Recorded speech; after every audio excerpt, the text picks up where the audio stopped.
ਸ਼ੇਰੇ Punjab AM 600 ਤੁਹਾਡਾ ਸਾਰਿਆਂ ਦਾ ਬਹੁਤ-ਬਹੁਤ ਸਵਾਗਤ ਹੈ। ਇਹ ਹੈ ਦ ਨਵਜੋਤ ਢਿੱਲੋਂ ਸ਼ੋ। ਅੱਜ ਸੋਮਵਾਰ ਨੂੰ ਤੁਹਾਨੂੰ ਇੰਤਜ਼ਾਰ ਹੁੰਦਾ ਮਾਈ ਮੋਟੀਵੇਸ਼ਨਲ ਮੰਡੇ ਦਾ, ਯਾਨੀ ਇੱਕ ਹੋਰ ਪ੍ਰੇਰਨਾਦਾਇਕ ਕਹਾਣੀ ਕਿਹੜੀ ਹੈ ਇਸ ਪ੍ਰੋਗਰਾਮ ਦੇ ਵਿੱਚ, ਉਹਦਾ ਇੰਤਜ਼ਾਰ ਹੁੰਦਾ। ਤੁਹਾਡਾ ਇੰਤਜ਼ਾਰ ਖਤਮ ਕਰਦੇ ਹੋਏ ਮੈਂ ਅੱਜ ਆਪਣੇ ਨਾਲ ਇੱਕ ਮਹਿਮਾਨ ਨੂੰ ਸ਼ਾਮਿਲ ਕਰ ਰਹੀ ਹਾਂ।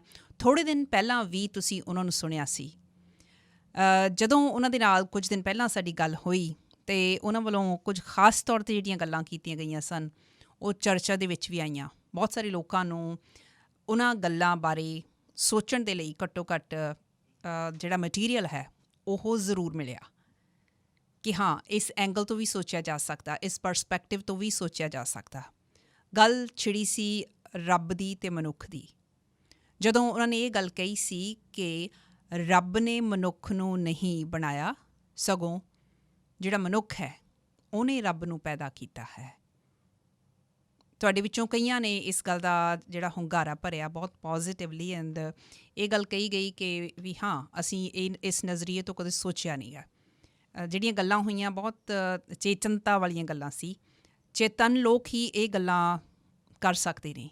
ਚੇਤਨ ਲੋਕ ਹੀ ਇਹਨਾਂ ਗੱਲਾਂ ਨੂੰ ਦੂਸਰਿਆਂ ਤੱਕ ਪਹੁੰਚਾ ਕੇ ਉਹਨਾਂ ਨੂੰ ਸੋਚਣ ਦੇ ਲਈ ਮਜਬੂਰ ਕਰ ਸਕਦੇ ਆ। ਸੋ ਜੋ ਸਾਡੇ ਸੁਣਨ ਵਾਲਿਆਂ ਦਾ ਹੁੰਗਾਰਾ ਸੀ, ਉਸ ਤੋਂ ਬਾਅਦ ਮੇਰੀ ਉਤਸੁਕਤਾ ਪੈਦਾ ਹੋਈ ਉਸ ਸ਼ਖਸੀਅਤ ਬਾਰੇ ਹੋਰ ਜ਼ਿਆਦਾ ਜਾਣਨ ਦੇ ਲਈ। ਬਲਵਿੰਦਰ ਬਰਨਾਲਾ ਉਹਨਾਂ ਦਾ ਨਾਮ ਹੈ, ਪ੍ਰੋਫੈਸਰ ਬਲਵਿੰਦਰ ਬਰਨਾਲਾ। LLB ਕੀਤੀ ਉਹਨਾਂ ਨੇ, ਮਾਸਟਰਜ਼ ਪੰਜਾਬੀ ਦੇ ਵਿੱਚ ਕੀਤੀ, ਮਾਸਟਰਜ਼ ਅੰਗਰੇਜ਼ੀ ਦੇ ਵਿੱਚ ਕੀਤੀ, ਮਾਸਟਰਜ਼ ਉਹਨਾਂ ਨੇ ਫਿਜ਼ੀਕਲ ਐਜੂਕੇਸ਼ਨ ਦੇ ਵਿੱਚ ਕੀਤੀ।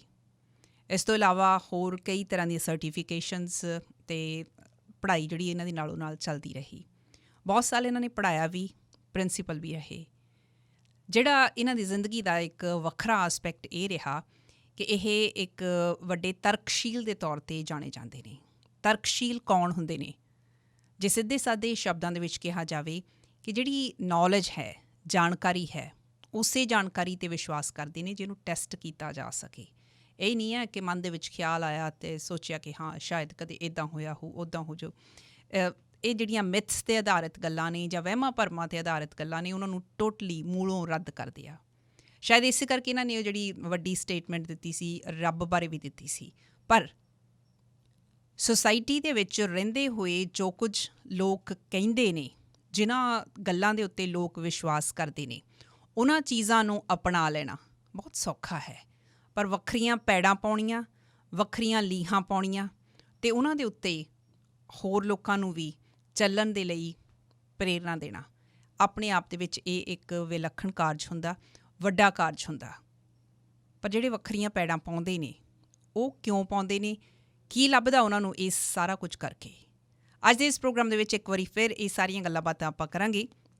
ਜ਼ਿਆਦਾ ਜਾਣਨਾ ਚਾਹਾਂਗੇ ਉਸ ਸ਼ਖਸੀਅਤ ਬਾਰੇ ਜਿਹਦਾ ਮੈਂ ਹੁਣੇ ਜ਼ਿਕਰ ਕਰਕੇ ਹਟੀ ਹਾਂ। ਮੇਰੇ ਨਾਲ ਸਟੂਡੀਓ ਦੇ ਵਿੱਚ ਇਸ ਵੇਲੇ ਸ਼ਾਮਿਲ ਹੋ ਚੁੱਕੇ ਨੇ ਪ੍ਰੋਫੈਸਰ ਬਲਵਿੰਦਰ ਬਰਨਾਲਾ ਜੀ। ਜੀ ਆਇਆਂ ਨੂੰ, ਸਵਾਗਤ ਹੈ। ਨਵ ਜੀ, ਤੁਹਾਡਾ ਬਹੁਤ ਧੰਨਵਾਦ ਜਿਹੜਾ ਸ਼ੇਰੇ ਪੰਜਾਬ ਦੇ ਉੱਤੇ ਮੈਨੂੰ ਤੁਸੀਂ ਦੁਬਾਰਾ ਬੁਲਾਇਆ ਹੈਗਾ। ਅਤੇ ਪਹਿਲੀ ਜਿਹੜੀ ਤੁਹਾਡੇ ਨਾਲ ਗੱਲਬਾਤ ਹੋਈ ਆ, ਉਹਦਾ ਰਿਸਪੌਂਸ ਜਿਹੜਾ ਮੈਨੂੰ ਵੀ ਕਾਫੀ ਚੰਗਾ ਮਿਲਿਆ ਹੈਗਾ। ਹਾਂਜੀ, ਬਹੁਤ ਧੰਨਵਾਦ ਤੁਹਾਡਾ। ਮਾਈ ਮੋਟੀਵੇਸ਼ਨਲ ਮੰਡੇ ਜਿਹੜਾ ਹੁੰਦਾ ਹੈ, ਖਾਸ ਕਰਕੇ ਜਿਹੜਾ ਸੋਮਵਾਰ ਦਾ ਇਹ ਪ੍ਰੋਗਰਾਮ ਹੈ ਬਰਨਾਲਾ ਜੀ, ਮੈਂ ਥੋੜ੍ਹਾ ਜਿਹਾ ਆਪਣੇ ਸੁਣਨ ਵਾਲੇ ਜਿਹੜੇ ਆ ਉਹ ਇਸ ਚੀਜ਼ ਬਾਰੇ ਜਾਣਦੇ ਆ। ਮੈਂ ਤੁਹਾਨੂੰ ਵੀ ਦੱਸਣਾ ਚਾਹੁੰਦੀ ਹਾਂ ਕਿ ਇੱਕ ਕੌਨਸੈਪਟ ਹੈ ਜਿਹੜਾ ਮੈਂ ਇੰਟਰੋਡਿਊਸ ਕੀਤਾ ਹੋਇਆ ਆਪਣੇ ਸੁਣਨ ਵਾਲਿਆਂ ਦੇ ਲਈ, ਐਕਸੈਪਟ ਦਾ। ਜਦੋਂ ਪਹਿਲਾ ਪ੍ਰੋਗਰਾਮ ਮੈਂ ਕੀਤਾ ਸੀ ਇਸ ਸਾਲ ਦਾ, ਮੈਂ ਉਸੇ ਵੇਲੇ ਇੰਟਰੋਡਿਊਸ ਕੀਤਾ ਸੀ ਕਿ ਐਕਸੈਪਟ ਜਿਹੜਾ ਕਰਨਾ ਉਹ ਬਹੁਤ ਜ਼ਰੂਰੀ ਹੈ। ਪਰ ਇਹ ਨਹੀਂ ਹੈ ਕਿ ਜੋ ਆਉਂਦਾ ਉਹਨੂੰ ਐਕਸੈਪਟ ਕਰੀ ਜਾਓ। ਐਕਸੈਪਟ ਦੀ ਥੋੜ੍ਹੀ ਜਿਹੀ ਜਿਹੜੀ ਡੈਫੀਨੇਸ਼ਨ ਜਾਂ ਕਹਿ ਲਓ ਕਿ ਮੈਂ ਇਹ ਐਕਰੋਨਿਮ ਕਿਵੇਂ ਬਣਾਇਆ, ਮੈਂ ਤੁਹਾਨੂੰ ਦੱਸਣਾ ਚਾਹੁੰਦੀ ਹਾਂ। A stands for awareness। ਜਿਹੜੀ ਨੈਕਸਟ C ਹੈ, that is for clarity and more communication. ਅਗਲੀ C ਹੈ ਕਿ ਅਸੀਂ ਜ਼ਿਆਦਾ ਕੌਨਫੀਡੈਂਟ ਮਹਿਸੂਸ ਕਰਦੇ ਹਾਂ। ਜਿਹੜੀ E ਹੈ, that is for empowerment। P is for positive perspective and T is for transformation। ਹਰ ਇੱਕ ਪ੍ਰੋਗਰਾਮ ਮੈਂ ਕੋਸ਼ਿਸ਼ ਕਰਦੀ ਹਾਂ ਕਿ ਸਾਡੇ ਇਸ ਕੌਨਸੈਪਟ ਦੇ ਦੁਆਲੇ ਘੁੰਮਦਾ ਹੋਵੇ। ਅਤੇ ਅੱਜ ਮੈਂ ਉਮੀਦ ਕਰਦੀ ਹਾਂ ਕਿ ਜਿਹੜੀਆਂ ਗੱਲਾਂ ਤੁਹਾਡੇ ਨਾਲ ਹੋਣਗੀਆਂ ਉਹ ਵੀ ਕੁਝ ਇਸ ਕੌਨਸੈਪਟ ਦੇ ਨਾਲ ਸੰਬੰਧਿਤ ਹੋਣਗੀਆਂ। ਤੁਹਾਡੀਆਂ ਡਿਗਰੀਆਂ ਮੈਂ ਦੇਖੀਆਂ, ਤੁਸੀਂ ਜਿਸ ਹਿਸਾਬ ਨਾਲ ਸਟੂਡੈਂਟਸ ਦੇ ਨਾਲ ਡੀਲ ਕਰਦੇ ਰਹੇ ਹੋ। ਪਿਛਲੇ ਦਿਨੀ ਜਿਹੜੀ ਤੁਹਾਡੇ ਨਾਲ ਗੱਲਬਾਤ ਹੋਈ ਹੈ ਉਹਦੇ ਤੋਂ ਵੀ ਥੋੜ੍ਹਾ ਜਿਹਾ ਮੈਨੂੰ ਆਈਡੀਆ ਹੋਇਆ। ਇੱਥੋਂ ਹੀ ਮੈਂ ਗੱਲ ਸ਼ੁਰੂ ਕਰਨਾ ਚਾਹੁੰਦੀ ਹਾਂ ਕਿ ਵੀ ਵੱਖਰਾ ਸੋਚਣਾ ਇਹ ਸੌਖਾ ਨਹੀਂ ਹੁੰਦਾ। ਹਾਂਜੀ ਬਿਲਕੁਲ। ਥੋੜ੍ਹੀ ਆਪਣੀ ਬੈਕਗਰਾਊਂਡ ਬਾਰੇ ਦੱਸੋ ਕਿ ਕਦੋਂ ਤੁਹਾਨੂੰ ਇਸ ਗੱਲ ਦਾ ਅਹਿਸਾਸ ਹੋਇਆ ਕਿ ਤੁਸੀਂ ਵੱਖਰਾ ਸੋਚਦੇ ਹੋ, ਖਾਸ ਕਰਕੇ ਜਿਹੜਾ ਇਹ ਰੱਬ ਵਾਲਾ ਕਨਸੈਪਟ ਹੈ ਇਹ ਤੁਹਾਨੂੰ ਛੋਟੇ ਹੁੰਦਿਆਂ ਤੋਂ ਹੀ ਤੁਹਾਡੇ ਮਨ ਦੇ ਵਿੱਚ ਪਾ ਦਿੱਤਾ ਜਾਂਦਾ? ਕੀ ਘਰ ਦੇ ਵਿੱਚ ਇਹੋ ਜਿਹਾ ਕੋਈ ਮਾਹੌਲ ਸੀ?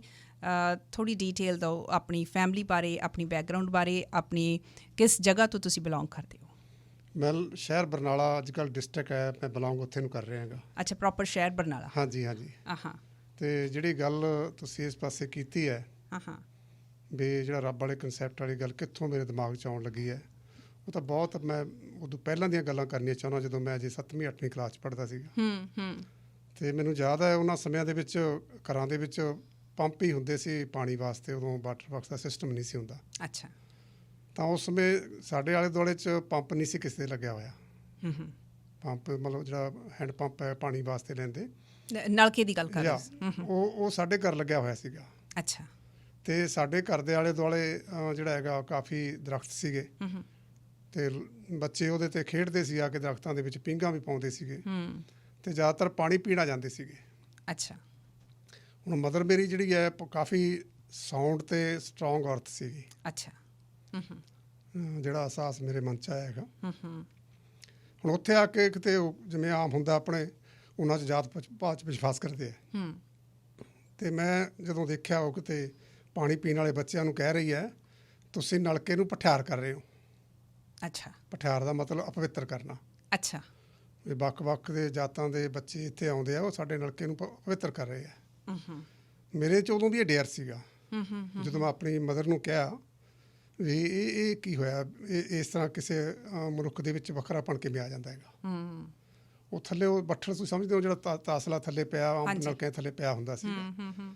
ਸ਼ਾਇਦ ਅੱਜ ਤਾਂ ਮੈਂ ਉਹ ਐਕਟ ਸ਼ਾਇਦ ਨਾ ਕਰ ਸਕਾਂ। ਜਦੋਂ ਮੈਨੂੰ ਇਹ ਲੱਗਿਆ ਵੀ ਬੈਕਟੀਰੀਆ ਹੁੰਦਾ ਉਹਦੇ 'ਚ, ਮੈਂ ਉਹਦੇ 'ਚ ਬੁੱਕ ਭਰਿਆ, ਪਾਣੀ ਪੀ ਲਿਆ। ਅੱਛਾ। ਅੱਛਾ। ਅਤੇ ਮਦਰ ਨੂੰ ਕਿਹਾ ਵੀ ਹੁਣ ਦੱਸਿਓ ਮੈਨੂੰ ਕੀ ਹੋ ਜਾਊਗਾ।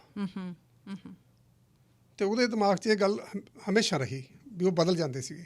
ਅਤੇ ਉਦੋਂ ਬਾਅਦ ਉਹਨਾਂ ਨੇ ਕਦੇ ਇਹ ਗੱਲ ਬਦਲ ਜਾਂਦੇ ਮਤਲਬ ਕਿ ਸਮਝ ਜਾਂਦੇ ਸੀ? ਸਮਝ ਜਾਂਦੇ ਸੀਗੇ ਉਹ। ਕਿਉਂਕਿ ਉਹਨੂੰ ਇਹ ਲੱਗਦਾ ਸੀ ਵੀ ਜਿਹੜੀ ਗੱਲ ਕਹੀ ਗਈ ਹੈ ਠੀਕ ਹੈ ਇਹ, ਕਿਉਂਕਿ ਆਪ ਬੜੀ ਸਿੰਪਥੈਟਿਕ ਔਰਤ ਸੀ ਮਾਤਾ ਜੀ। ਅਤੇ ਉਦੋਂ ਪਹਿਲਾ ਐਕਸਪੀਰੀਅੰਸ ਮੇਰਾ ਇਹ ਸੀਗਾ, ਜਿਹੜੀ ਐਂਟੀ ਕੈਸਟਿਜ਼ ਜਿਹਨੂੰ ਆਪਾਂ ਕਹਿੰਦੇ ਆਂਗੇ। ਠੀਕ ਹੈ। ਵੀ ਉਨੀ ਛੋਟੀ ਉਮਰ ਦੇ ਵਿੱਚ ਇਹ ਗੱਲਾਂ 'ਤੇ ਦਿਮਾਗ ਕਿੱਥੋਂ ਆ ਗਿਆ, ਸੋਚਣ ਕਿਵੇਂ ਲੱਗ ਗਿਆ। ਜਦੋਂ ਪਰਿਵਾਰ ਆਰਥੋਡਾਕਸ ਹੈਗਾ, ਪਰਿਵਾਰ ਦੇ ਵੀ ਅੰਦਰ ਦੇਖੋ ਜਿਹੜੇ ਉਸ ਸਮੇਂ ਦੇ ਮਾਪੇ ਸੀ ਸਾਰੇ ਹੀ ਕੋਈ ਨਾ ਕੋਈ ਪਾਠ ਪੂਜਾ ਕਰਦੇ ਹੀ ਹੈਗੇ, ਪਰ ਉਹ ਕੱਟੜ ਨਹੀਂ ਸੀ ਹੈਗੇ ਕਿਸੇ ਗੱਲ ਦੇ ਵਿੱਚ ਵੀ ਐ ਗੁਰਦੁਆਰੇ ਰੋਜ਼ ਹੀ ਜਾਣਾ ਜਾਂ ਫਲਾਣੇ ਥਾਂ ਰੋਜ਼ ਹੀ ਜਾਣਾ। ਪਰ ਕਈ ਵਾਰ ਉਹ ਧਾਰਮਿਕ ਇਸ ਤਰ੍ਹਾਂ ਦੇ ਹੁੰਦੇ ਸੀ ਵੀ ਜਿਵੇਂ ਆਲੇ ਦੁਆਲੇ ਤਿਉਹਾਰ ਹੁੰਦੇ ਆ ਆਪਣੇ। ਹੁਣ ਤਿਉਹਾਰਾਂ ਦੇ ਵਿੱਚ ਉਹ ਗੁੱਗੇ ਦਾ ਤਿਉਹਾਰ ਵੀ ਮਨਾਉਂਦੇ ਆ, ਉਹ ਸਾਡੇ ਉਦੋਂ ਵੀ ਮਨਾਉਂਦੇ ਹੁੰਦੇ ਸੀ ਆਲੇ ਦੁਆਲੇ। ਜੇ ਇੱਕ ਉਹ ਦੁਰਗਾ ਦੇ ਮੰਦਿਰ 'ਚ ਉਹਨੂੰ ਅੱਠੇ ਕਹਿ ਦਿੰਦੇ ਸੀ, ਉਹ ਮਨਾਉਂਦੇ ਸੀਗੇ। ਉਹ ਮਾਤਾ ਜੀ ਸਾਰਾ ਕੁਛ ਕਰਦੀ ਹੁੰਦੀ ਸੀਗੀ। ਅਤੇ ਮੈਂ ਮਾਤਾ ਜੀ ਨੂੰ ਕਿਤੇ ਸਵਾਲ ਕੀਤਾ ਜਦੋਂ ਉਹਨਾਂ ਨੇ ਉਸ ਦਿਨ ਦੇਗ ਬਣਾਈ, ਕੜਾਹ ਕਹਿ ਦਿਓ ਆਪਾਂ, ਅਤੇ ਵੀ ਇਹ ਅੱਜ ਹੀ ਕਿਉਂ ਬਣਾਉਣੇ ਆਪਾਂ? ਅੱਛਾ। ਉਹ ਕਹਿੰਦੇ ਵੀ ਚੱਲ ਇਹਦੇ ਨਾਲ ਤੁਸੀਂ ਖਾ ਲੈਂਦੇ ਹੋਗੇ ਇਸ ਬਹਾਨੇ। ਹਾਂ ਮਾਤਾ ਜੀ ਰੋਜ਼ ਹੀ ਬਹਾਨਾ ਬਣਾਇਆ ਕੋਈ, ਫਿਰ ਅਸੀਂ ਤਾਂ ਰੋਜ਼ ਹੀ ਖਾ ਲਿਆ ਕਰਾਂਗੇ, ਇਕੱਠੇ ਕਰਕੇ ਕਿਉਂ ਬਣਾਉਣੇ ਹੋਗੇ? ਅਤੇ ਉਹ ਹੱਸਣ ਲੱਗ ਗਏ। ਇਵੇਂ ਗੁੱਗੇ ਬਾਰੇ ਵੀ ਸਵਾਲ ਕੀਤੇ। ਅੱਛਾ। ਵੀ ਇਹ ਸੱਪਾਂ ਦੀ ਪੂਜਾ ਕੀ ਹੈ? ਤਾਂ ਆਪ ਮਤਲਬ ਸਿੰਪਲ ਐਨੀਮਲ ਨੇ ਇੱਕ ਕਿਸਮ ਦੇ, ਅਤੇ ਇਹਨਾਂ ਦੀ ਪੂਜਾ ਨਾਲ ਕੀ ਮਿਲ ਜਾਂਦਾ ਸਾਡਾ? ਪਰ ਉਹ ਪਤਾ ਨਹੀਂ ਕਿਸ ਤਰ੍ਹਾਂ ਦੇ ਸੀਗੇ ਵੀ ਉਹਨਾਂ ਨੇ ਮੁੜ ਕੇ ਜਾ ਕੇ ਇਹ ਜਿਹੇ ਕੰਮ ਛੱਡ ਦੇਣੇ। ਅੱਛਾ। ਕਦੇ ਫਿਰ ਮਤਲਬ ਗੁੱਗੇ ਦੀ ਪੂਜਾ ਪਾਜਾ ਜਵਾਬ 'ਚ ਨਿਕਲ ਗਏ ਉਹਨਾਂ ਦੇ। ਅਤੇ ਇਹਨਾਂ ਨੂੰ ਮੈਂ ਗਰੋ ਵੀ ਹੁੰਦਾ ਗਿਆ, ਕਿਉਂਕਿ ਸਕੂਲ ਟਾਈਮ 'ਚ। ਸੋ ਪੜ੍ਹੇ ਲਿਖੇ ਸੀ ਮਾਤਾ ਜੀ ਤੁਹਾਡੇ? ਨਹੀਂ ਪੜ੍ਹੇ, ਬਿਲਕੁਲ ਹੀ ਅਨਪੜ੍ਹ ਸੀਗੇ ਉਹ। ਅੱਛਾ। ਪਰ ਉਹਨਾਂ ਦੇ ਵਿੱਚ ਕੀ ਸੀਗਾ ਵੀ ਅਸੀਂ 5 ਭੈਣ ਭਰਾ ਸੀਗੇ, ਅਤੇ 5 ਹੀ ਉਹਨਾਂ ਨੇ ਮੱਥ ਕੇ ਸਕੂਲ ਪਾਏ ਸੀਗੇ ਵੀ ਬੱਚੇ ਪੜ੍ਹਾਉਣੇ ਹੈਗੇ। ਪਿਤਾ ਜੀ ਵੀ ਅਨਪੜ੍ਹ ਸੀਗੇ, ਉਹਨਾਂ ਨੇ ਇਸਦਾ ਕਦੇ ਆਬਜੈਕਟ ਨਹੀਂ ਸੀ ਕੀਤਾ। ਅੱਛਾ। ਸੋ ਤੁਹਾਨੂੰ ਪੜ੍ਹਾਉਣ ਦਾ ਜ਼ਿਆਦਾ ਮੰਮੀ ਦਾ ਸੀ? ਹਾਂ, ਮੰਮੀ ਦਾ ਮੇਨ ਰੋਲ ਰਿਹਾ ਉਹਦੇ 'ਚ ਸਕੂਲ 'ਚ ਪਾਉਣ ਦੇ ਲਈ। ਅੱਛਾ। ਪਰ ਉਹ ਆਪ ਸਕੂਲ ਨਹੀਂ ਕਦੇ ਸਾਡੇ ਮਗਰ ਗਏ ਹੈਗੇ। ਛੋਟੇ ਹੁੰਦੇ ਬੱਸ 'ਤੇ ਲੈ ਕੇ ਸਕੂਲ ਨੇੜੇ ਸੀ, ਚਲੇ ਜਾਂਦੇ ਸੀਗੇ। ਜਦੋਂ 5ਵੀਂ ਪਾਸ ਕਰ ਲਈ, ਸਕੂਲ ਥੋੜ੍ਹਾ ਜਿਹਾ 1.5 ਕਿਲੋਮੀਟਰ ਦੂਰ ਚਲਿਆ ਗਿਆ, 1.25 ਕਿਲੋਮੀਟਰ। ਪੜ੍ਹਦੇ ਤੁਸੀਂ ਸ਼ੌਕ ਨਾਲ ਸੀ ਜਾਂ ਮਜਬੂਰੀ 'ਚ ਸੀ? ਪੜ੍ਹਨ 'ਚੋਂ ਮੁੱਢ ਦੀ ਲੈ ਕੇ ਇਹੀ ਗੱਲ ਰਹੀ ਆ ਵੀ ਪੜ੍ਹਨਾ ਤਾਂ ਸ਼ੌਕ ਹੀ ਰਹੇਗਾ। ਅੱਛਾ, ਸ਼ੌਕ ਸੀ ਉਦੋਂ ਤੋਂ ਲੈ ਕੇ। ਮਨ ਦੇ ਵਿੱਚ ਇਹ ਵੀ ਹੁੰਦਾ ਸੀ ਕਿ ਮੈਂ ਆਹ ਬਣਨਾ ਜਾਂ ਉਹ ਬਣਨਾ, ਇੱਦਾਂ ਦੀ ਕੋਈ ਗੱਲ ਹੁੰਦੀ ਸੀ? ਨਹੀਂ, ਅਜੇ ਉਦੋਂ ਤਾਂ ਨਹੀਂ ਐਡੀ ਹੈਗੀ ਸੀ। ਉਦੋਂ ਤਾਂ ਇਹ ਲੱਗਦਾ ਸੀਗਾ ਵੀ ਮੈਂ BA ਕਰਨੀ ਹੈ। ਅੱਛਾ BA 14 ਕਲਾਸਾਂ ਕਰਨਾ ਹੀ ਟਾਰਗੇਟ ਲੱਗ ਰਿਹਾ ਸੀ ਉਦੋਂ ਤਾਂ, ਉਹ ਵੱਡਾ ਲੱਗਦਾ ਸੀ ਵੀ ਟਾਰਗੇਟ। ਬਹੁਤ ਵੱਡਾ ਹੈਗਾ। ਅੱਛਾ ਤੇ ਮਾਤਾ ਜੀ ਨੂੰ ਮਤਲਬ ਜਦੋਂ ਮਤਲਬ ਗਿਣਦੇ ਵੀ ਇੰਨੀਆਂ ਕਲਾਸਾਂ ਇੰਨੇ ਸਾਲ ਪੜ੍ਹਨੀਆਂ ਨੇ, ਉਹਨਾਂ ਨੇ ਕਹਿਣਾ ਤੂੰ ਕਿੱਥੋਂ ਪੜ੍ਹ ਜਾਏਗਾ 14 ਕਲਾਸਾਂ। ਅੱਛਾ ਤੇ ਇਹ ਜਿਹੇ ਸਵਾਲ ਆਉਣੇ। 10ਵੀਂ ਕਰ ਲਈ ਹੈ ਤੇ ਪੜ੍ਹਨ 'ਚ ਹੁਸ਼ਿਆਰ ਸੀਗੇ। ਮਤਲਬ ਮੈਂ ਦੋਸਤ ਮਿੱਤਰ ਕੋਈ ਸਾਇੰਸ ਲੈ ਰਿਹਾ ਹੈ, ਕੋਈ ਆਰਟਸ ਲੈ ਰਿਹਾ ਹੈ, ਕਿਸੇ ਨਾਨ ਮੈਡੀਕਲ ਵੱਲ ਨੂੰ ਜਾਣਾ ਹੈ। ਉਹਨਾਂ ਦੇ ਦਿਮਾਗ ਤਾਂ ਇਹ ਕੋਈ ਚੱਲ ਰਿਹਾ, ਕੋਈ ਮੈਡੀਕਲ ਨੂੰ ਸੋਚ ਰਿਹਾ ਹੈਗਾ। ਤੇ ਮੈਂ ਵੀ ਤਾਂ ਹੁਣ ਇੰਨਾ ਕਿੰਨਾ ਕੁ ਸਿਆਣਾ ਸੀ, 10ਵੀਂ ਦਾ ਬੱਚਾ ਕਿੰਨਾ ਕੁ ਸਿਆਣਾ ਹੁੰਦਾ ਉਦੋਂ, ਨਾਲੇ ਉਹੋ ਜਿਹਾ ਮਾਹੌਲ ਵੀ ਉਦੋਂ ਹੈ ਸੀਗਾ। ਤੇ ਮੈਂ ਮਾਤਾ ਜੀ ਨੂੰ ਪੁੱਛਣ ਲੱਗ ਗਿਆ ਵੀ ਮਤਲਬ ਆਹ ਸਬਜੈਕਟ ਹੈ ਇਹ ਤਾਂ ਔਖੇ, ਕਹਿੰਦੇ ਆਹ ਸੌਖੇ ਹੁੰਦੇ ਆ। ਅੱਛਾ ਉਹ ਕਹਿੰਦੇ ਜਿਹੜੇ ਸੌਖੇ ਆ ਤੂੰ ਉਹੀ ਲੈ ਲੈ। ਅੱਛਾ ਚਲੋ ਮੈਂ ਆਰਟਸ ਚਲਿਆ ਗਿਆ। ਓਕੇ ਪਰ ਜਦੋਂ ਆਰਟਸ ਮੇਰੀ ਸ਼ੁਰੂ ਹੋ ਗਈ, ਪਹਿਲੀ ਮਤਲਬ ਮੈਂ ਆਪਣੀ ਕਲਾਸ ਕੀਤੀ, ਤਾਂ ਮੈਨੂੰ ਉਦੋਂ ਮਹਿਸੂਸ ਹੋਇਆ ਵੀ ਨਹੀਂ, ਮੈਨੂੰ ਦੂਜੇ ਗਰੁੱਪ 'ਚ ਜਾਣਾ ਚਾਹੀਦਾ ਸੀਗਾ। ਮਨ 'ਚ ਇੱਛਾ ਤਾਂ ਰਹੀ ਹੋ ਵੀ ਸਾਇੰਸ ਗਰੁੱਪ 'ਚ ਮੈਨੂੰ ਜਾਣਾ ਚਾਹੀਦਾ ਸੀਗਾ। ਅੱਛਾ ਪਰ ਉਹ ਇੱਛਾ ਮੈਂ ਆਪਦੀਆਂ ਹੋਰ ਢੰਗ ਨਾਲ ਪੂਰੀਆਂ ਕਰ ਗਿਆ ਬਾਅਦ ਜਾ ਕੇ। ਮੈਂ ਜਦੋਂ ਮੈਂ ਮਤਲਬ ਮੁੜ ਕੇ ਕਾਲਜ 'ਚ ਚਲਿਆ ਗਿਆ, ਤਾਂ ਕਾਲਜ ਦੇ ਵਿੱਚ ਨੈਚੁਰਲੀ ਪਹਿਲਾਂ ਤੋਂ ਲੈ ਕੇ ਇੱਕ ਤਾਂ ਪਰਿਵਾਰ ਦੇ ਅੰਦਰ ਸੋਸ਼ਲ ਐਟਮੋਸਫੇਅਰ ਸੀਗਾ, ਦੂਸਰਿਆਂ ਦੀ ਮਤਲਬ ਮਦਦ ਕਰਨਾ, ਮਾਤਾ ਜੀ ਦਾ ਪਿਤਾ ਜੀ ਦਾ ਕਾਫੀ ਰਿਹਾ ਪਹਿਲਾਂ ਤੋਂ ਲੈ ਕੇ। ਠੀਕ ਹੈ। ਉਹ ਇੰਪੈਕਟ ਮੇਰੇ ਤੇ ਵੀ ਸੀਗਾ ਪਹਿਲਾਂ ਤੋਂ ਲੈ ਕੇ। ਤੇ ਇਮਾਨਦਾਰੀ ਵਾਲਾ ਪੱਖ ਵੀ ਬਹੁਤ ਸੀ ਉਹਨਾਂ ਦੇ ਵਿੱਚ, ਇਸ ਪੱਖ ਤੋਂ। ਅੱਛਾ ਤੇ ਕਾਲਜ ਜਾ ਕੇ ਫਿਰ ਉਹ ਮਤਲਬ ਯੂਨੀਅਨਾਂ ਜਿਹੜੀਆਂ ਸੀਗੀਆਂ ਉਹਨਾਂ ਸਮੇਂ 'ਚ ਪੰਜਾਬ ਸਟੂਡੈਂਟ ਯੂਨੀਅਨ ਉਦੋਂ ਬਣੀ ਹੋਈ ਸੀਗੀ। ਤੇ ਮੈਨੂੰ ਲੱਗਿਆ ਵੀ ਇਹ ਦੂਜਿਆਂ ਦੇ ਮੁਕਾਬਲੇ ਜ਼ਿਆਦਾ ਵਧੀਆ ਯੂਨੀਅਨ ਹੈ। ਇਹਦੇ 'ਚ ਜਿਹੜੇ ਸਟੂਡੈਂਟ ਨੇਗੇ ਉਹ ਪ੍ਰੋਗਰੈਸਿਵ ਹੈਗੇ ਆ, ਉਹਨਾਂ ਦੀ ਸੋਚ ਵਧੀਆ ਹੈਗੀ ਆ, ਉਹ ਸਮਾਜ ਬਦਲਣਾ ਚਾਹੁੰਦੇ ਆ। ਪਰ ਬਰਨਾਲ ਜੀ, ਮੇਰੇ ਮਨ 'ਚ ਇੱਕ ਖਿਆਲ ਆ ਰਿਹਾ ਵੀ ਕੋਈ ਸਮਾਂ ਇੱਦਾਂ ਦਾ ਹੁੰਦਾ ਸੀ ਕਿ ਤੁਸੀਂ ਵੀ ਪਾਠ ਪੂਜਾ ਦੇ ਵਿੱਚ ਕਾਫੀ ਯਕੀਨ ਰੱਖਦੇ ਸੀ। ਜਦੋਂ ਪੜ੍ਹਦੇ ਹੁੰਦੇ, ਮੈਂ ਬਹੁਤ ਵਾਰੀ ਇਹ ਚੀਜ਼ ਨੋਟਿਸ ਕੀਤੀ ਆ, ਖਾਸ ਕਰਕੇ ਐਗਜ਼ਾਮਸ ਦੇ ਦਿਨਾਂ ਦੇ ਵਿੱਚ ਲੋਕੀ ਮੰਦਿਰ ਜਾਂਦੇ ਆ, ਗੁਰਦੁਆਰੇ ਜਾਂਦੇ ਆ, ਕਈ ਕੁਝ ਸੁੱਖ ਦੇ ਹੈਗੇ ਆ, ਤੁਹਾਡੇ ਨਾਲ ਦੇ ਵੀ ਕੋਈ ਇੱਦਾਂ ਦਾ ਕੁਝ ਕਰਦੇ ਹੋਣਗੇ। ਕਦੇ ਤੁਸੀਂ ਕਰਿਆ ਕਰਦੇ ਸੀ? ਨਹੀਂ, ਦੇਖੋ ਮੈਂ ਕਦੇ ਵੀ ਮਤਲਬ ਇੱਕ ਗੱਲ ਮੇਰੇ 'ਚ ਮੁੱਢ ਤੋਂ ਰਹੀ ਵੀ ਮੈਂ ਸਟਰਗਲ 'ਚ ਵਿਸ਼ਵਾਸ ਕੀਤਾ ਹੈਗਾ। ਅੱਛਾ ਮੈਨੂੰ ਕਦੇ ਨਹੀਂ ਸੀ ਲੱਗਿਆ ਵੀ ਮੈਂ ਜੇ ਪਾਠ ਕਰ ਲਿਆ ਤਾਂ ਮੈਨੂੰ ਮਤਲਬ ਚੰਗੇ ਨੰਬਰ ਆ ਜਾਣਗੇ, ਜਾਂ ਮੈਂ ਪਾਸ ਹੋ ਜਾਂ ਫੇਲ ਹੋ ਜੂ। ਇਹ ਤਾਂ ਮੇਰੇ ਦਿਮਾਗ 'ਚ ਪਹਿਲਾਂ ਤੋਂ ਨਹੀਂ ਆਇਆ ਕਦੇ। ਅੱਛਾ ਮੈਂ ਕੋਈ ਇਸ ਤਰ੍ਹਾਂ ਦੀ ਪੂਜਾ ਪਾਠ ਨਹੀਂ ਕੀਤੀ ਕਦੇ ਵੀ। ਵੀ ਘਰ ਦੇ ਵਿੱਚ ਕੋਈ ਜਾਂ ਜਿਵੇਂ ਸੁੱਖਾਂ ਸੁੱਖਲੀਆਂ ਵੀ ਜਾ ਕੇ ਮੈਂ 5 ਥਾਂ ਮੱਸਿਆਂ ਨਹਾ ਕੇ ਆਉਣੀਆਂ ਨੇ ਜਾਂ ਜਾਂ ਮੇਰਾ ਵੱਡਾ ਬੜਾ ਤਾਂ ਕਰਦਾ ਰਿਹਾ ਜਾਂ ਕੁਛ। ਅੱਛਾ ਪਰ ਮੈਂ ਨਹੀਂ ਕੀਤਾ ਹੈਗਾ, ਇਸ 'ਚ ਨਹੀਂ ਗਿਆ ਹੈਗਾ। ਤੇ ਪਰਿਵਾਰ ਦਾ ਮਾਹੌਲ ਖੁੱਲ੍ਹਾ ਸੀਗਾ, ਮਤਲਬ ਕੋਈ ਸਾਡੇ ਦੇ ਜ਼ਾਬਤੇ ਨਹੀਂ ਸੀ ਸਖਤ ਹੁੰਦੇ ਸੀ ਵੀ ਜਾਂ ਕਹਿਣ ਵੀ ਤੁਸੀਂ ਆਹ ਕੰਮ ਕਰਨੀ ਹੈ। ਜਿਵੇਂ ਅੱਜ ਕੱਲ੍ਹ ਕਈ ਪੇਰੈਂਟਸ ਕਰਦੇ ਆ, ਆਪਦੇ ਬੱਚਿਆਂ ਨੂੰ ਉਹਦੀ ਡੀਟੋ ਕਾਪੀ ਬਣਾਉਣ ਦੀ ਕੋਸ਼ਿਸ਼ ਕਰਦੇ ਆ। ਉਹ ਸਾਡੇ ਤੇ ਇਸ ਤਰ੍ਹਾਂ ਦੇ ਜ਼ਾਬਤੇ ਨਹੀਂ ਸੀਗੇ। ਅੱਛਾ ਦੂਜੇ ਅਸੀਂ ਤਿੰਨੇ ਭਰਾ ਜਿਹੜੇ ਸੀਗੇ, ਤਿੰਨੇ ਹੀ ਸਪੋਰਟਸ ਕਰਦੇ ਸੀਗੇ। ਤੇ ਖੁੱਲ੍ਹਾਪਣ ਉਹਦੇ ਕਰਕੇ ਵੀ ਸਾਡੇ 'ਚ ਬਹੁਤ ਆਇਆ। ਜਿਹੜਾ ਵੱਡਾ ਭਰਾ ਜਿਹੜਾ ਸੀਗਾ ਉਹ ਮਿਲਟਰੀ ਚਲਿਆ ਗਿਆ ਸੀਗਾ, ਛੋਟਾ ਵੀ ਕਾਫੀ ਕਬੱਡੀ ਦਾ ਚੰਗਾ ਪਲੇਅਰ ਹੈਗਾ। ਉਹ ਮਾਹੌਲ ਖੁੱਲ੍ਹਾ ਸੀ ਘਰ ਦੇ ਅੰਦਰ। ਤੇ ਮਾਤਾ ਜੀ ਜਿਹੜੇ ਸੀਗੇ ਉਹ ਵੀ ਬੜਾ ਖੁਸ਼ ਹੁੰਦੇ ਸੀ ਜੇ ਅਸੀਂ ਜਾ ਕੇ ਜਿੰਨਾ ਵੀ ਦੁੱਧ ਪਿਆ ਕੇ ਵੀਰੇ ਸਾਰਾ ਹੀ ਪੀ ਜਾਣਾ। ਅੱਛਾ, ਜਿਹਦਾ ਵੀ ਦਾ ਲੱਗ ਜਾਣਾ। ਉਹ ਮਾਹੌਲ ਦੇ ਵਿੱਚ ਸਾਨੂੰ ਖੁੱਲ੍ਹਾਪਣ ਪਾਲਣ ਦੇ ਵਿੱਚ ਬਹੁਤ ਮਿਲਿਆ ਹੈਗਾ, ਜਿਹੜਾ ਸਾਡੇ ਇਸ 'ਚ ਰਿਹਾ ਹੈਗਾ। ਅੱਛਾ, ਇੱਕ ਦੋ ਗੱਲਾਂ ਹੋਰ ਕਿ ਜਦੋਂ ਮੈਨੂੰ ਪਤਾ ਹੈ ਕਿ ਤੁਸੀਂ ਤਰਕਸ਼ੀਲਤਾ ਦੇ ਜਦੋਂ ਫੀਲਡ ਦੇ ਵਿੱਚ ਐਂਟਰ ਕਰ ਗਏ ਆ, ਤੁਸੀਂ ਲੰਬਾ ਸਮਾਂ ਕੰਮ ਕਰਦੇ ਰਹੇ ਹੋ, ਇੰਡੀਆ ਦੇ ਵਿੱਚ ਕੀਤਾ, ਤੁਸੀਂ ਇੱਥੇ ਵੀ ਇਸ ਵੇਲੇ ਤਰਕਸ਼ੀਲ ਸੁਸਾਇਟੀ ਦੇ ਨਾਲ ਜੁੜੇ ਹੋਏ ਹੋ, ਇੰਡੀਆ ਦੀ ਜਿਹੜੀ ਤਰਕਸ਼ੀਲ ਸੁਸਾਇਟੀ ਉਹਦੇ ਨਾਲ ਵੀ ਜੁੜੇ ਹੋਏ ਹੋ। ਬਿਲਕੁਲ, ਜਿਹੜਾ ਇਹ ਬਲੀਫ ਬਣੇ ਹੋਏ ਆ, ਲਗਾਤਾਰ ਸਾਡੇ ਮਨ ਦੇ ਵਿੱਚ ਪਾਏ ਜਾਂਦੇ ਆ ਛੋਟੇ ਹੁੰਦੇ।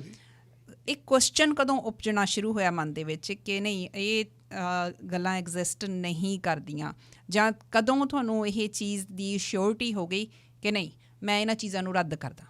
ਦੇਖੋ, ਸੁਸਾਇਟੀ ਤਾਂ ਬਹੁਤ ਲੇਟ ਬਣੀ ਹੈ, 84 'ਚ ਬਣੀ ਹੈ, 84 ਦੇ ਵਿੱਚ ਬਣੀ ਹੈ ਤਰਕਸ਼ੀਲ ਸੁਸਾਇਟੀ। ਹਾਂਜੀ, ਉਸ ਸਮੇਂ ਮੈਂ ਆਲਰੇਡੀ ਮਤਲਬ ਮਾਸਟਰ ਦੀਆਂ ਤਕਰੀਬਨ 3 ਡਿਗਰੀਆਂ ਲੈ ਚੁੱਕਿਆ ਸੀਗਾ, ਜਿਹਦੇ 'ਚ ਮਤਲਬ ਇੰਗਲਿਸ਼, ਪੰਜਾਬੀ, ਅਤੇ ਉਦੋਂ ਇੱਕ ਸੀ ਦੂਸਰੀ MP Ed, master of physical education.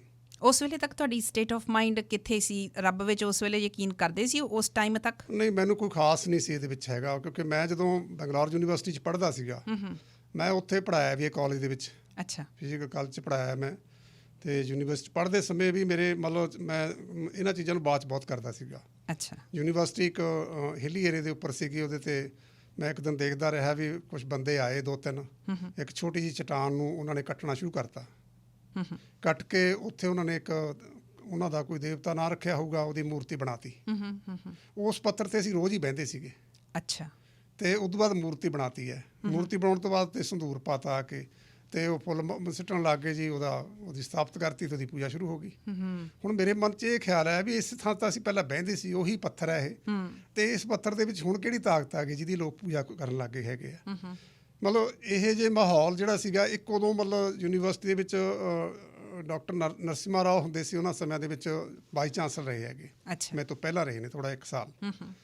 ਉਹਨਾਂ ਨੇ ਮਤਲਬ ਬੰਗਲੌਰ ਦੇ ਵਿੱਚ ਇਹ ਬੜਾ ਮਾਹੌਲ ਸਿਰਜਿਆ ਹੋਇਆ ਸੀਗਾ ਵੀ ਜਿਹੜੇ ਅੰਧ ਵਿਸ਼ਵਾਸ ਸੀ ਜਾਂ ਜਿਹੜੇ ਜਾਦੂ ਦੇ ਨਾਂ ਤੇ ਲੋਕਾਂ ਨੂੰ ਠੱਗੀਆਂ ਵੱਜਦੀਆਂ ਸੀ ਵੀ ਇਹ ਕਰਾਮਾਤਾਂ ਨੇ ਗੀਆਂ, ਹੋਰ ਸਾਰਾ ਕੁਛ ਹੈ, ਉਹਦਾ ਵੀ ਮੇਰੇ ਤੇ ਅਸਰ ਰਿਹਾ ਉੱਥੇ। ਵੀ ਉਹ ਜਿਹੜਾ ਮੈਂ ਉਹਦੇ ਬਾਰੇ ਮੈਨੂੰ ਬਾਈ ਚਾਂਸ ਬਾਰੇ ਗੱਲ ਪੜ੍ਹਨੀ ਵੀ ਉਹ ਇਸ ਤਰ੍ਹਾਂ ਦੇ ਸੀਗੇ, ਤਾਂ ਉਹ ਮੇਰੀ ਮਨ 'ਚ ਇੱਕ ਲਾਈਟ ਆਉਣੀ ਵੀ ਕਿੱਡੇ ਮਹਾਨ ਹੋਣਗੇ ਉਹ ਜਿਹੜੇ ਇੱਕ ਐਡੇ ਵੱਡੇ ਉੱਚੇ ਅਹੁਦੇ ਹੁੰਦੇ ਆ ਵੀ ਮਤਲਬ ਇਹ ਜਿਹੜੇ ਅੰਧ ਵਿਸ਼ਵਾਸਾਂ 'ਤੇ ਸਿੱਧੇ ਰੂਪ 'ਚ ਸਾਈਂ ਬਾਬੇ ਨੂੰ ਵੀ ਚੈਲੰਜ ਕਰਤਾ ਸੀ ਉਹਨਾਂ ਸਮੇਂ 'ਚ ਉਹਨੇ। ਅੱਛਾ।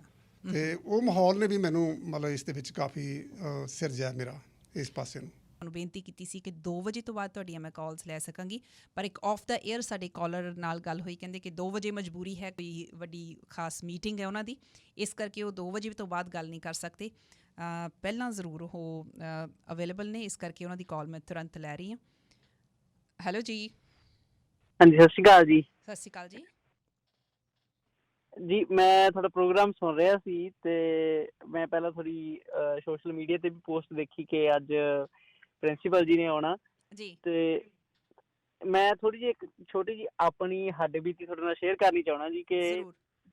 ਮੈਂ ਨਾ 7ਵੀਂ ਕਲਾਸ ਦੇ ਵਿੱਚ ਪੜ੍ਹਦਾ ਸੀ ਤੇ ਮੇਰਾ ਪਿੰਡ ਸੀਗਾ ਇਹਨਾਂ ਦੇ ਸ਼ਹਿਰ ਦੇ ਬਿਲਕੁਲ ਨਾਲ ਸੀ। ਮੈਂ ਪਿੰਡ ਦਾ ਨਾਮ ਹੁਣ ਨਹੀਂ ਦੱਸ ਸਕਦਾ ਜੀ। ਜੀ ਜੀ। ਤੇ ਉਸ ਵੇਲੇ ਮੈਨੂੰ ਕੀ ਹੋਇਆ ਜੀ ਕਿ ਇੱਕ ਤਾਂ ਮਿਰਗੀ ਦਾ ਦੌਰੇ ਦੀ ਪ੍ਰੋਬਲਮ ਆਉਣ ਲੱਗ ਗਈ ਤੇ ਉੱਪਰੋਂ ਮੈਂ ਨਾ ਅਗਰੈਸਿਵ ਬਹੁਤ ਜ਼ਿਆਦਾ ਹੋ ਜਾਂਦਾ ਸੀ ਛੋਟੀ ਛੋਟੀ ਗੱਲ ਨੂੰ ਲੈ ਕੇ।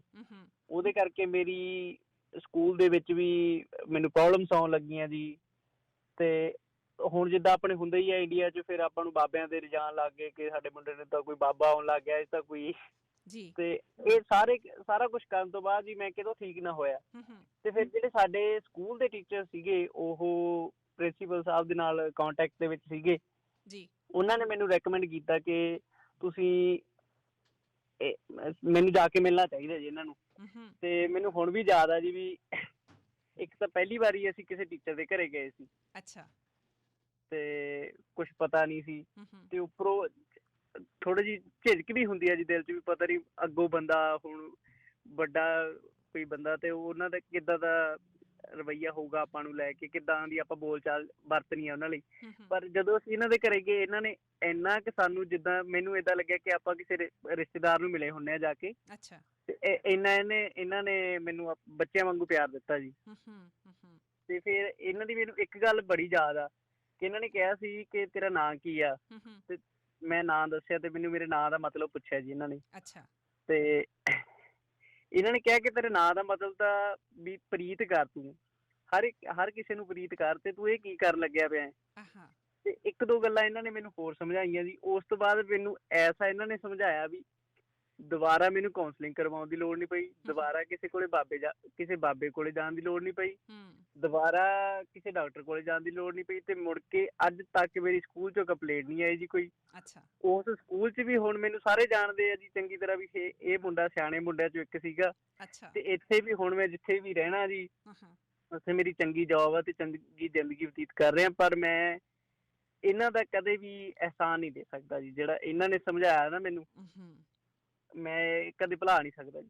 ਧੰਨਵਾਦ ਤੁਹਾਡਾ, ਤੁਸੀਂ ਇਹਨਾਂ ਨਾਲ ਸਾਡੀ ਮੁਲਾਕਾਤ ਕਰਵਾਤੀ ਜੀ ਦੁਬਾਰੇ। ਬਹੁਤ ਬਹੁਤ ਸ਼ੁਕਰੀਆ ਤੁਹਾਡਾ ਕਾਲ ਕਰਨ ਦੇ ਲਈ। ਸੋ ਤੁਹਾਡਾ ਜਿਹੜਾ ਨਾਮ ਹੈ ਮੈਂ ਅਨੋਨੀਮਸ ਰੱਖ ਰਹੀ ਹਾਂ, ਤੁਸੀਂ ਕਿਉਂਕਿ ਹਿੰਮਤ ਕੀਤੀ ਆ ਆਪਣੀ ਇਹ ਸਟੋਰੀ ਸ਼ੇਅਰ ਕਰਨ ਦੇ ਲਈ, ਮੈਂ ਖਾਸ ਕਰਕੇ ਧੰਨਵਾਦ ਕਰਦੀ ਹਾਂ। Thank you so much. Thank you ਜੀ, ਥੈਂਕ ਯੂ। ਬਰਨਾਲਾ ਜੀ ਕੀ ਕਹੋਗੇ? ਦੇਖੋ ਮੈਂ ਸਾਰੀ ਵਾਰਤਾ ਸੁਣ ਲਈ ਹੈ ਤੇ ਮੈਨੂੰ ਸਮਝ ਵੀ ਆ ਗਈ ਆ, ਬੱਚੇ ਦੇ ਬਾਰੇ ਵੀ ਪਤਾ ਮੈਨੂੰ। ਤੇ ਦੇਖੋ ਇੱਕ ਮੈਂ ਪਹਿਲੇ ਹੀ ਤੁਹਾਡੇ ਨਾਲ ਗੱਲ ਕਰਦੇ ਹੋਏ ਕਿਹਾ ਸੀਗਾ ਵੀ ਸੁਸਾਇਟੀ ਦੇ ਵਿੱਚ ਪਹਿਲਾਂ ਤੋਂ ਲੈ ਕੇ ਸੋਸ਼ਲ ਵਰਕ ਦੀ ਆਦਤ ਰਹੀ ਹੈਗੀ। ਤੇ ਇੱਕ ਸਮਾਜ ਦੇ ਵਿੱਚ ਕੰਮ ਕਰਦੇ ਸਮੇਂ ਜੇ ਝਿਜਕ ਤਾਂ ਕਦੇ ਆ ਹੀ ਨਹੀਂ ਸਕਦੀ ਹੈਗੀ। ਹੁਣ ਇੱਕ ਬੱਚਾ ਮੇਰੇ ਕੋਲ ਆਇਆ ਹੈਗਾ, ਉਹ ਮੇਰੇ ਤੋਂ ਹੈਲਪ ਮੰਗਦਾ ਹੈਗਾ ਤੇ ਮੈਂ ਸਾਈਕੋਥੈਰੇਪਿਸਟ ਹੈਗਾ ਤੇ ਕੋਈ ਫੀਸ ਨਹੀਂ ਕਿਸੇ ਤਰ੍ਹਾਂ ਦੀ ਲੈਣੀ। ਤੇ ਉਹ ਫਿਰ ਨੈਚੁਰਲੀ ਆਪਣੇ ਮਨ 'ਚੋਂ ਜੋ ਕੁਛ ਮੈਨੂੰ ਲੱਗਿਆ ਵੀ ਉਹਨੂੰ ਕਿਵੇਂ ਜ਼ਿਆਦਾ ਉਹ ਇਸ ਤਰ੍ਹਾਂ ਦੀ ਸੁਸਾਈਡ ਰੁਚੀਆਂ 'ਚੋਂ ਬਾਹਰ ਕੱਢਣਾ ਹੈ, ਉਹਦੇ 'ਚ ਮੈਨੂੰ ਇਸ ਗੱਲ ਦਾ ਮਾਣ ਹੈ ਕਿ ਉਹ ਇੱਕ ਸਿਟਿੰਗ ਦੇ ਵਿੱਚ ਹੀ ਉਹ ਇੰਨਾ ਬਦਲ ਗਿਆ, ਸਾਰਾ ਕੁਝ ਹੀ ਬਦਲ ਗਿਆ। ਅਮੇਜ਼ਿੰਗ। ਹਾਂਜੀ ਅੱਛਾ, ਮੈਂ ਹੁਣ ਦੇਖ ਰਹੀ ਹਾਂ ਕਿ ਤੁਸੀਂ masters in Punjabi, masters in English, masters in physical education, ਦੂਸਰੇ ਪਾਸੇ ਲਾਅ ਮਾਸਟਰਸ ਐਕੋਥੈਰੇਪੀ ਐਂਡ ਕਾਉਂਸਲਿੰਗ। ਸੀ। ਇਹ ਕਿਸੇ ਚੀਜ਼ ਦਾ ਆਪਸ ਦੇ ਵਿੱਚ ਸੰਬੰਧ ਨਹੀਂ ਲੱਗ ਰਿਹਾ। ਹਾਂਜੀ ਸੋ ਹਾਂਜੀ ਇਹ ਜਿਹੜੀ ਵੱਖ-ਵੱਖ ਤਰ੍ਹਾਂ ਦੀ ਪੜ੍ਹਾਈ ਕਰਨੀ, ਇਹਦਾ ਕੋਈ ਖਾਸ ਪਰਪਸ ਸੀ ਜਾਂ ਤੁਹਾਨੂੰ ਇਹ ਲੱਗਾ ਕਿ ਸਭ ਤੋਂ ਮੈਂ ਇਹ ਪੁੱਛਣਾ ਚਾਹੁੰਦੀ ਹਾਂ ਇੱਕ ਚੀਜ਼ ਜਿਹੜੀ ਇੰਟਰਸਟਿੰਗ ਹੋ ਸਕਦੀ ਹੈ ਕਿ ਜਿਹੜੀ ਤੁਸੀਂ ਲਾਸਟ ਵਿੱਚ ਡਿਗਰੀ ਕੀਤੀ ਉਹ ਕਿਹੜੀ ਸੀ? ਲਾਸਟ ਦੇ ਵਿੱਚ ਮੈਂ ਮਤਲਬ ਇਹੀ MSc ਸਾਈਕੋਥੈਰੇਪੀ ਐਂਡ ਕਾਉਂਸਲਿੰਗ। ਓਕੇ। ਉਦੋਂ ਮੈਂ ਨੀਅਰ ਅਬਾਊਟ 55 ਸੀ। ਕੀ ਪਹਿਲਾਂ ਤੁਸੀਂ ਲੱਭ ਨਹੀਂ ਸੀ ਸਕੇ ਕਿ ਤੁਸੀਂ ਕੀ ਕਰਨਾ ਚਾਹੁੰਦੇ ਆ? ਕੀ ਸੀ ਕਿ ਵੀ ਤੁਸੀਂ ਇਹ ਲਾਸਟ ਤੁਸੀਂ ਇਸ ਡਿਗਰੀ ਨੂੰ ਤੁਸੀਂ ਕਰਨ ਦਾ ਸੋਚਿਆ? ਇਹ ਇੱਕ ਬੜੀ ਵਧੀਆ ਹਿਸਟਰੀ ਹੈ ਜਿਹੜੀ ਸਮਝ ਮੈਨੂੰ ਆ ਰਹੀ ਹੈ ਕਿ ਜਦੋਂ ਮੈਂ ਜਾਣਾ ਪਿੱਛੇ ਨੂੰ, ਹਾਂ। ਮੈਨੂੰ ਡਾਕਟਰ GS ਦਿਓਲ ਸਾਡੇ ਪ੍ਰਿੰਸੀਪਲ ਹੁੰਦੇ ਸੀ ਕਾਲਜ ਦੇ ਵਿੱਚ। ਅੱਛਾ। ਕਿਉਂਕਿ ਸਪੋਰਟਸ ਕਰਦੇ ਸੀ, ਪੈਸੇ ਦੀ ਵੀ ਜ਼ਰੂਰਤ ਹੁੰਦੀ ਸੀ, ਘਰਾਂ ਦੇ ਵਿੱਚ ਕੋਈ ਇੰਨਾ ਪੈਸਾ ਨਹੀਂ ਸੀ ਹੁੰਦਾ ਉਹਨਾਂ ਸਮਿਆਂ 'ਚ। ਅਤੇ ਮੇਰੇ ਮਨ 'ਚ ਸੀ ਮੈਂ ਲਾਅ ਕਰਨੀ ਹੈ, ਵੀ ਗ੍ਰੈਜੂਏਸ਼ਨ ਕਰਨ ਤੋਂ ਬਾਅਦ ਮੈਂ ਲਾਅ ਵਾਲੇ ਪਾਸੇ ਚਲੇ ਜਾਣਾ। ਅੱਛਾ। ਉਹ ਡਾਕਟਰ GS ਦਿਓਲ ਮੇਰੇ ਨਾਲ ਚੰਗੇ ਸੰਬੰਧ ਰੱਖਦੇ ਸੀਗੇ। ਉਹ ਮੈਨੂੰ ਕਹਿੰਦੇ ਫਿਜ਼ੀਕਲ ਐਜੂਕੇਸ਼ਨ ਦੀਆਂ ਸਕੂਲਾਂ 'ਚ ਪੋਸਟਾਂ ਆ ਰਹੀਆਂ DPED ਦੀਆਂ, ਅੱਛਾ। ਤੂੰ ਚੁੱਪ ਕਰਕੇ ਉਹ ਕਰਿਆ ਜਾ ਕੇ, ਜੇ ਲਾਅ ਪਾਸੇ ਜਾਵੇਂਗਾ ਤਾਂ ਤੈਨੂੰ ਲੱਖ ਰੁਪਈਆ ਤਾਂ ਤੈਨੂੰ ਲਾਇਬ੍ਰੇਰੀ ਖਰੀਦਣ 'ਤੇ ਲੱਗ ਜੂ, ਅਤੇ ਤੂੰ ਚੱਲ ਨਹੀਂ ਸਕਣਾ, ਇੰਨਾ ਪੈਸਾ ਹੈ ਨਹੀਂ ਗਾ। ਅਤੇ ਮੈਂ ਉਹਨਾਂ ਦੀ ਮੰਨਣ ਤੋਂ ਬਾਅਦ ਫਿਰ ਮੈਂ ਮਤਲਬ DPED ਕਰ ਲਈ। ਅੱਛਾ। ਅਤੇ DPED ਕਰਕੇ ਫਿਰ ਮੁੜ ਕੇ ਮੈਂ MPED ਕਰ ਲਈ ਅਤੇ ਕਾਲਜ 'ਚ ਪੜ੍ਹਾਇਆ। ਫਿਰ ਮੈਂ ਮਤਲਬ ਬੰਗਲੌਰ ਦੇ ਵਿੱਚ ਮੈਨੂੰ 3.5 ਸਾਲ ਮੈਂ ਸਾਊਥ ਇੰਡੀਆ 'ਚ ਲਾਏ ਉਹਨਾਂ ਸਮੇਂ ਜਾ ਕੇ। ਉੱਥੇ ਹੀ ਮਤਲਬ ਐਕਚੁਅਲੀ ਮਤਲਬ ਮਨ ਦੇ ਵਿੱਚ ਉਹ ਲਾਅ ਵਾਲੀ ਗੱਲ ਤਾਂ ਚੱਲਦੀ ਰਹੀ ਵੀ ਯਾਰ ਕਰਨਾ ਤਾਂ ਆਪਣੇ ਲਾਅ ਸੀ, ਅਤੇ ਤਾਂ ਚਲੋ ਅੱਛਾ। ਵੀ ਉਹ 'ਚੋਂ ਇੱਕ ਰਸਤਾ। ਉਹਦੇ 'ਚ ਕੀ ਅਟਰੈਕਸ਼ਨ ਸੀ? ਲਾਅ ਦੇ ਵਿੱਚ ਕੀ ਅਟਰੈਕਸ਼ਨ ਸੀ? ਲਾਅ ਦੇ ਵਿੱਚ ਵਕੀਲ ਬਣਨ ਵਾਲੀ ਇੱਛਾ ਸੀ ਮਨ ਦੇ ਅੰਦਰ। ਅੱਛਾ। ਅਤੇ ਵੀ ਵਕੀਲ ਬਣਾਂਗੇ, ਕਿਉਂਕਿ ਉਦੋਂ ਸ਼ੁਰੂ 'ਚ ਐਂ ਲੱਗਦਾ ਵੀ ਮਤਲਬ ਵਕੀਲ ਦੀ ਕਾਫੀ ਕੀਮਤ ਹੁੰਦੀ ਹੈ। ਮਨ ਦੇ ਵਿੱਚ ਇਸ ਤਰ੍ਹਾਂ ਦਾ ਸੀਗਾ।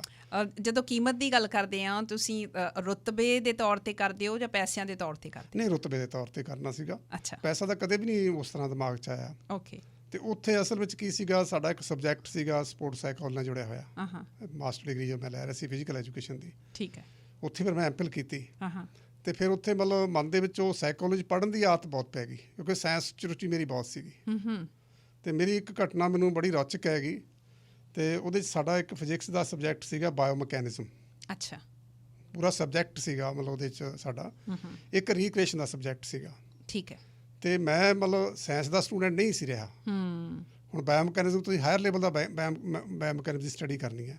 ਪਰ ਜਦੋਂ ਤੁਸੀਂ ਗ੍ਰੈਜੂਏਸ਼ਨ ਦੇ ਵਿੱਚ ਇਹ ਸਬਜੈਕਟਸ ਨਹੀਂ ਲਏ ਹੁੰਦੇ, ਕੀ ਤੁਸੀਂ ਮਾਸਟਰਸ ਸਿੱਧੀ ਕਰ ਸਕਦੇ ਹੁੰਦੇ? ਨਹੀਂ, ਉਹ MPED ਦੇ ਵਿੱਚ ਸਬਜੈਕਟ ਦੀ ਚੁਆਇਸ ਸੀਗੀ। ਅੱਛਾ, ਇਹ MPED ਦੇ ਵਿੱਚ ਲੈ ਸਕਦੇ ਸੀਗੇ। ਠੀਕ ਹੈ। ਵੀ ਚਾਹੇ ਰੀਕ੍ਰੀਏਸ਼ਨ ਲੈ ਲਓ, ਜੇ ਤੁਸੀਂ ਇਹ ਚਾਹੋ ਤੁਹਾਡੀ ਮਰਜ਼ੀ ਆ, ਕੋਈ ਉਹਨਾਂ ਦੇ ਇਸ 'ਤੇ ਓਬਜੈਕਸ਼ਨ ਨਹੀਂ ਸੀ, ਅਤੇ ਤੁਸੀਂ ਪਾਸ ਕਰਨਾ ਹੈ। ਜੇ ਔਖਾ ਸਬਜੈਕਟ ਚੁਣੋਗੇ ਫਿਰ ਤਾਂ ਤੁਸੀਂ ਹੋਣਾ ਹੈਗਾ। ਉਹ ਸਾਡੇ ਮਿਸਟਰ ਰੰਗਨ ਸੀਗੇ, ਪ੍ਰੋਫੈਸਰ ਜਿਹੜੇ ਸੀਗੇ ਡਾਕਟਰ ਰੰਗਨ, ਮੈਂ ਉਹਨਾਂ ਨਾਲ ਗੱਲ ਕਰਨ ਲੱਗ ਗਿਆ। ਕਹਿੰਦਾ ਤੇਰੇ ਲਈ ਔਖਾ ਸਬਜੈਕਟ ਹੈ ਇਹ। ਅੱਛਾ। ਮੈਂ ਸਰ ਤੁਸੀਂ ਸਾਡੇ ਟੀਚਰ ਹੋਗੇ, ਪ੍ਰੋਫੈਸਰ ਹੋਗੇ, ਮੈਨੂੰ ਤਕਲੀਫ ਪਊ ਮੈਂ ਤੁਹਾਡੇ ਕੋਲ ਆ ਸਕਦਾ, ਤੁਸੀਂ ਮੈਨੂੰ ਮਦਦ ਕਰ ਸਕਦੇ ਹੋ। ਉਹ ਕਹਿੰਦਾ ਚਾਹੇ ਹੁਣ ਜੇ ਤੇਰੇ ਮਨ 'ਚ ਇੰਨੀ ਇੱਛਾ ਹੈਗੀ ਹੈ ਤਾਂ ਅੱਧੀ ਰਾਤ ਮੇਰੇ ਘਰੇ ਆ ਜੀ, ਤੈਨੂੰ ਮੈਂ ਹੁਣ ਪੜ੍ਹਾਊਂਗਾ ਹੀ ਪੜ੍ਹਾਊਂਗਾ। ਅੱਛਾ। ਉਹਨੇ ਮੈਨੂੰ ਮੋਟੀਵੇਟ ਕੀਤਾ। ਫਿਰ ਮੈਂ ਉਹੀ ਸਬਜੈਕਟ ਲਿਆ। ਅੱਛਾ। ਉਹ ਸਬਜੈਕਟ ਦਾ ਦਿਨ ਰਾਤ ਇੱਕ ਕਰਤਾ। ਸਾਇੰਸ ਟਰਮਸ ਦਾ ਮੈਨੂੰ ਕੋਈ ਪੌਲ ਨਹੀਂ ਸੀ ਪੜ੍ਹਨ ਦੀ ਆਉਂਦੀ। ਉਹਦੇ ਵਿੱਚ ਕੀ ਸੀ? ਉਹਦੇ 'ਚ ਬਾਇਓਮਕੈਨਿਜ਼ਮ ਦਾ ਹੁੰਦਾ ਵੀ ਮਤਲਬ ਜਦੋਂ ਤੁਸੀਂ ਮੰਨ ਲਓ ਇੱਕ ਸਪੀਡ ਨੂੰ ਹਾਈਟ 'ਚ ਕਨਵਰਟ ਕਿਵੇਂ ਕਰਨਾ ਹੈ। ਅੱਛਾ। ਵੀ ਇੱਕ ਥਰੋ ਕਿਵੇਂ ਹੈ, ਉਹਦੇ 'ਚ ਸਾਰਾ ਮਤਲਬ ਜਿਹੜੀਆਂ ਵੀ ਮਤਲਬ ਉਹਦੇ 'ਚ ਫਿਜ਼ੀਕਲ ਐਕਟੀਵਿਟੀਜ਼ ਆ, ਉਹਨਾਂ ਨੂੰ ਕਿਵੇਂ ਅਸੀਂ ਵੱਖ-ਵੱਖ ਉਹ 'ਚ ਕਨਵਰਟ ਕਰਨਾ ਹੈ। ਉਹ ਬਾਇਓਮਕੈਨਿਜ਼ਮ ਉਹਦੇ 'ਚ ਸੀਗਾ ਵੀ ਤੁਸੀਂ ਤੁਹਾਨੂੰ ਬਹੁਤ ਇੰਟਰਸਟਿੰਗ ਲੱਗੀ ਉਹ ਚੀਜ਼, ਵੀ ਪ੍ਰੋਪਰ ਫੋਰਸ ਤੁਸੀਂ ਆਪਣੀ ਕਿਵੇਂ ਯੂਜ਼ ਕਰਨੀ ਹੈ। ਠੀਕ ਹੈ। ਸਾਰਾ ਉਹਦੇ ਵਿੱਚ ਸੀਗਾ ਇਹ। ਉਹ ਸਾਰਾ ਸਾਇੰਸ ਸਬਜੈਕਟ ਹੀ ਸੀਗਾ। ਅਤੇ ਮੁੜ ਕੇ ਮਤਲਬ ਉਸ ਨੂੰ ਮੈਂ ਕਰਨ ਦੇ ਵਿੱਚ ਸਫਲ ਹੋ ਗਿਆ, ਅਤੇ ਮੇਰੀ ਜਿਹੜੀ ਹੈ ਹਾਇਰ ਫਸਟ ਕਲਾਸ ਮਿਲੀ ਉਹਦੇ 'ਚ ਮੈਨੂੰ। ਅਤੇ ਫਿਰ ਮੈਂ MPhil 'ਚੋਂ ਫਸਟ ਕਲਾਸ ਲੈ ਗਿਆ। ਅਤੇ ਉਹ ਮਤਲਬ ਕੁਦਰਤੀ ਮੈਂ ਗੱਲ ਕਰਦੇ ਉੱਥੇ ਸਾਡੇ ਮਿਸਟਰ ਪਾਰਪਾ ਸਾਡੇ ਪ੍ਰਿੰਸੀਪਲ ਸੀਗੇ। ਅੱਛਾ। ਉਹ ਵੀ ਮੇਰੇ ਕਾਫੀ ਕਲੋਜ਼ ਸੀਗੇ। ਮੈਂ ਉਹਨੂੰ ਪੁੱਛਿਆ PhD ਵਾਸਤੇ ਕਿਹੜੀਆਂ ਕੰਡੀਸ਼ਨਸ ਹੈਗੀਆਂ ਜੇ ਮੈਂ ਇੱਥੇ PhD ਕਰਨੀ ਹੋਵੇ। ਠੀਕ ਹੈ। ਕਹਿੰਦਾ ਤੁਹਾਡੀ MPhil ਅਤੇ ਤੁਹਾਡੀ ਮਾਸਟਰੀ 'ਚੋਂ ਫਸਟ ਕਲਾਸ ਹੋਣੀ ਚਾਹੀਦੀ ਹੈ। ਮੈਂ ਸਰ ਮੈਂ ਲੈ ਕੇ ਆਊਂਗਾ, ਤੁਸੀਂ ਮੈਨੂੰ ਉਹ ਗਾਈਡ ਸੀਗੇ। ਅੱਛਾ। ਅਤੇ ਉਦੋਂ ਬਾਅਦ ਐਡਮਿਸ਼ਨ ਤੁਸੀਂ ਦੇਣੀ ਹੈ ਮੈਨੂੰ। ਉਹ ਜਦੋਂ ਮੈਂ ਆਪਣਾ ਸਬਜੈਕਟ ਮਤਲਬ ਉਸੇ ਕਲਾਸ 'ਚ ਪਾਸ ਕਰ ਲਏ, ਆਪਦਾ ਮਾਸਟਰ ਡਿਗਰੀ ਲੈ ਲਈ, ਉਹ ਵੀ ਫਸਟ 'ਚ ਲੈ ਲਈ, MPhil ਵੀ ਫਸਟ ਕਰ ਲਈ। ਅਤੇ ਮੈਂ ਉਹਨਾਂ ਕੋਲ ਚਲਿਆ ਗਿਆ ਵੀ ਮੈਂ ਤਾਂ ਆਪਦਾ ਉਹ ਪੂਰਾ ਕਰਤਾ, ਕੰਡੀਸ਼ਨ ਪੂਰੀਆਂ ਕਰਤੀਆਂ ਨੇਗੀਆਂ। ਉਹਨਾਂ ਨੇ ਮੈਨੂੰ ਕਿਹਾ ਇੱਕ ਸੀਟ ਖਾਲੀ ਪਈ ਹੈ, ਚੁੱਪ ਕਰਕੇ ਆ ਕੇ ਜੁਆਇਨ ਕਰ ਜਾ। ਅੱਛਾ। PhD ਵਾਸਤੇ। ਚਲੋ ਮੈਂ ਜੁਆਇਨ ਕਰਨ ਦਾ ਮਨ ਬਣਾ ਲਿਆ ਵੀ ਜੁਆਇਨ ਕਰ ਲੈਂਦੇ ਹਾਂ। ਅਤੇ ਮੈਂ ਉਹਨਾਂ ਨੂੰ ਕਿਹਾ ਮੈਂ 15-20 ਦਿਨ ਅਜੇ ਮੈਂ ਪੰਜਾਬ ਜਾ ਕੇ ਆਉਣਾ ਚਾਹੁੰਦਾ। ਅੱਛਾ। ਜਾਇਆ, ਆ ਕੇ ਜੁਆਇਨ ਕਰ ਲਿਆ ਚੁੱਪ ਕਰਕੇ। ਉੱਥੇ ਜਾ ਕੇ ਮੈਂ ਕਰਿਆ ਤੇ ਮੈਨੂੰ ਮਤਲਬ ਜਿਹੜਾ ਕੀ ਆ ਜੋਬ ਦਾ ਕਾਰਡ ਘਰੇ ਆਇਆ ਪਿਆ। ਮੈਨੂੰ ਸਾਡੇ ਸਵਾਮੀ ਪ੍ਰੋਫੈਸਰ ਹੁੰਦੇ ਸੀ ਮਾਊਂਟ ਯੂਨੀਵਰਸਿਟੀ, ਉਹਨੇ ਕਹਿਣਾ ਬਲਵਿੰਦਰ ਜੋਬ ਜਦੋਂ ਵੀ ਸਰਕਾਰੀ ਮਿਲਦੀ ਹੈ ਉਹ ਜੁਆਇਨ ਕਰ ਲਿਓ, ਪੜ੍ਹਾਈ ਤਾਂ ਬਾਅਦ 'ਚ ਵੀ ਹੋ ਜਾਊਗੀ। ਅੱਛਾ ਅੱਛਾ। ਮੈਂ ਉਹ PhD ਵਾਲਾ ਮਨ ਚੋਂ ਕੱਢ ਕੇ ਤੇ ਦੂਸਰੇ ਪਾਸੇ ਮੈਂ ਜਾ ਕੇ ਫਿਰ ਫਿਜ਼ੀਕਲ ਐਜੂਕੇਸ਼ਨ ਦੀ DP ਦੀ ਪੋਸਟ ਜੁਆਇਨ ਕਰ ਗਿਆ। ਠੀਕ ਹੈ। ਫਰਵਾਹੀ ਸਕੂਲ ਦੇ ਵਿੱਚ ਜਿੱਥੋਂ ਦਾ ਬੱਚਾ ਬੋਲ ਰਿਹਾ ਸੀਗਾ। ਲਾਅ ਦਾ ਕੀ ਬਣਿਆ ਫਿਰ? ਉਸ ਤੋਂ ਬਾਅਦ ਮੈਂ ਮਤਲਬ ਲਾਅ ਦਾ ਦਿਮਾਗ 'ਚ ਤਾਂ ਪਿਆ ਹੀ ਸੀਗਾ। ਹਾਂ। ਤੇ ਮੈਂ ਮਤਲਬ ਮੈਨੂੰ ਮੀਡੀਅਮ ਦੀ ਕੋਈ ਸਮੱਸਿਆ ਨਹੀਂ ਸੀ ਹੈਗੀ। ਅੱਛਾ। ਮੈਂ ਵੈਸੇ ਹੀ ਯੂਨੀਵਰਸਿਟੀ ਜਾਂਦਾ ਰਹਿੰਦਾ ਸੀਗਾ, ਪੰਜਾਬ ਯੂਨੀਵਰਸਿਟੀ ਗਿਆ, ਉਦੋਂ ਉੱਥੇ ਫਾਰਮ ਭਰੇ ਜਾ ਰਹੇ ਸੀਗੇ ਲਾਅ ਸੰਬੰਧੀ ਇੰਟਰੈਂਸ ਟੈਸਟ ਵਾਸਤੇ। ਠੀਕ ਹੈ। ਜਿਹੜਾ ਉਦੋਂ ਪਹਿਲਾਂ ਟੈਸਟ ਲਿਆ ਜਾਂਦਾ ਹੈ। 220 ਸੀਟਾਂ ਸੀਗੀਆਂ ਤੇ ਤਕਰੀਬਨ 800 ਤੋਂ ਉੱਪਰ ਸਟੂਡੈਂਟ ਨੇ ਅਪਲਾਈ ਕੀਤਾ ਸੀਗਾ ਉਹਦੇ ਵਾਸਤੇ, ਟੈਸਟ ਵਾਸਤੇ। ਮੇਰੇ ਮਨ 'ਚ ਉਹ ਪੁਰਾਣੀ ਜਿਹੜੀ ਦਿਮਾਗ 'ਚ ਕੀੜਾ ਪਿਆ ਸੀ ਉਹ ਉੱਠ ਖੜਿਆ। ਅੱਛਾ। ਮੈਂ ਉੱਥੋਂ ਫਾਰਮ ਲੈ ਕੇ ਫਾਰਮ ਭਰਤਾ ਤੇ ਫਾਰਮ ਭਰਨ ਤੋਂ ਬਾਅਦ ਮੈਂ ਇੱਕ ਜਿਹੜੀ ਟੈਸਟ ਵਾਸਤੇ ਕਿਤਾਬ ਪੜ੍ਹਨੀ ਸੀ ਉਹ ਨਾਲ ਲਿਆਂਦੀ। 15 ਦਿਨਾਂ ਬਾਅਦ ਟੈਸਟ ਸੀ, ਮੈਂ ਟੈਸਟ ਦਿਆ ਜਾ ਕੇ। ਅੱਛਾ। ਮੇਰਾ ਉਹਦੇ 'ਚ 32ਵਾਂ ਰੈਂਕ।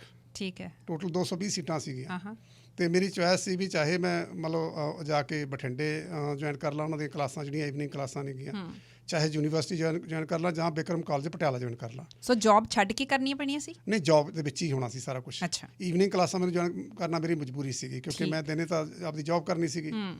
ਫਿਰ ਮੈਂ ਉਹ ਜੁਆਇਨ ਕਰ ਲਿਆ ਬਿਕਰਮ ਕਾਲਜ। ਅੱਛਾ।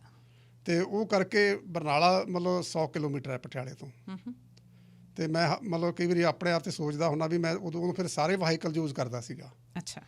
ਵੀ ਪਹਿਲਾਂ ਤਾਂ ਮੈਂ ਘਰੋਂ ਸਕੂਟਰ 'ਤੇ ਜਾਣਾ, ਫਿਰ ਬੱਸ ਲੈਣੀ, ਫਿਰ ਗਾਹਾਂ ਜਾ ਕੇ ਸਾਈਕਲ ਕਾਲਜ ਤੱਕ ਸਾਈਕਲ 'ਤੇ ਜਾਣਾ, ਪਟਿਆਲੇ ਜਿਹੜਾ ਸਟੇਸ਼ਨ ਤੋਂ ਤੱਕ ਸਾਈਕਲ ਛੱਡ ਕੇ ਰਾਤ ਨੂੰ ਟ੍ਰੇਨ ਲੈਣੀ। ਤੇ ਟ੍ਰੇਨ ਆਪਣੇ ਬਰਨਾਲੇ ਮਤਲਬ ਮੇਰੇ ਸਟੇਸ਼ਨ ਤੋਂ ਘਰ ਮੇਰਾ 1.5 ਕਿਲੋਮੀਟਰ, ਫਿਰ ਤੁਰ ਕੇ ਵੀ ਜਾਣਾ। ਮਤਲਬ ਇਹ ਲਗਾਤਾਰ 3 ਸਾਲ ਫਿਰ ਮੈਂ ਉਹ ਪ੍ਰੋਸੈਸ ਚਲਾਇਆ। ਉਸ ਵੇਲੇ ਤੁਸੀਂ ਸਿੰਗਲ ਸੀ ਜਾਂ ਵਿਆਹ ਹੋ ਚੁੱਕਾ ਸੀ? ਮੇਰੀ ਮੈਰਿਜ ਵੀ ਹੋਈ ਵੀ ਸੀਗੀ। ਅੱਛਾ। ਮੇਰੇ ਬੇਟੀ ਵੀ ਇੱਕ ਹੈਗੀ ਛੋਟੀ ਜੀ। ਹਾਂ। ਠੀਕ। ਫਿਰ ਉਹ ਆਪਣੀ ਲਾਅ ਤਾਂ ਪੂਰੀ ਕਰ ਲਈ ਮੈਂ। ਹਾਂ। ਤੇ ਇਹ ਆ ਗਿਆ ਵੀ ਹੁਣ ਅਸਤੀਫਾ ਕਰ ਦੇ ਕੇ ਜੋ ਮੈਂ ਆਪਣੀ ਲੈਕਚਰਾਂ ਦੀ ਜੌਬ ਸੀ ਮੇਰੀ ਇੰਗਲਿਸ਼ ਦੀ, ਉਦੋਂ ਮੈਂ ਅਸਤੀਫਾ ਦੇ ਕੇ ਜੁਆਇਨ ਕਰ ਲੈਣਾ ਉੱਧਰ ਆਪਣਾ ਲਾਅ ਵਾਲੇ ਖੇਤਰ 'ਚ ਪ੍ਰੈਕਟਿਸ ਕਰਨ ਲੱਗ ਜਾਣਾ। ਠੀਕ ਹੈ। ਉਹ ਮੈਂ ਆਪਦੇ ਜੋ ਦੋਸਤਾਂ ਮਿੱਤਰਾਂ 'ਚ ਗਿਆ ਤੇ ਉਹ ਮੈਨੂੰ ਕਹਿੰਦੇ ਤੂੰ ਕੀ ਲੈਣਾ ਹੈ? 60,000 ਤੈਨੂੰ ਤਨਖਾਹ ਮਿਲਦੀ ਹੈ, ਇੱਥੇ ਤਾਂ ਚਾਹ ਦੀਆਂ ਪਿਆਲਿਆਂ ਪਿੱਛੇ ਲੜੀ ਜਾਂਦੇ ਆ।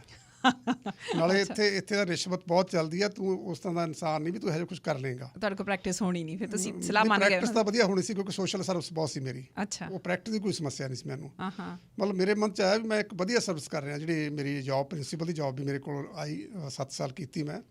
ਮੈਨੂੰ ਫਿਰ ਬੱਚਿਆਂ 'ਚ ਜ਼ਿਆਦਾ ਇੰਟਰਸਟ ਕ੍ਰੀਏਟ ਹੋ ਗਿਆ। ਅੱਛਾ। ਵੀ ਮੈਂ ਇੱਕ ਪਨੀਰੀ ਪ੍ਰੋਡਿਊਸ ਕਰ ਰਿਹਾ। ਹਾਂ। ਤੇ ਮੈਂ ਸਮਾਜ ਨੂੰ ਚੰਗੇ ਬੱਚੇ ਪੈਦਾ ਕਰਕੇ ਦੇ ਰਿਹਾ। ਇਹਨੂੰ ਛੱਡ ਕੇ ਮੈਂ ਕਿਉਂ ਜਾਵਾਂ ਉੱਥੇ? ਠੀਕ ਹੈ। ਤੇ ਬਾਅਦ ਦੇਖ ਲਾਂਗੇ, ਜੁਆਇਨ ਕਰ ਲਾਂਗੇ ਜਦੋਂ ਮੈਂ ਰਿਟਾਇਰ ਹੋ ਗਿਆ, ਉਹ ਦੇਖ ਲਾਂਗੇ। ਪਰ ਇੱਦਾਂ ਨਹੀਂ ਹੁੰਦਾ ਕਿ ਦੇਖੋ ਤੁਹਾਡਾ ਇੰਨਾ ਪੈਸ਼ਨ ਸੀ ਤੁਹਾਡਾ ਲਾਅ ਕਰਨ ਦਾ, ਤੁਸੀਂ ਇੰਨੇ ਔਖੇ ਹੋ ਕੇ ਕੀਤੀ ਵੀ ਹੈ, ਨੌਕਰੀ ਦੇ ਨਾਲ ਨਾਲ ਤੁਸੀਂ ਪੜ੍ਹਦੇ ਰਹੇ, ਤੇ ਅਚਨਚੇਤ ਦਿਮਾਗ ਦੇ ਵਿੱਚ ਇਹ ਚੀਜ਼ ਆ ਗਈ ਕਿ ਨਹੀਂ ਲਾਅ ਦੀ ਪ੍ਰੈਕਟਿਸ ਕਰਨੀ ਨਹੀਂ ਮੈਂ? ਉਹਦੇ ਕਾਰਨ ਸੀ ਇੱਕ ਤਾਂ ਮਤਲਬ ਮੈਨੂੰ ਜਿਹੜਾ ਸੀ ਜ਼ਿਆਦਾ ਇੰਟਰਸਟ ਹੋ ਗਿਆ ਉਹਦੇ ਬੱਚਿਆਂ ਵਾਲੇ ਪਾਸੇ ਨੂੰ ਪੜ੍ਹਾਉਣ ਦੇ ਵਿੱਚ, ਬਹੁਤ ਇੰਟਰਸਟ ਕ੍ਰੀਏਟ ਹੋ ਗਿਆ ਮੇਰਾ। ਜਦੋਂ ਤੁਸੀਂ ਡਿਸੀਜਨ ਮੇਕ ਕਰਦੇ ਰਹੇ ਹੋ, ਤੁਸੀਂ ਕਿੰਨਾ ਕੁ ਦੂਸਰਿਆਂ 'ਤੇ ਡਿਪੈਂਡ ਕਰਦੇ ਰਹੇ ਹੋ, ਕਿੰਨਾ ਕੁ ਤੁਹਾਡਾ ਆਪਣਾ ਹੁੰਦਾ ਸੀ? ਕਿਉਂਕਿ ਵਿੱਚ ਤੁਸੀਂ ਥੋੜਾ ਜ਼ਿਕਰ ਨਹੀਂ ਕੀਤਾ ਹੈਗਾ, ਜਿੱਦਾਂ ਤੁਸੀਂ ਜ਼ਿਕਰ ਕੀਤਾ ਥੋੜਾ ਜਿਹਾ ਸ਼ੁਰੂ 'ਚ ਗੱਲ ਕੀਤੀ ਕਿ ਵੀ ਮੰਮੀ ਨੂੰ ਮੈਂ ਪੁੱਛਿਆ ਕਿ ਸਬਜੈਕਟਸ ਔਖੇ ਹੁੰਦੇ ਆ ਤਾਂ ਸੌਖੇ ਹੁੰਦੇ, ਕਿ ਚੱਲ ਸੌਖੇ ਵਾਲੇ ਲੈ ਲਓ। ਹਾਂਜੀ। ਫਿਰ ਤੁਸੀਂ ਅੱਗੇ ਜਾ ਕੇ ਗੱਲ ਕੀਤੀ ਆਪਣੇ, ਜਦੋਂ ਤੁਸੀਂ ਮਾਸਟਰਸ ਕੀਤੀ ਫਿਜ਼ੀਕਲ ਐਜੂਕੇਸ਼ਨ ਦੀ, ਉਦੋਂ ਵੀ ਤੁਸੀਂ ਸਲਾਹ ਲਈ ਕਿਸੇ ਦੀ। ਦੈਨ ਉਸ ਤੋਂ ਬਾਅਦ ਲਾਅ ਦੀ ਤੁਸੀਂ ਕਰ ਲਈ ਕਿਉਂਕਿ ਤੁਹਾਡੇ ਮਨ ਦੇ ਵਿੱਚ ਪੈਸ਼ਨ ਸੀ, ਪਰ ਫਿਰ ਤੁਹਾਡੇ ਦੋਸਤਾਂ ਨੇ ਇਸ ਗੱਲ ਦੀ ਸਲਾਹ ਦੇ ਦਿੱਤੀ ਕਿ ਭਾਈ ਰਹਿਣ ਦੇ, ਉਹੀ ਬਿਹਤਰ ਹੈ। ਸੋ ਇਹ ਸਲਾਹਾਂ 'ਤੇ ਕਿੰਨਾ ਡਿਪੈਂਡੈਂਟ ਹੁੰਦੇ ਸੀ ਤੇ ਆਪਣਾ ਮਾਈਂਡ ਕਿੰਨਾ? ਨਹੀਂ, ਮੈਂ ਉਦੋਂ ਦੇਖੋ ਮੈਂ ਕਿਸੇ 'ਤੇ ਇਸ ਤਰ੍ਹਾਂ ਨਿਰਭਰ ਨਹੀਂ ਹੋਇਆ ਹੈਗਾ। ਡਿਸੀਜਨ ਜੋ ਮੈਂ ਲੈਂਦਾ ਸੀ ਫਿਰ ਆਪਣੇ ਮਨ ਨਾਲ ਲੈਂਦਾ ਸੀਗਾ। ਚੰਗੀ ਤਰ੍ਹਾਂ ਨਾਲ ਸੋਚ ਸਮਝ ਤੋਂ ਬਾਅਦ ਮੈਂ ਡਿਸੀਜਨ ਲੈਂਦਾ ਸੀਗਾ ਕਿਉਂਕਿ ਫਿਰ ਮੈਂ ਵਿਚਾਰ ਜ਼ਰੂਰ ਕਰਦੇ ਸੀ ਤੁਸੀਂ? ਫਿਰ ਹਾਂ, ਕੰਪੈਰੇਟਿਵਲੀ ਸੋਚਦਾ ਸੀ ਮੈਂ ਜੀ ਬਾਕੀ ਇਹਦੇ 'ਚ ਮੈਨੂੰ ਮਤਲਬ ਜ਼ਿਆਦਾ ਮੇਰੇ ਲਈ ਬੈਟਰ ਲਾਈਨ ਕਿਹੜੀ ਹੈਗੀ। ਚਲੋ ਉੱਥੇ ਮਤਲਬ ਮੈਂ ਪੜ੍ਹਾਉਂਦਿਆਂ ਮੇਰਾ ਇੱਕ ਨਾਲ ਮੇਰੇ ਕੋਲੀਗ ਸੀਗਾ, ਉਹ ਮੇਰੀ ਸਾਈਕੋਲੋਜੀ 'ਚ ਮੇਰੇ ਇੰਟਰਸਟ ਨੂੰ ਬਹੁਤ ਜਾਣਦਾ ਸੀਗਾ। ਮੈਂ ਬਹੁਤ ਪੜ੍ਹਦਾ ਸੀ ਉਸ ਖੇਤਰ ਨੂੰ, ਮੈਂ ਉਦੋਂ ਕੇਸ ਵੀ ਡੀਲ ਕਰਦਾ ਰਹਿੰਦਾ ਸੀਗਾ। ਅੱਛਾ। ਸਰ ਕਹਿੰਦਾ ਮੈਂ ਚਾਹੁੰਦਾ ਵੀ ਤੁਸੀਂ ਮੇਰੇ ਨਾਲ MSc ਕਰ ਲਓ। ਇੱਕ ਹੋਰ ਸਲਾਹ ਆ ਗਈ। ਹਾਂਜੀ, ਵੀ ਨਾ ਤਾਂ ਤੁਸੀਂ ਇਹਦੇ 'ਚ ਖੇਤਰ 'ਚ ਹੈਗੇ ਹੋ, ਮੈਨੂੰ ਤੁਹਾਡੀ ਹੈਲਪ ਮਿਲ ਜੂਗੀ। ਅੱਛਾ। ਮੈਂ ਉਦੋਂ 55 ਸੀਗਾ। ਮੈਂ ਉਹਨੂੰ ਕਿਹਾ ਵੀ ਮੈਂ ਹੁਣ 55 ਆ, ਮੈਂ 3 ਸਾਲ ਬਾਅਦ ਰਿਟਾਇਰ ਹੋ ਜਾਣਾ, ਹੁਣ ਮੈਂ ਕੀ ਲੈਣਾ ਕਰਕੇ ਮੇਰਾ ਵੀ ਚਲੋ ਛੱਡ ਪਰੇ ਯਾਰ, ਹੁਣ ਠੀਕ ਹੈ। ਸਰ ਨਹੀਂ, ਮੈਂ ਤਾਂ ਦੇਖੋ ਤੁਸੀਂ ਤੁਹਾਡੀ ਮਦਦ ਨਾਲ ਮੈਂ MSc ਕਰ ਲੂੰਗਾ। ਮੇਰੀ ਮੰਨ ਲਓ ਤੁਸੀਂ, ਠੀਕ ਹੈ। ਤੁਹਾਨੂੰ ਕੋਈ ਸਮੱਸਿਆ ਆਉਣੀ ਨਹੀਂ, ਮੈਨੂੰ ਫਾਇਦਾ ਬਹੁਤ ਹੋ ਜਾਊਗਾ। ਹਾਂ ਉਹਨੇ ਫਿਰ ਮੇਰਾ ਆਪੇ ਫਾਰਮ ਭਰਾ ਕੇ ਫੋਟੋਆਂ ਵਗੈਰਾ ਲਾ ਕੇ ਸਭ ਕੁਛ ਕਰਤਾ ਮੇਰਾ, ਤੇ ਮੇਰਾ ਰੋਲ ਨੰਬਰ ਆ ਗਿਆ। ਤੇ ਫਿਰ ਉਹ ਤੋਂ ਬਾਅਦ ਅਸੀਂ ਆਪਣੀ ਦੋਨਾਂ ਨੇ ਉਹ ਸ਼ੁਰੂ ਕਰਤੀ। ਤੁਹਾਨੂੰ ਸੁਣ ਕੇ ਮੇਰਾ ਦਿਲ ਕਰਨ ਲੱਗ ਪਿਆ ਕਿ ਮੈਂ ਵੀ ਕੋਈ ਸਾਈਕੋਲੋਜੀ ਦੀ ਸਟੱਡੀ ਕਰਾਂ। ਜੇ ਤੁਸੀਂ ਉਸ ਮੋਡ ਤੇ ਕਰ ਸਕਦੇ ਹੋ ਦੈਟ ਮੀਨਸ ਕੋਈ ਵੀ ਸ਼ੁਰੂ ਕਰ ਸਕਦਾ। ਜੁਆਇਨ ਕਰਨ ਦਾ ਸੋਚੋ ਵੀ ਮੰਨ ਲਓ ਜਿਹੜੀ ਆਪਾਂ ਸਾਈਕੋਥੈਰੇਪੀ ਹੈ ਐਬਨੋਰਮਲ ਸਾਈਕੋਲੋਜੀ ਨਾਲ ਜੁੜੀ ਹੈਗੀ। ਨਾਰਮਲ ਸਾਈਕੋਲੋਜੀ ਮੈਂ ਬਹੁਤ ਪੜ੍ਹੀ, ਐਬਨੋਰਮਲ 'ਚ ਮੇਰਾ ਇੰਟਰਸਟ ਬਹੁਤ ਸੀਗਾ ਕਿਉਂਕਿ ਉਸ ਦੇ ਕੇਸ ਡੀਲ ਕਰਦਾ ਸੀਗਾ। ਤੇ ਜਾ ਕੇ ਫਿਰ ਇੱਕ ਡਾਕਟਰੀ ਲਾਈਨ ਫੜ ਲਈ। ਐ ਸਮਝੋ ਮੈਂ ਸਟਾਰਟ 'ਚ ਕਿਹਾ ਸੀ ਨਾ ਵੀ ਮੇਰਾ ਸਾਇੰਸ ਕਰ ਰੁਚੀ ਤਾਂ ਸੀਗੀ, ਪਰ ਸ਼ੁਰੂ 'ਚ ਪਤਾ ਨਹੀਂ ਸੀ ਹੈਗਾ ਵੀ ਮੈਂ ਆਰਟਸ 'ਚ ਜਾਂ ਕਿਹੜੇ ਜਾਵਾਂ। ਉਹ ਸਾਇੰਸ ਵਾਲੀ ਗੱਲ ਦਿਮਾਗ 'ਚ, ਮੈਂ ਉਸੇ ਚੱਕਰ 'ਚ ਫਿਰ ਮੈਂ ਬਾਇਓਮਕੈਨਿਜ਼ਮ ਲਿਆ ਜਾ ਕੇ ਆਪਣੀ MPEd ਦੇ ਵਿੱਚ। ਉਸੇ 'ਚੋਂ ਫਿਰ ਮੈਂ ਇਸ ਲਾਈਨ ਸਾਇੰਸ ਦੇ ਵਿੱਚ ਆਇਆ। ਤੇ ਮੈਨੂੰ ਹੁਣ ਕੋਈ ਮੈਡੀਕਲ ਖੇਤਰ ਜਾਂ ਮਤਲਬ ਇਹ ਜਿਹੜੇ ਬਾਕੀ ਖੇਤਰ ਦੀ ਟਰਮੀਨੋਲੋਜੀ ਕਦੇ ਕੋਈ ਸਮੱਸਿਆ ਨਹੀਂ, ਕਿਉਂਕਿ ਮੇਰੀ ਰੀਡਿੰਗ ਇਸ ਤਰ੍ਹਾਂ ਦੀ ਰਹਿੰਦੀ ਸੀ ਹਮੇਸ਼ਾ ਹੀ। ਇੰਟਰਸਟਿੰਗ ਗੱਲ ਇਹ ਹੈ ਕਿ ਦੇਖੋ ਇਹਨਾਂ ਨੇ 55 ਸਾਲ ਦੀ ਉਮਰ ਤੋਂ ਬਾਅਦ ਸਾਈਕੋਥੈਰੇਪਿਸ ਦੀ ਜਿਹੜੀ ਇਹ ਪੜ੍ਹਾਈ ਕੀਤੀ। ਉਸ ਤੋਂ ਬਾਅਦ ਜਿਹੜੀਆਂ ਕਿਤਾਬਾਂ ਲਿਖੀਆਂ ਉਹ ਵੀ ਇਸੇ ਹੀ ਵਿਸ਼ੇ ਦੇ ਉੱਤੇ ਲਿਖੀਆਂ, ਮਨੋਵਿਗਿਆਨ ਦੇ ਨਾਲ ਸੰਬੰਧਿਤ। ਮਨੋਰੋਗ ਕਾਰਨ ਤੇ ਇਲਾਜ, ਸਮੋਹਨ ਨੀਂਦ, ਇਹਦੀ ਵੀ ਇਹਨਾਂ ਨੇ ਇੱਕ ਕਿਤਾਬ ਲਿਖੀ ਹੈ। ਬਾਲ ਮਨੋਵਿਗਿਆਨ, ਜਿਵੇਂ ਗੱਲ ਕਰਕੇ ਹਟਿਆ ਕਿ ਬੱਚਿਆਂ ਦੇ ਵਿੱਚ ਮੇਰਾ ਖਾਸ ਇੰਟਰਸਟ ਸੀ, ਉਹਦੇ 'ਤੇ ਵੀ ਇੱਕ ਕਿਤਾਬ ਲਿਖੀ ਹੈ। ਅਤੇ ਇਹ ਬਹੁਤ ਇੰਟਰਸਟਿੰਗ ਮੈਨੂੰ ਗੱਲਾਂ ਇਸ ਲਈ ਵੀ ਲੱਗ ਰਹੀਆਂ, ਕਈ ਵਾਰ ਅਸੀਂ ਜਿਹੜੇ ਡਿਸੀਜ਼ਨਸ ਉਮਰ ਦੇ ਪਹਿਲੇ ਸਾਲਾਂ ਦੇ ਵਿੱਚ ਬਣਾ ਲੈਂਦੇ ਹਾਂ, ਫਿਰ ਸਾਨੂੰ ਲੱਗਦਾ ਕਿ ਨਹੀਂ, ਜਿੱਧਰ ਨੂੰ ਅਸੀਂ ਜਾਣਾ ਚਾਹੁੰਦੇ ਹਾਂ ਹੁਣ ਉਹ ਟਾਈਮ ਜਿਹੜਾ ਉਹ ਲੰਘ ਗਿਆ, ਦੂਰ ਰਹਿ ਗਿਆ ਉਹ ਸਮਾਂ, ਔਖਾ ਹੈ ਮੋੜ ਕੱਟਣਾ। ਪਰ ਇਹਨਾਂ ਨੇ ਕੱਟਿਆ ਮੋੜ, ਅਤੇ ਇਸ ਵੇਲੇ ਇਸੇ ਹੀ ਫੀਲਡ ਦੇ ਵਿੱਚ ਬੇਸਿਕਲੀ ਕੰਮ ਕਰ ਰਹੇ ਨੇ। ਕਈ ਲੋਕਾਂ ਦੀ ਮਦਦ ਹੁਣ ਵੀ ਕਰ ਰਹੇ ਨੇ, ਇੱਥੇ ਆਏ ਹੋਏ ਆ। BC ਦੇ ਵਿੱਚ ਬੇਸ਼ੱਕ ਓਨਟੇਰੀਓ ਰਹਿੰਦੇ ਆ, ਮੈਨੂੰ ਪਤਾ ਕਿ ਕਈ ਲੋਕ ਇੱਥੇ ਵੀ ਇਹਨਾਂ ਨਾਲ ਦੇ ਸੰਪਰਕ ਦੇ ਵਿੱਚ ਆ ਕੇ ਕਈ ਤਰ੍ਹਾਂ ਦੀਆਂ ਜਿਹੜੀਆਂ ਬੱਚਿਆਂ ਦੀਆਂ ਖਾਸ ਕਰਕੇ ਸਮੱਸਿਆਵਾਂ ਨੇ ਉਹਨਾਂ ਦਾ ਹੱਲ ਲੱਭਣ ਦੇ ਲਈ ਇਹਨਾਂ ਨੂੰ ਸੰਪਰਕ ਦੇ ਵਿੱਚ ਕਰਦੇ ਆ। ਹੁਣੇ ਜਿਹੜੇ ਸਾਡੇ ਕਾਲਰ ਆਏ ਸੀ ਉਹ ਵੀ ਆਪਣਾ ਹੀ ਇਹ ਜ਼ਿਕਰ ਕਰਕੇ ਗਏ ਆ, ਭਾਵੇਂ ਕਾਫੀ ਸਾਲਾਂ ਦੀ ਉਹ ਜਿਹੜੀ ਆਪਣੀ ਸਟੋਰੀ ਸ਼ੇਅਰ ਕਰਕੇ ਗਏ ਆ। ਕੁਝ ਗੱਲਾਂ ਮੈਂ ਜਾਣਨਾ ਚਾਹੁੰਦੀ ਹਾਂ ਕਿ ਲਾਈਫ ਦੇ ਵਿੱਚ ਹਰ ਇੱਕ ਵਿਅਕਤੀ ਹੈ ਉਹ ਗੋਲ ਰੱਖਦਾ ਜਾਂ ਇਹ ਸੋਚਦਾ ਕਿ ਮੇਰੇ ਲਾਈਫ ਦਾ ਪਰਪਸ ਇਹ ਹੈ। ਕਦੇ ਤੁਸੀਂ ਗੋਲਸ ਰੱਖੇ ਆ ਜਾਂ ਆਪਣਾ ਪਰਪਸ ਪਹਿਚਾਣਿਆ ਕਿ ਵੀ ਮੈਂ ਇੱਕ ਮਨੁੱਖ ਹੋਣ ਦੇ ਨਾਤੇ ਮੇਰੀ ਜ਼ਿੰਦਗੀ ਦਾ ਆਹ ਗੋਲ ਆ, ਆਹ ਪਰਪਸ ਆ? ਦੇਖੋ ਇਹ ਤਾਂ ਬੜਾ ਸਪਸ਼ਟ ਹੈ ਵੀ ਗੋਲ ਤੋਂ ਬਿਨਾਂ ਤਾਂ ਕੋਈ ਲਾਈਫ ਹੋ ਹੀ ਨਹੀਂ ਸਕਦੀ। ਟਾਰਗੇਟ ਤਾਂ ਬਣਾਉਣੇ ਹੀ ਪੈਂਦੇ ਆ। ਸੋ ਬਣਾਏ ਤੁਸੀਂ ਵੀ? ਤੇ ਉਹ ਟਾਰਗੇਟ ਬਣਾਏ ਆ ਸਾਰੇ। ਜੇ ਮੈਂ ਕੋਈ ਆਪਣੀ ਮਾਸਟਰ ਡਿਗਰੀ ਲੈਂਦਾ ਵੀ ਰਿਹਾ ਉਹਦੇ ਪਿੱਛੇ ਕੋਈ ਟਾਰਗੇਟ ਹੀ ਸੀਗਾ। ਜਦੋਂ ਮੈਂ ਉਹ ਕਵਰ ਕਰ ਲਿਆ ਫਿਰ ਮੈਂ ਆਪਾਂ ਵੀ ਗਾਹਾਂ ਤੁਰ ਲਈ, ਹੋਰ ਮਾੜਾ ਜਿਹਾ ਅੱਗੇ ਨੂੰ ਚੱਲ ਜਾਈਏ। ਇਸ ਤਰ੍ਹਾਂ ਦੇ ਟਾਰਗੇਟ ਬਣਦੇ ਰਹੇ ਹੈਗੇ। ਹੁਣ ਜੇ ਮੈਂ ਇੱਕ ਥੋੜ੍ਹਾ ਜਿਹਾ ਇਸ ਤੋਂ ਬਿਨਾਂ ਐਜੂਕੇਸ਼ਨ ਪੱਖ ਦੂਜਾ ਪਾਸਾ ਦੇਖਣਾ ਚਾਹੁੰਦਾ ਆਪਣਾ। ਮੈਂ ਉਦੋਂ 23 ਓਲਡ ਸੀਗਾ ਜਦੋਂ ਅਸੀਂ ਇੱਕ ਸਪੋਰਟਸ ਕਲੱਬ ਬਣਾਇਆ ਬਰਨਾਲੇ 'ਚ, ਸ਼ਹੀਦ ਭਗਤ ਸਿੰਘ ਸਪੋਰਟਸ ਕਲੱਬ ਬਰਨਾਲਾ ਉਹਦਾ ਨਾਂ ਹੈਗਾ। ਬਰਨਾਲੇ ਦਾ ਕਾਫੀ ਮਸ਼ਹੂਰ ਕਲੱਬ ਅੱਜ ਵੀ ਹੈਗਾ। ਉਹਦਾ ਪਹਿਲਾ ਪ੍ਰਧਾਨ ਬਣਿਆ ਮੈਂ, ਅਤੇ ਅੱਜ ਤੱਕ ਉਸ ਦਾ ਚੇਅਰਮੈਨ ਹੈਗਾ ਮੈਂ। ਉਹਦਾ ਕੀ ਮਤਲਬ ਪਰਪਸ ਕੀ ਸੀ ਉਹ ਕਲੱਬ ਬਣਾਉਣ ਦਾ? ਸਪੋਰਟਸ ਕਰਾਉਣਾ। ਮਤਲਬ ਅਸੀਂ ਜ਼ਿਆਦਾ ਟੂਰਨਾਮੈਂਟ ਕਰਾਉਂਦੇ ਜਿਹਦੇ 'ਚ ਅਸੀਂ ਕੁਝ ਥੋੜ੍ਹੇ ਬਹੁਤੇ ਐਥਲੈਟਿਕ ਦੇ ਇਵੈਂਟ ਰੱਖਦੇ ਸੀਗੇ ਜਾਂ ਫਿਰ ਕਬੱਡੀ ਕਰਾਉਂਦੇ ਸੀਗੇ ਉਹਦੇ ਵਿੱਚ ਸਾਰੀ ਜਿਹੜੀ ਸੀਗੀ। ਠੀਕ ਹੈ। ਹੁਣ ਉਹ ਜਿਹੜਾ ਮਤਲਬ ਅਸੀਂ ਟੂਰਨਾਮੈਂਟ ਲਈ ਸਾਨੂੰ ਇਹ ਸੀ ਵੀ ਸਾਡਾ ਆਪਣਾ ਗਰਾਊਂਡ ਹੋਵੇ। ਪਹਿਲਾਂ ਤਾਂ ਅਸੀਂ ਕਿਸੇ ਦੀ ਜ਼ਮੀਨ 'ਚ ਵਾਹ ਕੇ ਉੱਥੇ ਕਰਾਉਣਾ, ਕਿਉਂਕਿ ਬਰਨਾਲੇ 'ਚ ਗਰਾਊਂਡ ਕੋਈ ਹੈ ਨਹੀਂ ਸੀ ਇਸ ਤਰ੍ਹਾਂ ਜਿੱਥੇ ਅਸੀਂ ਉਹ ਕਬੱਡੀ ਕਰਾ ਸਕਦੇ ਹੋਈਏ। ਫਿਰ ਅਸੀਂ ਅਸੀਂ ਅਗਵਾੜ, ਸਾਡਾ ਪੇਂਡੂ ਖੇਤਰ ਸੀ ਬਰਨਾਲੇ ਦਾ, ਕਿਸਾਨੀ ਦਾ ਖਾਸ ਤੌਰ 'ਤੇ, ਉੱਥੇ ਸ਼ਾਮਲਾਟ ਪਈ ਹੁੰਦੀ ਹੈ, ਇੱਕ ਕਾਫੀ ਵੱਡਾ ਟੋਬਾ ਉੱਥੇ ਸੀਗਾ ਜੀ। ਅਤੇ ਟੋਬਾ ਸਮਝੋ ਜਿੱਥੇ ਮਤਲਬ ਵੱਡਾ ਪੌਂਡ ਪਾਣੀ ਸਾਰੇ ਸ਼ਹਿਰ ਦਾ ਡਿੱਗਦਾ ਸੀ, ਕਾਫੀ ਵੱਡਾ ਸੀਗਾ, 11-12 ਏਕੜ ਦਾ ਸੀ, ਡੂੰਘਾ ਸੀ ਕਾਫੀ ਜੀ। ਸਾਨੂੰ ਇਹ ਹੋ ਗਿਆ ਪਹਿਲਾਂ ਆਪਾਂ ਗਰਾਊਂਡ ਬਣਾਈਏ ਇਹਦੇ 'ਚ ਆਪਣਾ। ਅਤੇ ਲੋਕਾਂ ਦੀ ਸਹਿਮਤੀ ਸਾਡੇ ਨਾਲ ਹੁੰਦੀ ਸੀ ਹਮੇਸ਼ਾ, ਕੋਈ ਕਲੱਬ ਕੰਮ ਵਧੀਆ ਕਰ ਰਿਹਾ ਸੀਗਾ। ਤੁਸੀਂ ਇਹ ਦੇਖੋ ਵੀ ਅਸੀਂ ਪਹਿਲਾਂ ਤਾਂ ਆਪਣੇ ਗਰਾਊਂਡ ਉਹ ਜਿਹੜਾ 14-15 ਫੁੱਟ ਡੂੰਘਾ ਟੋਬਾ ਭਰ ਕੇ ਅਸੀਂ ਪਹਿਲਾਂ ਤਾਂ ਅਸੀਂ ਆਪਣੇ ਕਬੱਡੀ ਦਾ ਸਟੇਡੀਅਮ ਬਣਾਇਆ, ਗਰਾਊਂਡ ਬਣਿਆ ਹੋਇਆ, ਉਹਦੀ ਵਧੀਆ ਇੱਕ ਟੌਪ ਦੀ ਸਟੇਜ ਬਣੀ ਵੀ ਹੈ। ਠੀਕ ਹੈ। ਅਤੇ ਉਹ ਬਣਾਉਂਦੇ ਇੱਕ ਮਸਲਾ ਹੋਰ ਖੜ੍ਹਾ ਹੋ ਗਿਆ। ਮਸਲਾ ਇਹ ਵੀ ਸਾਡੇ ਮਤਲਬ ਉਸ ਅਗਵਾੜ ਦੇ ਵਿੱਚ ਗੌਰਮੈਂਟ ਗਰਲਜ਼ ਹਾਈ ਸਕੂਲ ਜਿਹੜਾ ਸੀਗਾ ਇੱਕ ਪ੍ਰਾਈਵੇਟ ਬਿਲਡਿੰਗ ਚੱਲਦਾ ਸੀਗਾ। ਉਹ ਖਸਤਾ ਹਾਲਤ ਸੀਗੀ। ਮੈਂ ਖੁਦ ਟੀਚਰ ਵੀ ਸੀਗਾ ਉਦੋਂ। ਅਤੇ ਜਦੋਂ ਜ਼ਿਲ੍ਹਾ ਸਿੱਖਿਆ ਅਫਸਰ ਨੇ ਮਤਲਬ ਹੁਕਮ ਲਿਆਂਦੇ ਵੀ ਇਸ ਸਕੂਲ ਨੂੰ ਮਤਲਬ ਗੌਰਮੈਂਟ ਬੋਇਜ਼ ਸਕੂਲ 'ਚ ਬਰਨਾਲੇ ਸ਼ਿਫਟ ਕਰ ਦਿਓ, ਈਵਨਿੰਗ ਕਲਾਸਾਂ ਲਾ ਦਿੱਤੀਆਂ। ਸਾਨੂੰ ਇਹ ਸੀ ਵੀ ਸਾਡੀਆਂ ਬੱਚੀਆਂ ਜਿਹੜੀਆਂ ਪੜ੍ਹਨੋਂ ਰਹਿ ਜਾਣਗੀਆਂ, ਕਿਉਂਕਿ ਦੂਰੋਂ ਬੱਚੀਆਂ ਜਾਂਦੀਆਂ ਨੇ ਜਿੱਥੇ ਬੋਇਜ਼ ਸਕੂਲ ਹੋਵੇ ਜਾਂ ਈਵਨਿੰਗ ਕਲਾਸਾਂ ਅਟੈਂਡ ਕਰਨ ਵਾਲੇ ਸਾਰੇ ਬੱਚੇ ਨਹੀਂ ਹੁੰਦੇ। ਅਸੀਂ ਉਹਦਾ ਰਿਵੋਲਟ ਕਰਕੇ DO ਨੂੰ ਇਹ ਕਿਹਾ ਵੀ ਤੁਹਾਨੂੰ ਵਾਪਸ ਜਾਣਾ ਪੈਣਾ। ਇਹ ਪ੍ਰਬੰਧ ਹੁਣ ਅਸੀਂ ਕਰਾਂਗੇ, ਜਿਹੜਾ ਤੁਸੀਂ ਸੋਚਦੇ ਹੋ ਵੀ ਅਸੀਂ ਬਿਲਡਿੰਗ ਬਣਾ ਕੇ ਦੇਵਾਂਗੇ ਇਹਨਾਂ ਨੂੰ, ਪਰ ਇੱਥੋਂ ਅਸੀਂ ਇਹਨੂੰ ਸ਼ਿਫਟ ਨਹੀਂ ਹੋਣ ਦੇਣਾ ਹੈਗਾ। ਓਕੇ। ਆਡੀਓ ਚਲਿਆ ਗਿਆ, ਅਸੀਂ ਲਿਖ ਕੇ ਦਿੱਤਾ ਉਹਨੂੰ ਸਾਰਾ ਕੁਝ, ਕਾਫੀ 400-500 ਬੰਦੇ ਦੀ ਆਡੀਅੰਸ ਸਾਡੀ, ਉਹ ਮੰਨ ਗਿਆ, ਕਹਿੰਦਾ ਠੀਕ ਹੈ ਜਿਵੇਂ ਤੁਸੀਂ ਚਾਹੁੰਦੇ ਹੋ, ਮੈਂ ਉਹ ਤਾਂ ਨਹੀਂ ਕਰ ਸਕਦਾ, ਮੈਂ ਧੱਕੇ ਨਾਲ ਸ਼ਿਫਟ ਹੀ ਨਹੀਂ ਕਰ ਸਕਦਾ ਇੱਥੋਂ। ਉਹ ਪ੍ਰੋਜੈਕਟ ਅਸੀਂ ਨਾਲ ਲੈ ਲਿਆ ਫਿਰ ਅਸੀਂ। ਅੱਛਾ। ਉਹਦੇ ਲਈ ਸਾਨੂੰ ਫਿਰ ਟੋਭਾ ਹੀ ਭਰਨਾ ਪੈਣਾ ਸੀ, ਜ਼ਮੀਨ ਉਹਦੇ ਨਾਂ ਲਵਾ ਲਈ ਸਕੂਲ ਦੇ। ਅੱਛਾ। ਅਸੀਂ ਉਹ ਫਿਰ ਮਤਲਬ 3 ਏਕੜ ਜਗ੍ਹਾ ਜਿਹੜੀ ਹੈ ਭਰੀ। ਉਦੋਂ ਬਰਨਾਲਾ ਸਾਹਿਬ ਚੀਫ ਮਿਨਿਸਟਰ ਹੁੰਦੇ ਸੀਗੇ, ਉਹਨਾਂ ਨਾਲ ਸੰਪਰਕ ਕੀਤਾ, ਉਹਨਾਂ ਨੇ ਗ੍ਰਾਂਟ ਵੀ ਭੇਜੀ ਸਾਨੂੰ 6 ਲੱਖ ਦੀ। ਅੱਛਾ। ਪਰ ਲੋਕਲ PWD ਜਵਾਬ ਦੇ ਗਿਆ, ਕਹਿੰਦਾ ਉਹ ਦਲਦਲ ਹੈਗੀ ਹੈ, ਉੱਥੇ ਬਿਲਡਿੰਗ ਨਹੀਂ ਖੜ ਸਕਦੀ। ਉਹ ਸਾਡੇ ਮਤਲਬ ਤੱਕ ਦਰਦ ਕਰਦੇ ਕਰਦੇ ਉਹ ਗ੍ਰਾਂਟ ਲੈਪਸ ਕਰਤੀ ਉਹਨਾਂ ਨੇ। ਸੋ ਚੈਲੰਜ ਹੋਰ ਆ ਗਿਆ। ਚੈਲੰਜ ਆ ਗਿਆ ਇੱਕ ਕਿਸਮ ਦਾ। 6 ਲੱਖ ਦੀ ਗ੍ਰਾਂਟ ਸੀ, ਪਰ ਅਸੀਂ ਮਤਲਬ ਇਹ ਕਰਨ ਦਾ ਤਹੀਆ ਕੀਤਾ ਹੀ ਹੋਇਆ ਸੀ। ਸਾਡੇ ਕੋਲ ਸੰਬੰਧ ਸੀ 33-34 ਕਲੱਬਾਂ ਦੀ ਯੂਨੀਅਨ ਵੀ ਬਣਾਈ ਵੀ ਸੀ ਸਾਡੀ ਆਪਣੀ, ਤੇ ਉਹਦੀ ਵੀ ਅਗਵਾਈ ਕਰਦਾ ਰਿਹਾ ਮੈਂ। ਫਿਰ ਮੁੜ ਕੇ ਜਾ ਕੇ ਅਸੀਂ ਉਹ ਵਿੱਢ ਲਿਆ ਕੰਮ। ਉਦੋਂ ਮਤਲਬ ਜ਼ਿਆਦਾਤਰ ਕਈਆਂ ਨਾਲ ਹੀ ਮਤਲਬ ਮਿੱਟੀ ਭਰੀ ਜਾਂਦੀ ਸੀ, ਹੁਣ ਤਾਂ ਮਸ਼ੀਨਾਂ ਆ ਗਈਆਂ ਨੇਗੀਆਂ ਜੀ। ਤੁਸੀਂ ਲੋਕਾਂ ਦਾ ਉਦੋਂ ਦੇਖਣ ਵਾਲਾ ਚਾਅ ਹੁੰਦਾ ਸੀਗਾ ਜਦੋਂ ਕੰਮ ਚੱਲਦਾ ਹੁੰਦਾ ਸਾਡਾ। ਅਸੀਂ 2-2.5 ਸਾਲਾਂ 'ਚ ਉਹ ਜਗ੍ਹਾ ਭਰਤੀ। ਫਿਰ ਬਿਲਡਿੰਗ ਦਾ ਪ੍ਰੋਜੈਕਟ ਆ ਗਿਆ। ਸਲਾਈਟ ਦੇ ਇੰਜੀਨੀਅਰ ਸੀਗੇ ਉਦੋਂ ਗੌਰਮੈਂਟ, ਜਿਹੜਾ ਬਾਬਾ ਇਹਦਾ ਕੀ ਸੰਤ ਲੌਂਗੋਵਾਲ ਦੇ ਨਾਂ 'ਤੇ ਹੈਗਾ, ਉਹਦੇ ਇੰਜੀਨੀਅਰ ਨਾਲ ਸਾਡਾ ਸੰਪਰਕ ਹੋ ਗਿਆ। ਅੱਛਾ। ਕਿਉਂਕਿ ਲਿੰਕ ਸਾਡੇ ਹੈਗੇ ਸੀ, ਉਹਨਾਂ ਤੋਂ ਅਸੀਂ ਉਹਦਾ ਨਕਸ਼ਾ ਬਣਵਾਇਆ। ਉਹਨਾਂ ਨੇ ਸਾਨੂੰ ਸੁਝਾਅ ਦਿੱਤਾ ਵੀ ਇਹ ਇੱਥੇ ਬਿਲਡਿੰਗ ਬਣਾਈ ਜਾ ਸਕਦੀ ਹੈ, ਪਰ ਇੱਕ ਤਰੀਕਾ ਹੈ, ਤੁਹਾਨੂੰ 20 ਫੁੱਟ ਡੂੰਘੇ ਪਿਲਰ ਪਾਉਣੇ ਪੈਣਗੇ ਥੱਲੇ। ਓਕੇ। ਅਸੀਂ 226 ਪਿਲਰ ਪਾਏ, 20 ਫੁੱਟ ਡੂੰਘੇ। ਤਕਰੀਬਨ ਉਹਨਾਂ ਦਾ ਬਿਆਸ ਜਿਹੜਾ ਹੈਗਾ ਨੀਅਰ ਅਬਾਊਟ 2 ਫੁੱਟ ਦੇ ਕਰੀਬ ਹੋਣਾ ਹੈ।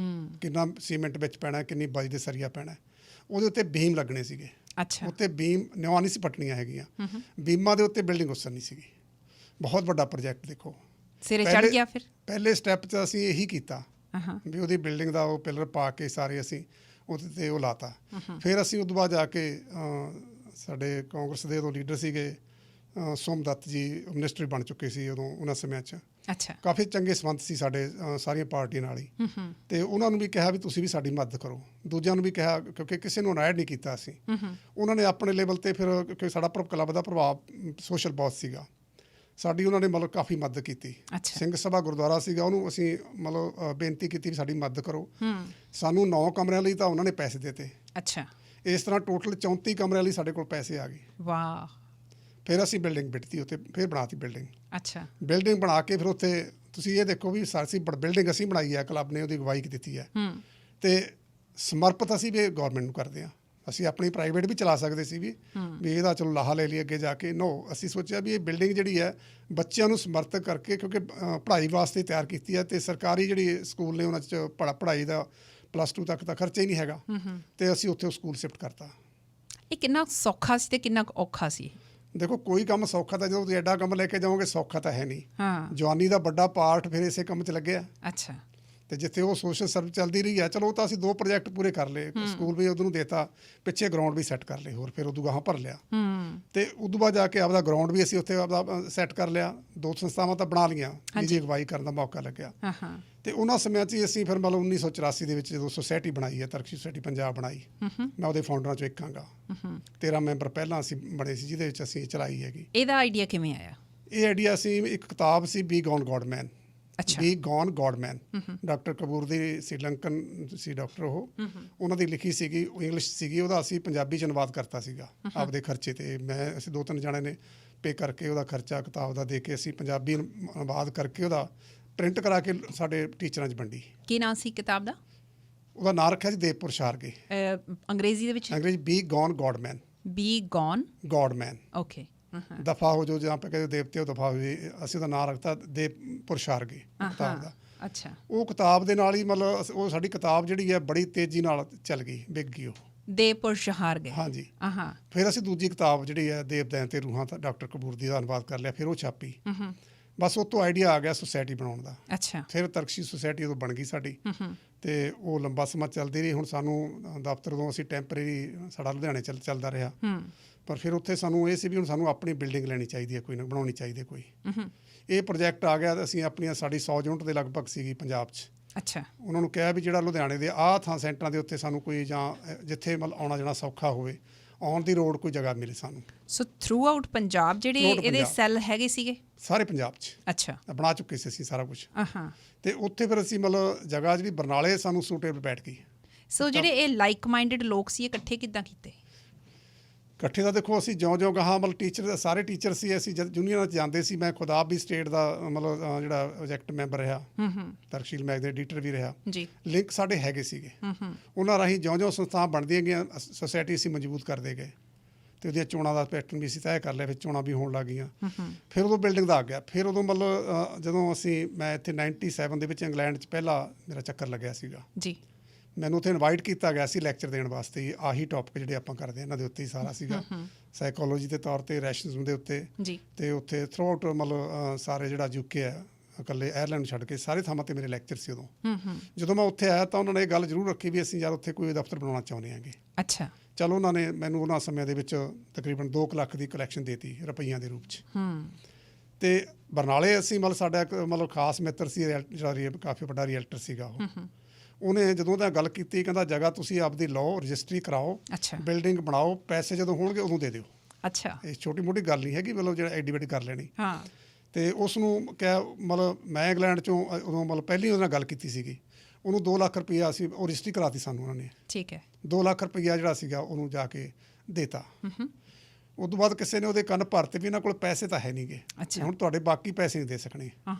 ਜਿਵੇਂ ਟੈਸਟ ਟੀਕਾ ਲਾਉਣਾ ਹੁੰਦਾ, ਮੈਨੂੰ ਉਹਨਾਂ ਦਾ ਫੋਨ ਗਿਆ ਵੀ ਐਂ ਕਰਕੇ ਸਾਨੂੰ ਅਚਾਨਕ ਹੀ 1 ਲੱਖ ਰੁਪਏ ਦੀ ਲੋੜ ਹੈ। ਅੱਛਾ। ਅਤੇ ਮੈਂ ਉਹਦੀ ਚੱਕ ਕੇ ਦਫ਼ਤਰ ਦੇ ਵਿੱਚ ਗੱਲ ਕੀਤੀ ਵੀ ਆਪਣੇ ਖਾਤਿਆਂ 'ਚ ਕਿੰਨਾ ਪੈਸਾ ਪਿਆ ਹੈਗਾ। ਉਹ ਕਹਿੰਦੇ ਜੀ 80,000 ਹੈਗਾ ਅਤੇ 1 ਲੱਖ ਦੀ ਡਿਮਾਂਡ ਕੀਤੀ ਹੈ ਵੀ ਮੈਂ ਕੋਲੋਂ ਪਤਾ। ਅੱਛਾ। ਅਸੀਂ 1 ਲੱਖ ਰੁਪਈਆ ਉਸਨੂੰ ਸਵੇਰ ਨੂੰ ਪਹੁੰਚਾਤਾ ਉਹਦੇ ਕੋਲੇ। ਉਹ ਹੈ ਵੀ ਮੈਂ ਤਾਂ ਇੱਕ ਫੋਨ 'ਤੇ 1 ਲੱਖ ਰੁਪਈਆ ਦੇ ਕੇ ਮੈਨੂੰ, ਅਤੇ ਮੇਰੇ ਬਾਰੇ ਕਹਿੰਦੇ ਕਿ ਸੀ ਵੀ ਇਹ ਪੈਸੇ ਦੇ ਨਹੀਂ ਸਕਣੇ। ਮੈਂ ਕਿਹਾ ਤੁਸੀਂ ਪੈਸੇ ਦਾ ਫਿਕਰ ਨਾ ਕਰੋ, ਅਸੀਂ ਤੁਹਾਡਾ ਫਿਕਰ ਸਾਨੂੰ ਜ਼ਿਆਦਾ ਹੈ, ਆਪਦਾ ਘੱਟ ਹੈ। ਦੂਜਾ ਚੱਕਰ ਇੰਗਲੈਂਡ 'ਚ ਮੇਰਾ 99 'ਚ ਫੇਰ ਲੱਗ ਗਿਆ। ਉਹਦੇ ਪੈਸੇ ਵੀ ਪੂਰੇ ਕਰਤੇ, ਅਸੀਂ ਦਫ਼ਤਰ ਜੋਗੀ ਬਿਲਡਿੰਗ ਵੀ ਬਣਾ ਲਈ ਥੋੜ੍ਹੀ ਜਿਹੀ। ਅਸੀਂ ਆਪਣਾ ਉੱਥੇ ਜਿਹੜਾ ਸਾਰਾ ਕਾਰੋਬਾਰ ਸ਼ੁਰੂ ਕਰ ਲਿਆ, ਕਿਤਾਬਾਂ ਦਾ, ਪ੍ਰਿੰਟਿੰਗ ਦਾ, ਮੈਗਜ਼ੀਨ ਦਾ ਹੈੱਡਕੁਆਟਰ ਬਣਾ ਲਿਆ। ਸਾਰਾ ਸੁਸਾਇਟੀ ਦਾ ਹੈੱਡਕੁਆਟਰ ਬਰਨਾਲਾ ਬਣ ਗਿਆ। ਠੀਕ ਹੈ। ਬਸ ਉਸ ਤੋਂ ਬਾਅਦ ਫਿਰ ਪ੍ਰੋਜੈਕਟ ਉੱਥੇ ਹਾਲ ਬਣਾਉਣਾ ਸੀ ਵੱਡਾ, ਅਸੀਂ ਪੂਰਾ ਵਧੀਆ ਪ੍ਰੋਜੈਕਟ ਸੀ ਸਾਡਾ। ਉਹ ਜਗ੍ਹਾ ਦੇ ਉੱਤੇ ਫਿਰ ਅਸੀਂ 7 ਲੱਖ ਉੱਤੇ ਖਰਚ ਕੀਤਾ ਉਹਦੀ ਬਿਲਡਿੰਗ ਦੇ ਉੱਤੇ ਦੁਬਾਰਾ ਫਿਰ, ਜਿਹਦੇ ਵਿੱਚੋਂ 35 ਲੱਖ ਰੁਪਈਆ ਐਟ ਏ ਟਾਈਮ ਮੇਰਾ ਇੱਕ ਦੋਸਤ ਇੰਗਲੈਂਡ 'ਚ ਭਗਵੰਤ ਸੀ UK, ਉਹਨੇ ਭੇਜਿਆ ਸਾਨੂੰ। ਅਤੇ ਬਾਕੀ ਅਸੀਂ ਫਿਰ ਸਾਰਾ ਪੈਸਾ ਯੂਨਿਟਾਂ ਨੂੰ ਦੇ ਕੇ ਵੀ ਇਹਨਾਂ ਨੇ ਪੈਸੇ ਇਕੱਠੇ ਕਰੋ, ਅਸੀਂ ਜੇਬਾਂ 'ਚੋਂ ਵੀ ਤਕਰੀਬਨ 70-80 ਹਜ਼ਾਰ ਰੁਪਈਆ ਜਾਂ ਲੱਖ ਰੁਪਈਆ ਪਾਇਆ, ਜਿਹੜੇ ਅਸੀਂ ਆਮ ਮੇਨ ਹੈੱਡ ਸੀਗੇ। ਅਸੀਂ ਉਹ ਫਿਰ ਪੈਸਾ ਇਕੱਠਾ ਕਰ ਲਿਆ ਅਤੇ 15 ਕੁ ਲੱਖ ਅਪੀਲਾਂ 'ਤੇ ਜਮ੍ਹਾਂ ਹੋ ਗਿਆ। ਅਤੇ ਉਹ ਬਿਲਡਿੰਗ ਅਸੀਂ ਸਿਰੇ ਲਾ ਲਈ। ਉਹਦਾ ਇੱਕ ਵੱਡਾ ਹਾਲ ਥੱਲੇ ਹੈ, ਜਿਹਦੇ 'ਚ ਓਪਨ ਹੈ, ਜਿੱਥੇ ਤੁਸੀਂ ਜਨਤਕ ਮੀਟਿੰਗ ਕਰ ਸਕਦੇ ਹੋ, ਜਿਹਦੇ 'ਚ 1000-1200 ਬੰਦਾ ਆਰਾਮ ਨਾਲ ਬਹਿ ਸਕਦਾ, 2000। ਉੱਪਰ ਅਸੀਂ ਫਿਰ AC ਹਾਲ ਬਣਾ ਲਿਆ, ਸਾਊਂਡ ਪ੍ਰੂਫ ਉਹ। ਅੱਛਾ। ਅਤੇ ਉਹ ਬਿਲਡਿੰਗ ਕੰਪਲੀਟ ਕੀਤੀ। ਭਾਵ 3 ਸੰਸਥਾਵਾਂ ਦੇ ਵਿੱਚ ਡਟ ਕੇ ਅਗਵਾਈ ਕੀਤੀ ਉਹਨਾਂ ਸਮਿਆਂ ਦੇ ਵਿੱਚ। ਇਹਨੂੰ ਸੋਸ਼ਲ ਸਰਵਿਸ ਹੈ ਵੀ। ਬਿਲਕੁਲ ਸੋਸ਼ਲ ਸਰਵਿਸ ਹੈ। ਮੈਂ ਇਹ ਗੱਲ ਮਹਿਸੂਸ ਕਰ ਸਕਦੀ ਹਾਂ ਕਿ ਜੇ ਤੁਸੀਂ ਸਟਰਕਚਰ ਬਣਾਉਣ ਦੇ ਲਈ ਜਾਂ ਸਟਰਕਚਰ ਲੈਵਲ ਦੇ ਉੱਤੇ ਇੰਨੀ ਜ਼ਿਆਦਾ ਸਟਰਗਲ ਕਰਕੇ ਉਹ ਚੀਜ਼ਾਂ ਸਥਾਪਿਤ ਕਰਕੇ ਦਿਖਾ ਦਿੱਤੀਆਂ। ਹੁਣ ਗੱਲ ਆਉਂਦੀ ਇੰਪੈਕਟ ਦੀ। ਉਹ ਜੋ ਕੁਝ ਤੁਸੀਂ ਕਰ ਰਹੇ ਸੀ, ਕਾਲਜ ਦੇ ਲਈ ਕੀਤਾ ਜਾਂ ਕਲੱਬ ਦੇ ਲਈ ਕੀਤਾ, ਉਸ ਤੋਂ ਬਾਅਦ ਤਰਕਸ਼ੀਲ ਸੁਸਾਇਟੀ ਦੇ ਲਈ ਕੀਤਾ, as a person individual level ਦੇ ਉੱਤੇ ਤੁਹਾਨੂੰ ਕੀ ਲੱਗਦਾ ਹੈ ਕਿ ਜਿਹੜਾ ਇੰਪੈਕਟ ਰਿਹਾ ਇਹਨਾਂ ਚੀਜ਼ਾਂ ਦਾ, ਉਹ ਕੀ ਰਿਹਾ? ਦੇਖੋ, ਸਮਾਜ 'ਤੇ ਜਦੋਂ ਤੁਸੀਂ ਦਿਲੋਂ ਸੱਚੇ ਦਿਲੋਂ ਕੋਈ ਸਰਵਿਸ ਕਰਦੇ ਹੋ, ਸੋਸ਼ਲ ਸਰਵਿਸ ਕਰਦੇ ਹੋ, ਉਹਦਾ ਇੰਪੈਕਟ ਜਾਣਾ ਹੀ ਹੈਗਾ। ਉਹਨਾਂ ਦੀ ਰਿਵਰਸਮੈਂਟ ਵੀ ਸਾਨੂੰ ਮਿਲੀ ਹੈ ਕਿ ਸਾਨੂੰ ਫੇਮ ਮਿਲੀ ਹੈ ਉਹਦੇ 'ਚ ਵੀ ਮੈਂ ਜਿਹੜਾ ਹੈ ਜਦੋਂ ਜੇ ਸਪੋਰਟਸ ਕਲੱਬ ਬਣਾਇਆ ਸੀ ਜਾਂ ਗੱਲ ਸਕੂਲ ਉਸਾਰ ਲਿਆ ਸੀ, ਉਹਦੇ ਨਾਲ ਪੋਲੀਟੀਕਲ ਬੰਦੇ ਸਾਡੇ ਪ੍ਰੈਸ਼ਰ ਥੱਲੇ ਆਉਣ ਲੱਗ ਗਏ। ਅੱਛਾ। ਵੀ ਜਿਵੇਂ ਕਹਿੰਦੇ ਸੀ ਸਾਨੂੰ ਉਹ ਨਾ ਨਹੀਂ ਸੀ ਕਰਦੇ ਹੈਗੇ। ਲੋਕਲ ਅਫਸਰਸਾਈ ਸੀ, ਉਹ ਸਾਨੂੰ ਪੂਰਾ ਸਹਿਯੋਗ ਦਿੰਦੀ ਰਹੀ। ਅਤੇ ਇਸ ਕਿਉਂ ਤਾਂ ਇੰਪੈਕਟ ਹੈਗਾ ਹੀ ਸੀਗਾ। ਲੋਕਲ ਬਰਨਾਲੇ ਦੇ ਲੋਕ ਕਾਫੀ ਸਾਡੀ ਰਿਸਪੈਕਟ ਕਰਨ ਲੱਗ ਗਏ ਸੀ, ਖਾਸ ਤੌਰ 'ਤੇ ਮੇਰੀ ਬਹੁਤ ਕਰਨ ਲੱਗ ਗਏ ਸੀਗੇ। ਅਤੇ ਉਸ ਤੋਂ ਬਾਅਦ ਜਦੋਂ ਸੁਸਾਇਟੀ ਅਸੀਂ ਬਣਾ ਲਈ ਪੰਜਾਬ ਦੀ, ਫਿਰ ਪੰਜਾਬ ਦੇ ਵਿੱਚ ਵੀ ਮੇਰੇ ਖਿਆਲ 'ਚ ਕੋਈ ਮਤਲਬ ਥਾਂ ਨਹੀਂ ਜਿੱਥੇ ਮੈਨੂੰ ਸੈਮੀਨਾਰਾਂ 'ਚ ਲੈਕਚਰ ਨਾ ਦਿੱਤੇ ਹੋਣ। ਮੇਰੇ ਖਿਆਲ ਮੈਨੂੰ ਇਹ ਗਿਣਤੀ ਨਹੀਂ ਹੋਣੀ ਵੀ ਕਿੰਨੇ ਕੁ ਹਜ਼ਾਰ ਲੈਕਚਰ ਦਿੱਤੇ ਹੋਣਗੇ ਸੈਮੀਨਾਰਾਂ 'ਚ ਇਹਨਾਂ ਜਾਗਰਤੀ ਲਿਆਉਣ ਵਾਸਤੇ, ਅਵੇਅਰਨੈਸ ਲਿਆਉਣ ਵਾਸਤੇ, ਅੰਧ ਵਿਸ਼ਵਾਸਾਂ ਦੇ ਖਿਲਾਫ ਵੀ, ਵਿਗਿਆਨਕ ਸੋਚ ਦੇ ਲਈ, ਇਹ ਸਾਰਾ ਕੁਛ ਕਰਨ ਵਾਸਤੇ ਬਹੁਤ ਅਸੀਂ ਵਰਕ ਕੀਤਾ ਹੈ ਪੰਜਾਬ ਦੇ ਵਿੱਚ। ਤੁਸੀਂ ਕੰਮ ਬਹੁਤ ਕੀਤਾ। ਕਦੇ ਕਦਾਈ ਜ਼ਰੂਰ ਹਿਸਾਬ ਕਿਤਾਬ ਵੀ ਲਾਉਂਦੇ ਹੋਗੇ ਕਿ ਵੀ ਹਾਸਲ ਕੀ ਹੋਇਆ? ਜੇ ਕੁਝ ਥੋੜ੍ਹੇ ਦੱਸ ਸਕੋ ਕਿ ਕਿਹੋ ਜਿਹੀਆਂ ਟਰਾਂਸਫੋਰਮੇਸ਼ਨਸ ਤੁਸੀਂ ਲੋਕਾਂ ਦੇ ਵਿੱਚ ਦੇਖੀਆਂ? ਬਹੁਤ ਵੱਡਾ ਅੰਤਰ ਹੈ ਲੋਕਾਂ 'ਚ, ਪੰਜਾਬ ਦੇ ਲੋਕਾਂ ਦੀ ਸਾਈਕੀ 'ਚ ਬਹੁਤ ਵੱਡਾ ਅੰਤਰ ਹੈ। ਮੈਂ ਤਾਂ ਅੱਜ ਇਹ ਸੋਚਦਾ ਵੀ ਕਿਸਾਨ ਮੂਵਮੈਂਟ ਜੇ ਅੱਜ ਇੱਧਰਲੇ ਪਾਸੇ ਨੂੰ ਆਈ ਹੈ, ਉਹਦੇ 'ਚ ਵੀ ਕਿਤੇ ਨਾ ਕਿਤੇ ਸੁਸਾਇਟੀ ਯੋਗਦਾਨ ਪਾਇਆ ਉਹਨਾਂ ਨੇ, ਕਿਉਂਕਿ ਅਵੇਅਰਨੈਸ ਕਰਕੇ ਲੋਕ ਬਦਲੇ ਹੈਗੇ ਆ। ਅਤੇ ਪੰਜਾਬ ਦੇ ਸ਼ੁਰੂ 'ਚ ਸਾਨੂੰ ਇਹੋ ਜਿਹੇ ਵੀ ਮਤਲਬ ਮਸਲੇ ਆਉਣੇ ਵੀ ਇਹ ਤਾਂ ਰੱਬ ਦੇ ਖਿਲਾਫ ਬੋਲਦੇ ਆ ਜੀ। ਬਿਲਕੁਲ। ਰੱਬ ਦੇ ਖਿਲਾਫ ਬੋਲਣਾ, ਰੱਬ ਕਿਸੇ ਦੀ ਜਾਇਦਾਦ ਤਾਂ ਹੈ ਨਹੀਂ ਗੀ, ਤੇ ਜੇ ਹੈ ਹੀ ਨਹੀਂ ਗਾ, ਜੇ ਅਸੀਂ ਕਹਿੰਦਾ ਕਿ ਨਹੀਂ ਹੈਗਾ, ਸਾਡਾ ਵਿਰੋਧ ਕਾਹਦਾ ਫਿਰ ਇਸ ਗੱਲ ਤੇ? ਇਸ ਤੱਕ ਅਸੀਂ ਆਪਣੀ ਗੱਲ ਕਹਿਣ ਤੋਂ ਹਟੇ ਨਹੀਂ ਹੈਗੇ। ਤੇ ਜਿੱਥੇ ਕਿਤੇ ਮਾੜੇ ਮੋਟੇ ਵਿਰੋਧ ਹੋਏ, ਹੌਲੀ ਹੌਲੀ ਜਦੋਂ ਲੋਕਾਂ ਨੇ ਦੇਖਿਆ ਵੀ ਤਾਂ ਚੰਗਾ ਵਰਕ ਕਰ ਰਿਹਾ, ਲੋਕਾਂ ਨੂੰ ਅਵੇਅਰ ਕਰ ਰਹੇ ਹੈਗੇ, ਉਹ ਸਾਨੂੰ ਸਹਿਯੋਗ ਦੇਣਾ ਸ਼ੁਰੂ ਕਰਤਾ। ਅਸੀਂ ਮਤਲਬ ਲੱਖਾਂ ਦੇ ਹਜ਼ਾਰਾਂ ਦੇ ਇਕੱਠ ਕਰਦੇ ਰਹੇ ਹਾਂ, ਬੋਲਦੇ ਰਹੇ ਹਾਂ, ਸਾਡਾ ਕਿਤੇ ਵੀ ਫਿਰ ਉਸ ਤੋਂ ਬਾਅਦ ਸਾਨੂੰ ਚੈਲੰਜ ਨਹੀਂ ਆਇਆ ਉਸ ਵਕਤ ਤੋਂ, ਕਿਉਂਕਿ ਲੋਕਾਂ ਨੇ ਸਾਡਾ ਸਹਿਯੋਗ ਦੇਣਾ ਸ਼ੁਰੂ ਕਰਤਾ। ਬਰਨਾਲਾ ਜੀ, ਇਹ ਗੱਲ ਛੋਟੀ ਨਹੀਂ ਜਿਹੜੀ ਤੁਸੀਂ ਕਹੀ ਕਿ ਇਹ ਰੱਬ ਦੇ ਖਿਲਾਫ ਬੋਲਦੇ ਆ, ਹੈ ਨਾ? ਲੋਕ ਮੂੰਹ ਹੀ ਮੋੜ ਜਾਂਦੇ ਆ ਕਈ ਵਾਰੀ ਜਦੋਂ ਇਹ ਗੱਲ ਕੀਤੀ ਜਾਂਦੀ ਆ ਕਿ ਵੀ ਇਹ ਤਾਂ ਬੰਦਾ ਹੰਕਾਰੀ ਹੋਊਗਾ, ਇਹ ਤਾਂ ਆਪਣੇ ਆਪ ਨੂੰ ਬਹੁਤ ਕੁਝ ਜ਼ਿਆਦਾ ਹੀ ਸਮਝਦਾ, ਜਿਹੜਾ ਬੰਦਾ ਰੱਬ ਨੂੰ ਨਹੀਂ ਮੰਨਦਾ, ਦੈਟ ਮੀਨਸ ਉਹ ਕਿਸੇ ਹੋਰ ਹੀ, ਉਹਦਾ ਜਿਹੜਾ ਸਿਰ ਹੈ ਉਹ ਬਹੁਤਾ ਹੀ ਜ਼ਿਆਦਾ ਉੱਚਾ ਲੱਗਾ ਹੋਇਆ। ਹਾਂਜੀ, ਮੈਂ ਖਾਸ ਕਰਕੇ ਇਸ ਟੌਪਿਕ 'ਤੇ ਆਉਣਾ ਚਾਹੁੰਦੀ ਹਾਂ ਥੋੜ੍ਹੀ ਦੇਰ ਲਈ, ਜੇ ਤੁਸੀਂ ਇਹਦੇ ਬਾਰੇ ਗੱਲ ਕਰ ਸਕੋ। ਹਾਂਜੀ, ਤੁਹਾਡੇ ਆਪਣਾ ਜਿਹੜਾ ਮਿੱਤਰ ਸਰਕਲ ਸੀ, ਫਰੈਂਡ ਸਰਕਲ ਸੀ, ਉਹਦੇ ਓਬਵੀਅਸਲੀ ਜੋ ਤੁਸੀਂ ਦੱਸ ਰਹੇ ਹੋ ਕਿ ਤੁਹਾਡੀ ਸੋਚ ਵਰਗੇ ਹੀ ਲੋਕ ਜੁੜੇ ਹੋਣਗੇ। ਹਾਂਜੀ। ਜਦੋਂ ਪਰਿਵਾਰਕ ਲੈਵਲ ਦੀ ਗੱਲ ਆਉਂਦੀ ਆ, ਤੁਹਾਡੀ ਆਪਣੀ ਵਾਈਫ ਹੋਏਗੀ ਜਾਂ ਹੋਰ ਜਿਨ੍ਹਾਂ ਵੀ ਆਪਣੇ ਰਿਸ਼ਤੇਦਾਰਾਂ ਦੇ ਨਾਲ ਤੁਹਾਡੀ ਸਾਂਝ ਹੈ, ਇਹ ਜ਼ਰੂਰੀ ਨਹੀਂ ਹੈ ਕਿ ਵੀ ਉਹ ਸੇਮ ਸੋਚ 'ਤੇ ਚੱਲਦੇ ਹੋਣ, ਪਰ ਥੋੜ੍ਹੀ ਜਿਹੀ ਮੇਰੀ ਕਿਉਰਿਓਸਿਟੀ ਜ਼ਰੂਰ ਹੈ ਇਸ ਚੀਜ਼ ਦੀ, ਕੀ ਤੁਹਾਡਾ ਪਰਿਵਾਰ ਵੀ ਇਹੋ ਜਿਹੀ ਹੀ ਸੋਚ ਰੱਖਦਾ? ਇਹ ਨਵਜੋਤ, ਜਿਹੜੀ ਗੱਲ ਆਪਾਂ ਨੂੰ ਸਮਝਣ ਦੀ ਜ਼ਰੂਰਤ ਹੈਗੀ ਹੈ, ਜਦੋਂ ਤੁਸੀਂ ਬਿਲਕੁਲ ਟਰੂ ਵਰਕ ਕਰ ਰਹੇ ਹੋਗੇ ਤੇ ਤੁਹਾਡੇ ਵਰਕ ਦੀ ਆਊਟਪੁੱਟ ਦੇਖੀ ਜਾ ਰਹੀ ਹੈ, ਤੇ ਲੋਕ ਤੁਹਾਡਾ ਅਸਰ ਲੈਣ ਲੱਗ ਜਾਂਦੇ ਆ, ਚਾਹੇ ਉਹ ਧਰਮ ਕਿਉਂ ਨਾ ਹੋਣ। ਮਤਲਬ ਜਿਹੜੇ ਧਰਮ ਲੋਕ ਹੈ, ਉਹ ਮੇਰੇ ਮਿੱਤਰ ਵੀ ਹੈਗੇ ਆ, ਬਹੁਤ ਗੂੜੇ, ਸਭ ਤੋਂ ਗੂੜਾ ਦੋਸਤ ਮੇਰਾ ਧਾਰਮਿਕ ਹੈਗਾ। ਉਹਨਾਂ ਦੇ ਨਾਲ ਬੈਠ ਕੇ ਵੀ ਕਦੇ ਇਦਾਂ ਦੀ ਗੱਲਬਾਤ ਚੱਲਦੀ? ਕੋਈ ਮਤਲਬ ਜੇ ਗੱਲ ਕਰ ਲੈ ਤਾਂ ਮਜ਼ਾਕ 'ਚ ਹੁੰਦੀਆਂ ਨੇ ਗੱਲਾਂ ਸਾਰੀਆਂ। ਅੱਛਾ। ਵੀ ਟੀਚਰਾਂ ਮਖੌਲਾਂ 'ਚ ਵੀ ਮੈਂ ਕਹਿਣਾ ਵੀ ਯਾਰ ਤੁਸੀਂ, ਮੈਂ ਵੀ ਤਾਂ ਤੁਹਾਡੇ ਨਾਲ ਹੀ ਜਿਉਣਾ, ਤੇ ਮੇਰੀ ਲਾਈਫ ਨੂੰ ਦੇਖੋ ਕਿੰਨਾ ਫਰਕ ਹੈਗਾ।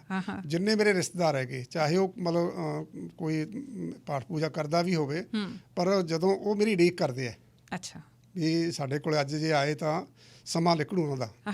ਹੁਣ ਜੇ ਉਹ ਉਡੀਕ ਕਰਦੇ, ਤੁਹਾਡਾ ਇੰਪੈਕਟ ਲੈ ਰਹੇ ਨੇ, ਉਹ ਤੁਹਾਡਾ ਅਸਰ ਲੈ ਰਹੇ ਹੈਗੇ। ਮੈਨੂੰ ਨਾ ਤਾਂ ਘਰ 'ਚੋਂ ਇਹੀ ਕੋਈ ਪ੍ਰੋਬਲਮ ਆਈ ਹੈਗੀ ਆ। ਅੱਛਾ। ਇਸ ਤਰ੍ਹਾਂ ਦੀ ਮੇਰੇ ਚਾਚਾ ਜੀ ਕਾਫੀ ਸਿਆਣੇ ਹੁੰਦੇ ਸੀਗੇ, ਤਕਰੀਬਨ 78 ਦੇ ਜੋ ਡੈਥ ਹੋਈ ਉਹਨਾਂ ਦੀ, ਉਹ ਧਾਰਮਿਕ ਖਿਆਲ ਰੱਖਦੇ ਸੀਗੇ। ਅੱਛਾ। ਤੇ ਉਹ ਮਤਲਬ ਆ ਜਿਹੜੇ ਬਾਬਿਆਂ ਬੂਬਿਆਂ ਦੇ ਵਿੱਚ ਮਾੜਾ ਮੋਟਾ ਜਿਵੇਂ ਪੂਜਾ ਪਾਠ ਕਰਨ ਨਾਲ ਤਾਂ ਨਹੀਂ ਸੀਗੇ, ਵੀ ਜਿਵੇਂ ਕਈ ਸੰਤ ਕਾਫੀ ਮਸ਼ਹੂਰ ਹੁੰਦੇ ਆ, ਉਹ ਇੱਕ ਨਾਲ ਕਾਫੀ ਜੁੜੇ ਹੋਏ ਸੀਗੇ। ਅੱਛਾ। ਮੈਂ ਕਿਤੇ ਖੇਤ ਗਿਆ ਉਹਨਾਂ ਕੋਲੇ ਜਾ ਕੇ, ਤਾਂ ਉਹਨਾਂ ਦਾ ਜਿਹੜਾ ਉੱਪਰ ਛੱਤ ਪਾਈ ਵੀ ਹੈ, ਤੇ ਦੇਖਣ ਲੱਗੇ ਤਾਂ ਉਹ ਲੱਕੜਾਂ ਨੂੰ ਕੱਟਿਆ ਨਹੀਂ ਗਿਆ, ਜਿਵੇਂ ਸੀ ਉਵੇਂ ਧਰਤੀ ਤਾਂ ਉਹ ਜਿਹੜੇ ਜ਼ਾਂਗੜ ਜਿਹੇ ਹੁੰਦੇ ਆ ਵੀ ਸਿੱਧੀ ਵੀ ਕੀਤੀ ਜਾਵੇ। ਮੈਂ ਚਾਚਾ ਜੀ ਨੂੰ ਪੁੱਛਿਆ, ਮੈਂ ਤੁਸੀਂ ਇਹ ਕੀ ਕੀਤਾ, ਆਹ ਲੱਕੜ ਦਾ ਵਾਧੂ ਹਿੱਸਾ ਕੱਟਿਆ ਜਾ ਸਕਦਾ ਸੀਗਾ। ਕਹਿੰਦਾ ਇਹ ਸੰਤਾਂ ਨੇ ਦਿੱਤੀ ਹੋਈ ਸੀਗੀ। ਅੱਛਾ। ਇਸ ਤਰ੍ਹਾਂ ਲਿਆ, ਮੇਰੇ ਨਾਲ ਚੰਗੀ ਗੱਲ ਕਰ ਲੈਂਦੇ ਸੀਗੇ, ਬਲਕਿ ਇਰੀਟੇਟ ਨਹੀਂ ਸੀ ਹੁੰਦੇ। ਤੇ ਮੈਂ ਕਿਹਾ ਚਾਚਾ, ਮਤਲਬ ਇਹਦੇ 'ਚ ਤੈਨੂੰ ਐਂ ਲੱਗਦਾ ਵੀ ਕੋਈ ਬੈਨੀਫਿਟ ਹੋਇਆ ਹੈਗਾ?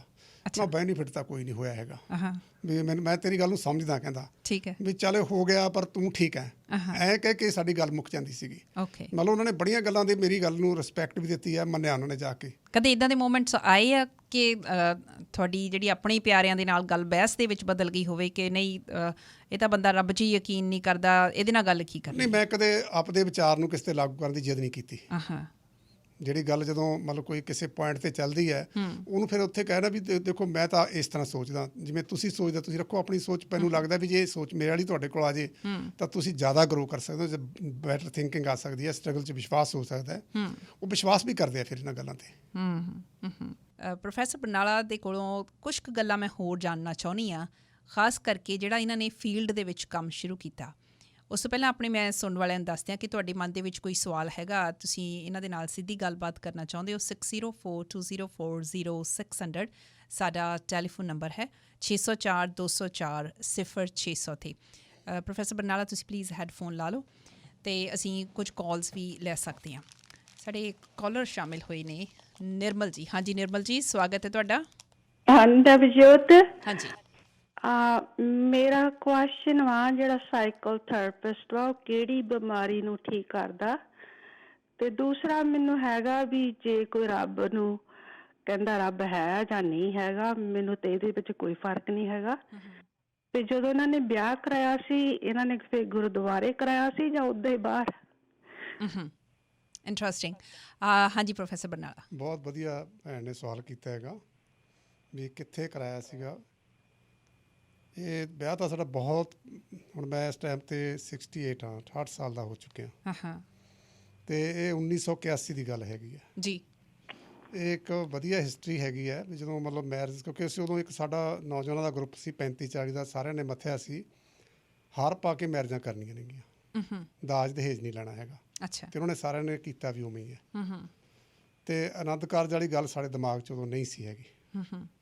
ਮੇਰੀ ਮਿਸਿਸ ਮੇਰੇ ਕਲਾਸ ਫੈਲੋ ਸੀਗੇ, ਅੱਛਾ। ਪਰ ਸਾਡੀ ਅਰੇਂਜ ਮੈਰਿਜ ਸੀਗੀ, ਉਹ ਜਾਣਦੇ ਸੀ ਇੱਕ ਦੂਜੇ ਨੂੰ ਅਸੀਂ। ਹਾਂ। ਤੇ ਉਹਨਾਂ ਨੇ ਜਦੋਂ ਰਿਸ਼ਤੇ ਵਾਲੀ ਸਾਡੇ ਨਾਲ ਗੱਲਬਾਤ ਕੀਤੀ, ਉਹਦੇ ਮਾਸੀ ਦੇ ਲੜਕੇ ਨੇ, ਤੇ ਮੈਂ ਉਹਨਾਂ 'ਤੇ ਇਹੀ ਕੰਡੀਸ਼ਨ ਲਾਈ ਵੀ ਦੇਖੋ ਮੈਂ ਕੋਈ ਦਾਜ ਦੇਜ ਨਹੀਂ ਲੈਣਾ ਹੈਗਾ, ਤੇ ਨਾ ਮੈਂ ਇਹਨਾਂ ਚੀਜ਼ਾਂ ਵਿਸ਼ਵਾਸ ਕਰਦਾ, ਦੂਸਰਾ ਮੈਂ ਆਨੰਦ ਕਾਰਜ ਨਹੀਂ ਲੈਣੇ ਹੈਗੇ। ਇਹ ਗੱਲ ਚੱਲਦੀ ਚੱਲਦੀ ਸਾਡੀ ਗੱਲ ਟੁੱਟ ਗਈ। ਅੱਛਾ। ਸਾਡੇ ਮਤਲਬ ਗਰੁੱਪ ਦੇ ਵਿੱਚ ਰੱਖੀ ਜਾ ਕੇ ਵੀ ਆਹ ਗੱਲ ਮੈਂ ਤਾਂ ਕਹਿਤੀ, ਤੋੜਤੀ ਗੱਲ ਤਾਂ। ਇਸ਼ੂ ਕੀ ਹੋਇਆ, ਟੁੱਟ ਕਿਉਂ ਇਸ਼ੂ ਗਈ? ਇਹ ਸੀ ਵੀ ਉਹ ਕਹਿੰਦੇ ਵੀ ਦੇਖੋ ਉਹਦਾ ਫਾਦਰ ਸਾਹਿਬ ਜਿਹੜੇ ਸੀਗੇ ਮੇਰੇ, ਮਤਲਬ ਸਹੁਰਾ ਸਾਹਿਬ ਜਿਹੜੇ ਸੀ ਪੜ੍ਹੇ ਲਿਖੇ ਸੀ, ਮਾਈਗ੍ਰੇਟ ਸੀ ਪਾਕਿਸਤਾਨ 'ਚੋਂ। ਘਰੇ ਉਹਨਾਂ ਦੇ ਗੁਰੂ ਗ੍ਰੰਥ ਸਾਹਿਬ ਸੀਗਾ।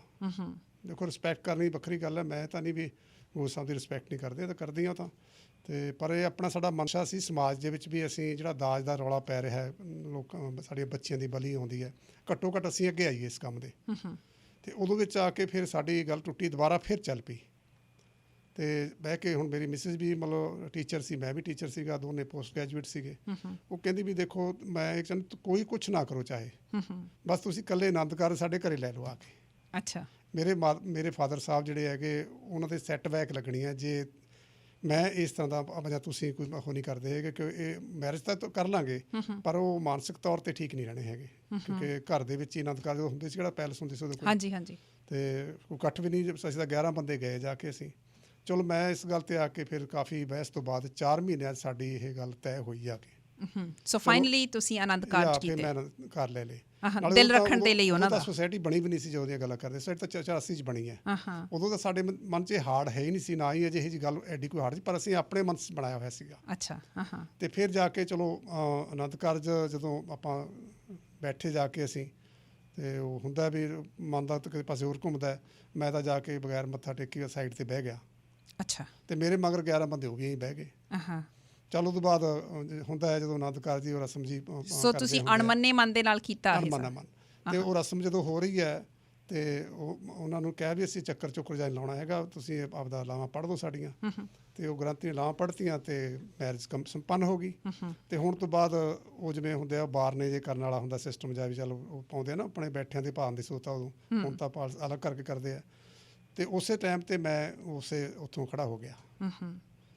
ਮੈਂ ਉਸ ਗ੍ਰੰਥੀ ਨੂੰ ਕਿਹਾ ਵੀ ਦੇਖ ਸਾਡਾ ਆਨੰਦ ਕਾਰਜ ਦੀ ਰਸਮ ਤੂੰ ਪੂਰੀ ਕਰ ਲਈ ਆਪਣੇ ਮੁਤਾਬਕ, ਤੇ ਮੈਂ ਕੋਈ ਨਹੀਂ ਅਨਾਊਂਸ ਕਰਦੇ ਇੱਥੇ ਆ ਕੇ ਵੀ ਕੋਈ ਵੀ ਸਾਨੂੰ ਕਿਸੇ ਦੇ ਚੜਾਵਾ ਨਾ ਕੀਤਾ ਜਾਵੇ, ਅਸੀਂ ਕੋਈ ਪੈਸਾ ਨਹੀਂ ਲੈਣਾ ਕਿਸੇ ਤੋਂ। ਮੈਂ ਉੱਠ ਕੇ ਪਿੱਛੇ ਇਕੱਲਾ ਬਹਿ ਗਿਆ, ਮਿਸਿਸ ਮੇਰੇ ਨਾਲ ਉੱਠ ਕੇ ਆ ਗਈ। ਫਿਰ ਉਮੀਦ ਕਰਦੇ ਹਾਂ ਕਿ ਨਿਰਮਲ ਜੀ ਆਹ ਮਾਹੌਲ ਸੀ ਉਦੋਂ। ਤੁਹਾਨੂੰ ਇਸ ਸਵਾਲ ਦਾ ਜਵਾਬ ਮਿਲ ਗਿਆ ਹੋਵੇਗਾ। ਦੂਸਰਾ ਸਵਾਲ ਜਿਹੜਾ ਇਹਨਾਂ ਨੇ ਕੀਤਾ ਸੀ, ਨਿਰਮਲ ਜੀ ਸੁਣਦੇ ਰਹੋ ਲਗਾਤਾਰ। Okay, thank you.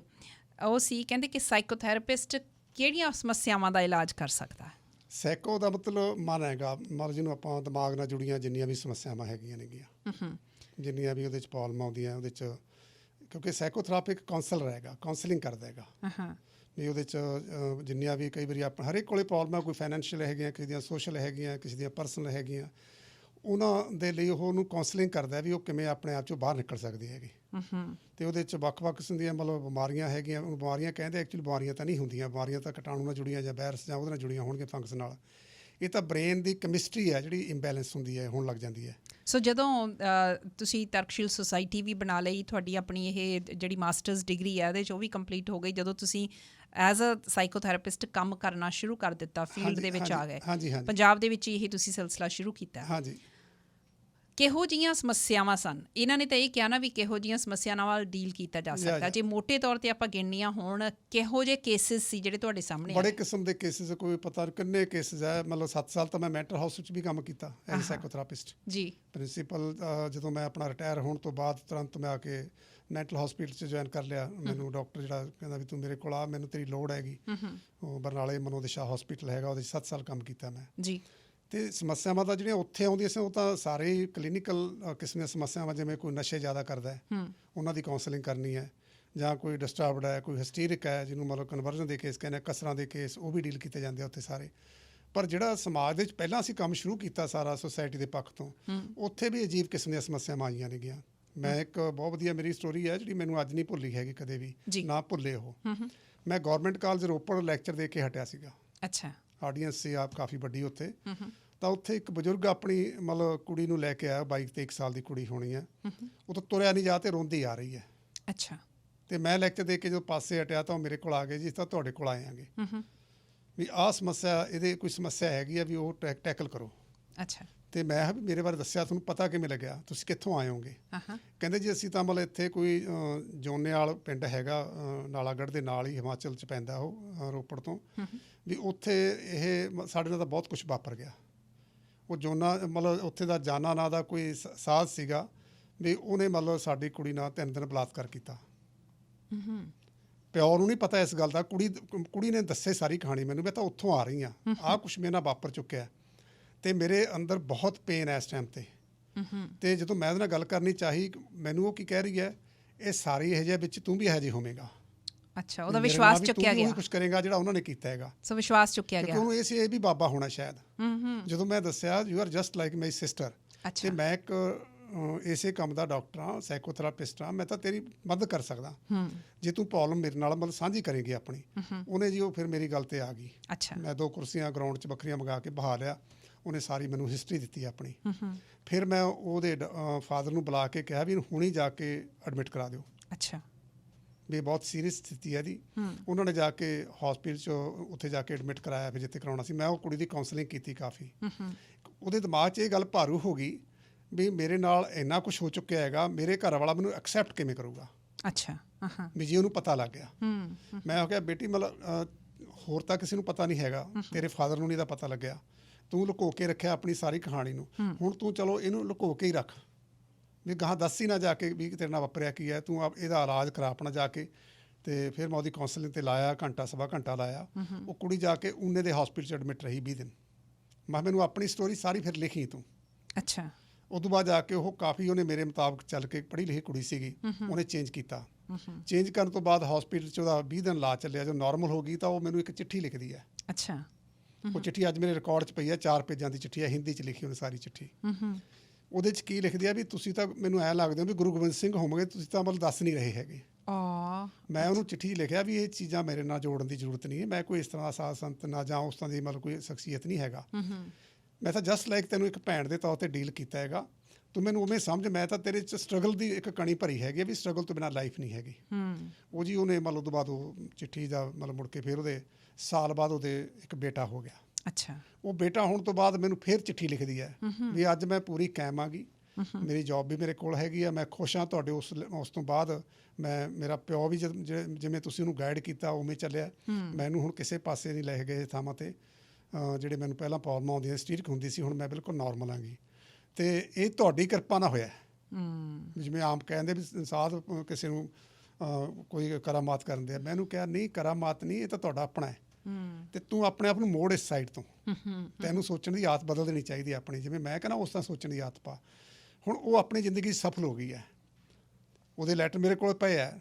ਹੁਣ ਮੈਨੂੰ ਖੁਸ਼ੀ ਹੈ ਵੀ ਇੱਕ ਕੁੜੀ ਸਾਡੀ ਜਿਹੜੀ ਹੈ ਉਹ ਅੱਜ ਜ਼ਿੰਦਗੀ ਨੂੰ ਵਧੀਆ ਢੰਗ ਨਾਲ ਚਲਾ ਗਈ ਆਪਦੀ ਨੂੰ, ਹੁਣ ਉਹਨੇ ਤੋਰ ਲਿਆ ਆਪਣੀ ਜ਼ਿੰਦਗੀ ਨੂੰ, ਕੰਟਰੋਲ ਕਰ ਲਿਆ ਸਰ। ਹੁਣ ਇਹ ਘਟਨਾਵਾਂ ਕਿੰਨੀਆਂ ਵਾਪਰ ਜਾਂਦੀਆਂ ਨੇਗੀਆਂ। ਇਸ ਤਰ੍ਹਾਂ ਵੀ ਕਦੇ ਹੋਇਆ ਕਿ ਵੀ ਤੁਹਾਡੇ ਕੋਲ ਕੋਈ ਕੇਸ ਆਇਆ ਹੋਵੇ, ਇੱਕ ਵਾਰੀ ਆਏ ਹੋਣ, ਤੁਸੀਂ ਸੈਕਿੰਡ ਵਿਜ਼ਿਟ ਲਈ, ਥਰਡ ਵਿਜ਼ਿਟ ਦੇ ਲਈ ਕਿਹਾ ਹੋਵੇ, ਪਰ ਕਈ ਵਾਰ ਜਿਹੜਾ ਪ੍ਰੈਸ਼ਰ ਉਸ ਇਨਸਾਨ ਦੇ ਉੱਤੇ ਜਾਂ ਪਰਿਵਾਰ ਦਾ ਇਸ ਢੰਗ ਨਾਲ ਹੋ ਗਿਆ, ਉਹ ਮੂੰਹ ਮੋੜ ਕੇ ਫਿਰ ਕਿਸੇ ਹੋਰ ਤਾਂਤਰਿਕ ਕੋਲ, ਜੋਤਸ਼ੀ ਕੋਲ ਚਲੇ ਗਏ ਹੋਣ, ਪਰ ਉਸ ਵਿਅਕਤੀ ਦਾ ਜਿਹੜਾ ਐਂਡ ਹੈ ਉਹ ਮਾੜਾ ਹੋਇਆ ਹੋਵੇ? ਕਦੇ ਇੱਦਾਂ ਦੀ ਖਬਰ ਤੁਹਾਡੇ ਤੱਕ ਪਹੁੰਚੀ ਹੈ ਜਿਹਦਾ ਕਈ ਵਾਰ ਅਫਸੋਸ ਹੁੰਦਾ ਇਸ ਚੀਜ਼ ਦਾ? ਇੱਕ ਮੇਰੀ ਮੁੱਢ ਤੋਂ ਲੈ ਕੇ ਰਹੇਗਾ ਵੀ ਜਦੋਂ ਮੈਂ ਪੂਰਾ ਥੋਰੋਲੀ ਉਹਦੇ ਨਾਲ ਮਤਲਬ ਬੜਾ ਕਲੋਜ਼ ਫਰੈਂਡਸ਼ਿਪ ਦੇ ਸਰਕਲ 'ਚ ਐਟਮੋਸਫੀਅਰ ਬਣਾ ਕੇ ਉਹਨੂੰ ਗਾਈਡ ਕਰਦਾ ਹਾਂ, ਜਿਹੜਾ ਵੀ ਪੇਸ਼ੈਂਟ ਇਸ ਤਰ੍ਹਾਂ ਦਾ ਹੁੰਦਾ ਹੈਗਾ, ਜਿਹੜਾ ਉਹਦਾ ਆਲਾ ਦੁਆਲਾ ਹੈ, ਜਿੱਥੋਂ ਉਹਨੂੰ ਲੱਗ ਰਿਹਾ ਵੀ ਪ੍ਰੋਬਲਮ ਜ਼ਿਆਦਾ ਕ੍ਰੀਏਟ ਹੋ ਰਹੀ ਹੈ, ਉਹਨਾਂ ਨਾਲ ਵੀ, ਕਿਉਂਕਿ ਕੋਈ ਵੀ ਮਾਂ ਪਿਓ ਜਾਂ ਭੈਣ ਭਰਾ ਉਹਨੂੰ ਮਤਲਬ ਨਹੀਂ ਦੇਖਣਾ ਚਾਹੁੰਦਾ ਵੀ ਉਹ ਬਿਮਾਰ ਰਹੇ, ਉਹਨਾਂ ਦੀਆਂ ਗਲਤੀਆਂ ਜ਼ਰੂਰ ਹੋ ਸਕਦੀਆਂ ਨੇਗੀਆਂ। ਫਿਰ ਉਹਨੂੰ ਅਸੀਂ ਮਤਲਬ ਫੈਮਿਲੀ ਕਾਉਂਸਲਿੰਗ ਦਿੰਦੇ ਹਾਂ ਜੀ, ਪਰਿਵਾਰ ਨੂੰ ਵੀ ਤੁਹਾਨੂੰ ਇਹਦੇ ਨਾਲ ਕਿਵੇਂ ਡੀਲ ਕਰਨਾ ਚਾਹੀਦਾ। ਇਸ ਕਰਕੇ ਮਤਲਬ ਉਹ ਜਦੋਂ ਉਹਦੀ ਡੀਲਿੰਗ ਤੇ ਉਹਨੂੰ ਸੁਣਨ ਲੱਗ ਜਾਂਦੇ ਆ, ਬਾਕੀ ਮੇਰੇ ਵਰਗਾ ਉਹ ਤੋਂ ਡਿਟੇਲ ਸੁਣਦਾ ਸਾਰੀ, ਜਿਹਨੂੰ ਸੁਣਿਆ ਹੀ ਨਹੀਂ ਕਦੇ, ਉਹ ਆਪਣੇ ਆਪ ਨੂੰ ਫਿਰ ਚੇਂਜ ਕਰਨਾ ਸ਼ੁਰੂ ਕਰ ਦਿੰਦਾ। 5-6 ਸਿਟੀਆਂ ਤੋਂ ਬਾਅਦ ਉਹ ਬਿਲਕੁਲ ਨੋਰਮਲ ਹੋ ਕੇ ਆਪਣੀ ਲਾਈਫ 'ਤੇ ਚੱਲ ਜਾਂਦਾ ਹੈ। ਮੇਰਾ ਤਾਂ ਹੁਣ ਤੱਕ ਇਹੀ ਰਿਕਾਰਡ ਹੈ ਵੀ ਇਹੋ ਜਿਹਾ ਮੇਰੇ ਕੋਲ ਕੋਈ ਨਹੀਂ ਆਇਆ ਜਿੱਥੇ ਇਹ ਜਿਹੀ ਘਟਨਾ ਵਾਪਰੀ ਹੋਵੇ, ਬਲਕਿ ਬਹੁਤੇ ਲੋਕ ਸਫਲ ਲਾਈਫ ਨੂੰ ਹੀ ਗਏ ਹੈਗੇ ਆ ਇਸ ਗੱਲ 'ਤੇ ਜਾ ਕੇ। ਬਰਨਾਲਾ ਜੀ, ਪਰਿਵਾਰ ਬਾਰੇ ਥੋੜ੍ਹਾ ਜਿਹਾ ਸਾਡੇ ਸੁਣਨ ਵਾਲਿਆਂ ਨੂੰ ਦੱਸੋ ਕਿ ਪਰਿਵਾਰ 'ਚ ਕੌਣ ਕੌਣ ਹੈ? ਬਹੁਤ ਛੋਟਾ ਪਰਿਵਾਰ ਹੈਗਾ। ਅੱਛਾ। ਤੇ ਇਹ ਫੈਸਲਾ ਸੀ ਸਾਡਾ, ਮਤਲਬ ਮਿਸਿਸ ਟੀਚਰ ਸੀਗੇ, ਉਹ ਵੀ ਲੈਕਚਰਰ ਰਹੇ ਹੈਗੇ, ਦੋਨਾਂ ਨੇ ਜਦੋਂ ਅਸੀਂ ਮੈਰਿਜ ਕੀਤੀ ਹੈ ਉਦੋਂ ਹੀ ਫੈਸਲਾ ਕਰ ਲਿਆ ਕਿ ਮੇਰਾ ਮੁੰਡੇ ਕੁੜੀ 'ਚ ਵਿਸ਼ਵਾਸ ਨਹੀਂ ਸੀ ਹੈਗਾ ਵੀ ਜਿਹੜਾ ਬੱਚਾ ਪਹਿਲਾ ਹੋ ਗਿਆ ਉਹੀ ਪਾਲਣਾ, ਇੱਕੋ ਹੀ ਬੱਚਾ ਪਾਲਣਾ। ਅੱਛਾ। ਉਹ ਇਹ ਸਾਡਾ ਬਕਾਇਦਾ ਤੈਅ ਹੋ ਗਿਆ ਸੀਗਾ। ਸਾਡੇ ਇੱਕ ਬੇਟੀ ਹੋਈ ਪਹਿਲੀ, ਫਿਰ ਉਹੀ ਰੱਖੀ ਆ, ਉਹੀ ਪੜ੍ਹਾਈ ਹੈ, ਉਹ ਟੋਰਾਂਟੋ ਹੈ। ਅੱਛਾ। ਤੇ ਇੰਜੀਨੀਅਰ ਹੈ ਉਹ ਆਪ ਸੌਫਟਵੇਅਰ ਦੀ, ਤੇ ਮੇਰਾ ਜਵਾਈ ਵੀ ਜਿਹੜਾ ਉਹ ਵੀ ਇੰਜੀਨੀਅਰ ਹੈਗਾ ਇੱਥੇ। ਉਹ ਗੂਗਲ ਦੇ ਵਿੱਚ ਟੌਪ ਦੀ ਪੋਸਟ ਉਹਦੇ ਕੋਲ ਸੀਨੀਅਰ ਇੰਜੀਨੀਅਰ ਹੈਗਾ। ਓਕੇ। ਤੇ ਉਹ ਆਪਣੇ ਵਧੀਆ ਉੱਥੇ ਜ਼ਿੰਦਗੀ ਜਿਉ ਰਹੇ ਨੇ ਟੋਰਾਂਟੋ। ਤੇ ਮੈਂ ਵੀ ਪਿੱਛੇ 18 'ਚ ਇੱਥੇ ਆ ਗਿਆ ਸੀਗਾ PR ਦੇ ਉੱਤੇ ਸੁਪਰਵਾਈਜ਼ਰ, ਤੇ ਮੈਂ ਪਹਿਲਾਂ ਆ ਚੁੱਕਿਆ ਹੂੰ। ਵੈਸੇ ਵੀ ਮੈਂ ਕੈਨੇਡਾ ਉਦੋਂ ਪਹਿਲਾਂ ਵਿਜ਼ਟਰ ਤੌਰ ਤੇ ਲੈਕਚਰ ਦੇਣ ਆਉਂਦਾ ਰਿਹਾ ਇੱਧਰ। ਤੇ ਇੰਨੀ ਕੀ ਹੈ ਮੇਰੀ ਜਿਹੜੀ ਪਰਸਨ, ਜਿਹੜੀ ਮਾਈਕਰੋ ਫੈਮਿਲੀ ਜਿਹੜੀ 3 ਮੈਂਬਰੀ ਹੈਗੀ ਹੈ, ਮੇਰੀ ਬੇਟੀ, ਮੈਂ ਤੇ ਮੇਰੀ ਮਿਸਿਸ, ਹੁਣ ਤਾਂ ਚਲੋ ਉਹਦਾ ਆਪਦਾ ਪਰਿਵਾਰ ਹੈਗਾ। ਉਹ ਅਸੀਂ 5 ਭੈਣ ਭਰਾ ਰਹੇ ਹਾਂਗੇ। ਅੱਛਾ। ਤੇ ਜਿਨ੍ਹਾਂ ਵਿੱਚੋਂ ਮਤਲਬ 2 ਨੇ ਟੀਚਿੰਗ ਜੌਬ, ਇੱਕ ਨੇ ਟੀਚਿੰਗ ਜੌਬ ਕੀਤੀ, ਇੱਕ ਨੇ ਕੀਤੀ ਨਹੀਂ ਹੈਗੀ। ਤੇ ਬ੍ਰਦਰ ਮਿਲਟਰੀ ਚਲਾ ਗਿਆ ਸੀ, ਛੋਟਾ ਇੱਥੇ ਹੀ ਤੁਹਾਡੇ ਰਹਿੰਦਾ ਹੈਗਾ, ਸਰੀ ਦੇ ਵਿੱਚ ਹੀ ਹੈਗਾ ਜੀ, ਉਹ ਆਪਦਾ ਸੈੱਟ ਹੈ ਇੱਥੇ। ਓਕੇ। ਬਰਨਾਲਾ ਜੀ, ਲਾਈਫ ਦੇ ਵਿੱਚ ਤੁਸੀਂ ਬਹੁਤ ਕੁਝ ਕੀਤਾ, ਤੁਸੀਂ ਲੋਕਾਂ ਦੇ ਲਈ ਵੀ ਕੀਤਾ, ਤੁਸੀਂ ਹੈਲਪ ਵੀ ਕਰਦੇ ਰਹੇ ਹੋ, ਤੁਸੀਂ ਐਜੂਕੇਸ਼ਨ ਦੇ ਫੀਲਡ ਵਿੱਚ ਕੰਟਰੀਬਿਊਸ਼ਨ ਤੁਹਾਡੀ ਵੱਡੀ ਰਹੀ ਆ। ਪਰ ਬਾਕੀ ਜਿਹੜੀਆਂ ਹੁਣ ਤੁਸੀਂ ਕਿਤਾਬਾਂ ਲਿਖ ਦਿੱਤੀਆਂ ਇਹ ਹਮੇਸ਼ਾ ਲਈ ਰਹਿਣੀਆਂ ਹੈਗੀਆਂ। ਕੋਈ ਇਹੋ ਜਿਹੇ ਟਾਰਗੇਟਸ ਜਿਹੜੇ ਤੁਸੀਂ ਹੁਣ ਇੱਥੇ ਕੈਨੇਡਾ 'ਚ ਰਹਿੰਦੇ ਹੋਇਆ ਨਿਮਿੱਥੇ ਹੋਣ ਕਿ ਵੀ ਹਾਂ ਇੱਥੇ ਰਹਿ ਕੇ ਮੈਂ ਕਿਵੇਂ ਹੈਲਪ ਕਰ ਸਕਦਾ? ਕਿਉਂਕਿ ਕੀ ਤੁਸੀਂ ਇੱਥੇ ਵੀ ਕੁਝ ਚੀਜ਼ਾਂ ਇਹੋ ਜਿਹੀਆਂ ਨੋਟਿਸ ਕਰਦੇ ਹੋ ਕਿ ਲੱਗਦਾ ਕਿ ਆਪਣੀ ਕਮਿਊਨਿਟੀ ਦੇ ਵਿੱਚ ਲੋਕਾਂ ਨੂੰ ਹੈਲਪ ਦੀ ਜ਼ਰੂਰਤ ਹੈਗੀ ਆ? ਕੀ ਤੁਸੀਂ ਇੱਥੇ ਵੀ ਆਪਣੀਆਂ ਸਰਵਿਸਿਜ਼ ਪ੍ਰੋਵਾਈਡ ਕਰ ਰਹੇ ਹੋ? ਇੱਥੇ ਜਦੋਂ ਦਾ ਮੈਂ, ਵੈਸੇ ਤਾਂ ਮੈਂ ਪਹਿਲਾਂ ਤੋਂ ਹੀ ਆਉਂਦਾ ਰਿਹਾ ਗਾ, ਤੇ ਜਿਹੜੇ ਕੇਸ ਡੀਲਿੰਗ ਜਿਹੜੀ ਹੈ ਜੀ, ਉਹ ਜਿਹੜੇ ਮੇਰੇ ਦੋਸਤਾਂ ਮਿੱਤਰਾਂ ਦੇ ਸਰਕਲ 'ਚੋਂ ਕੋਈ ਮੇਰੇ ਕੋਲ ਆਉਂਦੇ ਆ, ਮੈਂ ਕਦੇ ਆਪਦੀ ਐਡ ਨਹੀਂ ਕਰਦਾ ਇਸ ਕਿਸਮ, ਬਿਲਕੁਲ ਹੀ। ਉਹ ਜਿਹੜੇ ਉਹ ਸਰਕਲ 'ਚੋਂ ਕਿਸੇ ਨੂੰ ਕੋਈ ਪ੍ਰੋਬਲਮ ਆਉਂਦੀ ਹੈ ਤਾਂ ਉਹਦੀ ਕਾਉਂਸਲਿੰਗ ਜਿਹੜੀ ਹੈ ਮੈਂ ਇੱਥੇ ਵੀ ਕਰ ਦਾਂਗਾ, ਟੋਰਾਂਟੋ ਵੀ ਕਰ ਦਾਂਗਾ। ਅੱਛਾ। ਪਰ ਅਜੇ ਇਹਨੂੰ ਟੋਟਲੀ ਪ੍ਰੋਫੈਸ਼ਨਲ ਤੌਰ ਤੇ ਅਡਾਪਟ ਨਹੀਂ ਮੈਂ ਕੀਤਾ ਇੱਥੇ ਇਸ ਨੂੰ। ਸੋ ਹਾਲੇ ਇੱਕ ਢੰਗ ਨਾਲ ਵੋਲੰਟੀਅਰ ਤੁਸੀਂ ਕਰ ਰਹੇ ਹੋ? ਵੋਲੰਟੀਅਰ ਕਰ ਰਿਹਾ ਜੀ ਮੈਂ, ਜਿਹੜਾ ਹੈਗਾ ਇੱਥੇ ਇਸ ਤਰ੍ਹਾਂ ਦਾ। ਦੂਸਰਾ ਅਸੀਂ ਇੱਥੇ ਜਿਹੜੀ ਮਤਲਬ 2 ਸੁਸਾਇਟੀਆਂ ਸੀਗੀਆਂ, ਜਿਵੇਂ ਇੱਕ ਇੱਥੋਂ ਦੀ ਵੈਨਕੂਵਰ ਦੀ ਹੈਗੀ ਹੈ ਤਰਕਸ਼ੀਲ ਕਲਚਰ ਸੁਸਾਇਟੀ, ਜਿਹਦਾ ਨਾਂ ਸੀਗਾ ਆਫ ਕੈਨੇਡਾ। ਦੂਸਰੀ ਸੀ ਟੋਰਾਂਟੋ ਦੀ ਨਾਰਥ ਅਮਰੀਕਨ ਰੈਸਨ ਸੁਸਾਇਟੀ ਓਨਟਾਰੀਓ, ਤੇ ਵਿਨੀਪੈਗ ਦੇ ਗਰੁੱਪ ਹੈਗੇ ਜਿਹੜੇ, ਜਾਂ ਇੱਥੇ ਕੈਲਗਰੀ। ਇਹਨਾਂ ਦੀ ਅਸੀਂ ਫਿਰ ਸਾਰਿਆਂ ਦੀ ਇੱਕੋ ਇਕੱਠੇ ਕਰ ਲਏ ਇੱਕ ਚੀਜ਼, ਜਿਸ 'ਚ ਮੈਂ ਉਹਦੀ ਅਗਵਾਈ ਕੀਤੀ ਹੈ। ਨਾਲ ਇੱਥੋਂ ਦੇ ਅਵਤਾਰ ਬਾਈ ਜੀ ਨਾਲ ਸੀ ਸਾਡੇ, ਬਲਦੇਵ ਰਹਿਪਾ ਜਿਹੜੇ ਹੁਣ 3 ਅਸੀਂ ਉਹਦੇ ਇਹ ਸਾਡੇ ਮੇਨ ਕਨਵੀਨਰ ਨੇ, ਅਵਤਾਰ ਜੀ, ਮੈਂ ਤੇ ਰਹਿਪਾ ਸਾਹਿਬ ਜਿਹੜੇ ਆ ਕੋ ਕਨਵੀਨਰ ਹੈਗੇ ਆ। ਅਸੀਂ ਮਤਲਬ ਹੁਣ ਇੱਕੋ ਨਾਂ ਰੱਖ ਕੇ ਸਾਰਾ ਕ੍ਰਾਸ ਕੈਨੇਡਾ ਉਹਦਾ ਨਾਂ ਰੱਖ ਲਿਆ, ਤਰਕਸ਼ੀਲ ਰੈਸੈਂਸ ਬ੍ਰੈਕਟ 'ਚ ਪਾਉਂਦੇ ਇੰਗਲਿਸ਼ ਰਜਿਸਟਰੇਸ਼ਨ ਲੋੜ ਪਈ ਸਾਨੂੰ, ਸੁਸਾਇਟੀ ਕੈਨੇਡਾ। ਹੁਣ ਉਹਦੇ ਵਿੱਚ ਜਿੱਥੇ ਅਸੀਂ ਆਪਣਾ ਉਹ ਵੀ ਲੋਕਾਂ ਦੇ ਵਿੱਚ ਆਪਣਾ ਰੋਲ ਨਿਭਾਉਣ ਵਾਸਤੇ ਪਿੱਛੇ ਵੈਬੀਨਾਰ ਕਰਦੇ ਰਹੇ ਹਾਂ ਅਸੀਂ, ਇਹਦੇ ਸੰਬੰਧੀ ਆਪਸ ਵਿੱਚ ਕਾਫੀ ਲੋਕਾਂ ਨਾਲ ਸੰਪਰਕ ਵੀ ਕਰਦੇ ਰਹੇ ਹਾਂ ਜਾ ਕੇ। ਇੱਕ ਗੱਲ ਮੇਰੇ ਦਿਮਾਗ 'ਚ ਆ ਰਹੀ ਸੀ, ਜਿਸ ਵੇਲੇ ਸਾਨੂੰ ਕੋਈ ਦੁੱਖ ਹੁੰਦਾ, ਤਕਲੀਫ ਹੁੰਦੀ ਹੈ, ਹਾਏ ਹੋਏ ਕਰਦੇ ਹਾਂ ਅਸੀਂ, ਹਾਏ ਰੱਬਾ ਅਕਸਰ ਕਹਿੰਦੇ ਹਾਂ। ਹਾਂਜੀ ਹਾਂਜੀ। ਜਾਂ ਜਿਹੜੀ ਗੱਲ ਦਾ ਸਾਨੂੰ ਪਤਾ ਨਹੀਂ ਹੁੰਦਾ ਅਸੀਂ ਕਹਿੰਦੇ ਹਾਂ ਕਿ ਰੱਬ ਜਾਣਦਾ ਹੋਊ, ਜਾਂ ਰੱਬ ਹੀ ਜਾਣੇ। ਹਾਂਜੀ। ਇਹੋ ਜਿਹੇ ਸਿਚੁਏਸ਼ਨਸ ਦੇ ਵਿੱਚ ਤੁਸੀਂ ਕੀ ਕਹਿੰਦੇ ਹੋ? ਕਮਾਲ ਦੀ ਗੱਲ ਕੀਤੀ ਹੈ ਤੁਸੀਂ, ਜਿਹੜੀ ਕਰਨ ਵਾਲੀ ਗੱਲ ਹੈਗੀ ਆ ਨਾ, ਕਿਉਂਕਿ ਇਹ ਸਾਡੇ ਕਈ ਵਾਰ ਕੀ ਹੈ, ਇੱਕ ਬ੍ਰੇਨ ਦੇ ਵਿੱਚ ਫਿਕਸ ਹੋ ਜਾਂਦੇ ਆ ਵਰਡ, ਅਚਾਨਕ ਨਿਕਲਦੇ ਆ। ਟੱਚ ਵੁੱਡ, ਜਿਵੇਂ ਇੱਥੇ ਬੋਲਦੇ ਆ ਕਿ ਵੀ ਟੱਚ ਵੁੱਡ, ਜਾਂ ਓ ਮਾਈ ਗੋਡ, ਇੱਥੇ ਕੈਨੇਡਾ 'ਚ ਕਾਫੀ ਬੋਲਿਆ ਜਾਂਦਾ ਹੈਗਾ। ਵੀ ਜਿਹੜਾ ਬੰਦਾ ਤਕਲੀਫ 'ਚ ਹੁੰਦਾ, ਕੋਈ ਜਾਂ ਹਾਏ ਵੀ ਕਹਿ ਦਿੰਦਾ, ਕਈ ਬੰਦੇ ਗੋਡ ਨਹੀਂ ਕਹਿੰਦੇ, ਹਾਏ ਕਹਿ ਦਿੰਦੇ ਆ। ਮਤਲਬ ਮੈਨੂੰ ਇਹ, ਕਿਉਂਕਿ ਮੁੱਢ ਤੋਂ ਲੈ ਕੇ ਮੈਂ ਸਟਰਗਲ 'ਚ ਵਿਸ਼ਵਾਸ ਕੀਤਾ ਹੈ, ਮੈਨੂੰ ਕਦੇ ਵੀ ਮੇਰੇ ਮਤਲਬ ਮੁੱਢ ਤੋਂ ਲੈ ਕੇ ਇਹੋ ਜਿਹਾ ਕੋਈ ਸ਼ਬਦ ਮੇਰੇ, ਮੈਂ ਕਦੇ ਨਹੀਂ ਇਹਨੂੰ ਮਨ ਤੇ ਲੈ ਕੇ ਆਇਆ। ਕਿੰਨੀ ਕੁ ਵਾਰੀ ਰੱਬ ਸ਼ਬਦ ਵਰਤਿਆ ਤੁਸੀਂ ਹੋਏਗਾ? ਰੱਬ ਦਾ ਤਾਂ ਨਾਂ ਲੈਣਾ ਚਾਹੀਦਾ। ਤੁਸੀਂ ਮੇਰੇ ਤੋਂ ਰੱਬ ਕਹਾ ਰਹੇ ਹੋ ਵੀ ਰੱਬ ਕੀ ਹੁੰਦਾ, ਫਿਰ ਤਾਂ ਪਤਾ ਨਹੀਂ ਕਿੰਨੇ ਕੁ ਵਾਰੀ ਰੱਬ ਦਾ ਨਾਂ ਲੈਣਾ ਚਾਹੀਦਾ ਹੈ। ਨਹੀਂ, ਨਾਂ ਲੈਣਾ ਕੋਈ ਹੋਰ ਗੱਲ ਹੈਗੀ, ਉਹਦਾ ਮੀਨਿੰਗ ਹੀ ਹੋਰ ਨਿਕਲਦਾ ਹੈਗਾ। ਇੱਕ ਸ਼ਬਦ ਦੇ ਤੌਰ ਤੇ ਵੀ ਰੱਬ ਹੈਗਾ ਕਿ ਨਾ, ਮੈਂ ਤੋਂ ਵੀ ਕਹਾਂਗੇ ਮੈਂ ਹਾਏ ਰੱਬਾ, ਰੱਬ ਹੀ ਜਾਣਦਾ ਹੋਊਗਾ, ਕਦੇ ਨਹੀਂ ਕਿਹਾ ਰੱਬ, ਤਾਂ ਫਿਰ ਮੈਂ ਸ਼ਬਦ ਤਾਂ ਯੂਜ਼ ਕਰ ਲਿਆ ਨਾ। ਮਤਲਬ ਇਹ ਦੇਖੋ ਇੱਕ ਗੱਲ ਬੜੀ ਹੈ, ਪਤਾ ਨਹੀਂ ਮੈਂ, ਦੇਖੋ ਇਹ ਮੇਰੇ ਆਪਣੇ ਵਿਚਾਰ ਨੇ, ਨਿੱਜੀ ਤੌਰ ਤੇ ਮੈਂ ਗੱਲ ਕਰ ਦਾਂਗਾ ਵੀ ਐਕਚੁਅਲੀ ਰੱਬ ਦਾ ਪਤਾ ਕਿਹਨੂੰ ਲੱਗ ਗਿਆ? ਇੰਨੀਆਂ ਕਿਤਾਬਾਂ ਲਿਖਤੀਆਂ, ਭੂਤਾਂ ਪ੍ਰੇਤਾਂ ਦਾ ਕਿਹਨੂੰ ਪਤਾ ਲੱਗ ਗਿਆ? ਤੇ ਉਹ ਜਿਹੜਾ ਸਵਰਗ ਨਰਕ ਦਾ ਕਿਹਨੂੰ ਪਤਾ ਲੱਗ ਗਿਆ ਵੀ ਕਿਤੇ ਹੈਗਾ? ਉਹ ਦੇਖ ਕੇ ਵਾਪਸ ਮੁੜ ਕੇ ਆਇਆ ਜਾ ਕੇ? ਉਹ ਕੋਈ ਮਰਿਆ ਬੰਦਾ ਵਾਪਸ ਮੁੜਿਆ ਕਦੇ?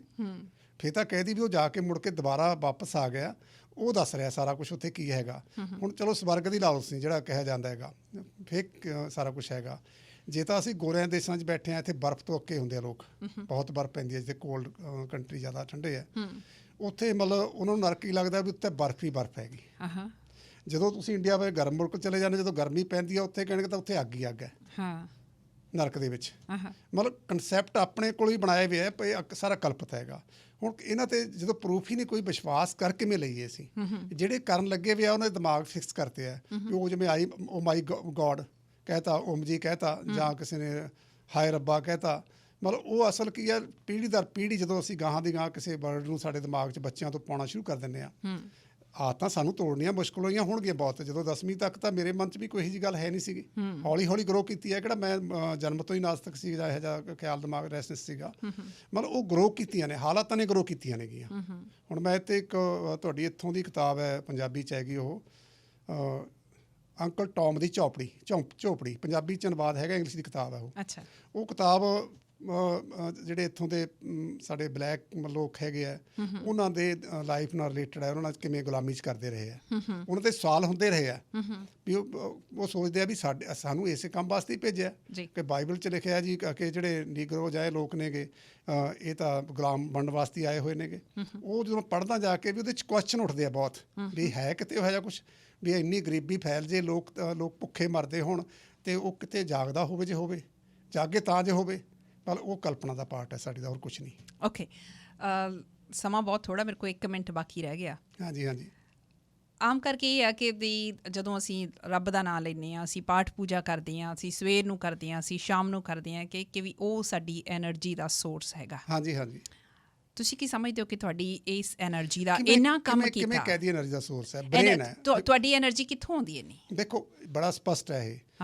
ਜਦੋਂ ਤੁਸੀਂ ਜੂਝਦੇ ਹੋ ਪ੍ਰੋਬਲਮ ਦੇ ਨਾਲ, ਹਰ ਪ੍ਰੋਬਲਮ ਸੋਲਵ ਕਰਨ ਤੋਂ ਬਾਅਦ ਤੁਸੀਂ ਵੱਧ ਸਿਆਣੇ ਹੋ ਜਾਂਦੇ ਹੋ, ਪਹਿਲਾਂ ਨਾਲੋਂ ਵਾਈਜ਼ ਹੋ ਜਾਂਦੇ ਹੋ। ਤੁਹਾਡੇ ਅੰਦਰ ਕੌਨਫੀਡੈਂਸ ਬਿਲਡ ਹੋ ਜਾਂਦਾ ਹੈ। ਜਦੋਂ ਇੱਕ ਸਮੱਸਿਆ, ਦੂਜੀ, ਤੀਜੀ, ਉਦੋਂ ਹਾਇਰ ਲੈਵਲ ਦੀ, ਉਦੋਂ ਹਾਇਰ ਦੀ ਸੋਲਵ ਕਰਦੇ ਤੁਰੇ ਜਾਂਦੇ ਹੋ। ਵੀ ਜੇ ਤੁਹਾਡੇ ਮਨ 'ਚ ਇਹ ਕਲੀਅਰ ਹੋ ਗਿਆ, there is no life without problems. ਜੇ if there is no problem then we can't ਲਿਵ।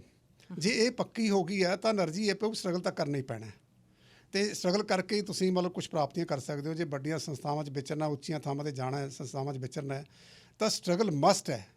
ਅਤੇ ਉਹ ਸਟਰਗਲ ਦੀ ਜਿਹੜੀ ਦਿਮਾਗ 'ਚ ਭਾਵਨਾ ਵੀ ਉਹ ਤਾਂ ਕਰਨਾ ਹੈ, ਉਹੀ ਐਨਰਜੀ ਦਾ ਸੋਰਸ ਹੈ ਮੇਰੇ ਬ੍ਰੇਨ ਦੇ ਅੰਦਰ।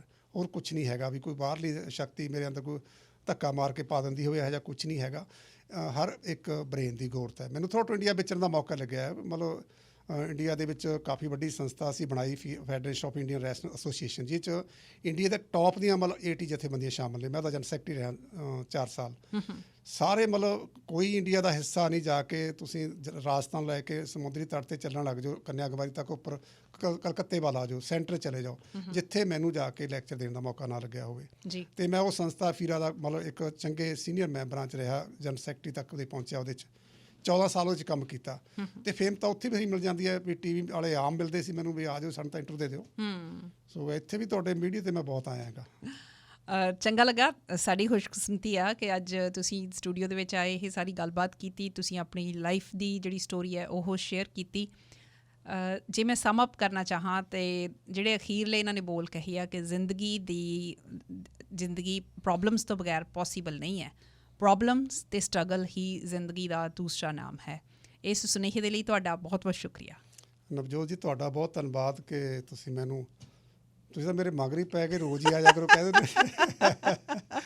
ਚੰਗਾ ਲੱਗਿਆ ਤੁਹਾਡਾ। ਦੇਖੋ ਤੁਹਾਡਾ ਆਪਣਾ ਬੋਲ ਚਾਲ, ਤੁਹਾਡਾ ਆਪਦਾ ਇੰਟੈਲੈਕਚੁਅਲ ਲੈਵਲ ਜਿਹੜਾ ਹੈਗਾ ਉਹ ਮੈਨੂੰ ਕਾਫੀ ਅਸਰ ਪਾ ਰਿਹਾ ਹੈਗਾ।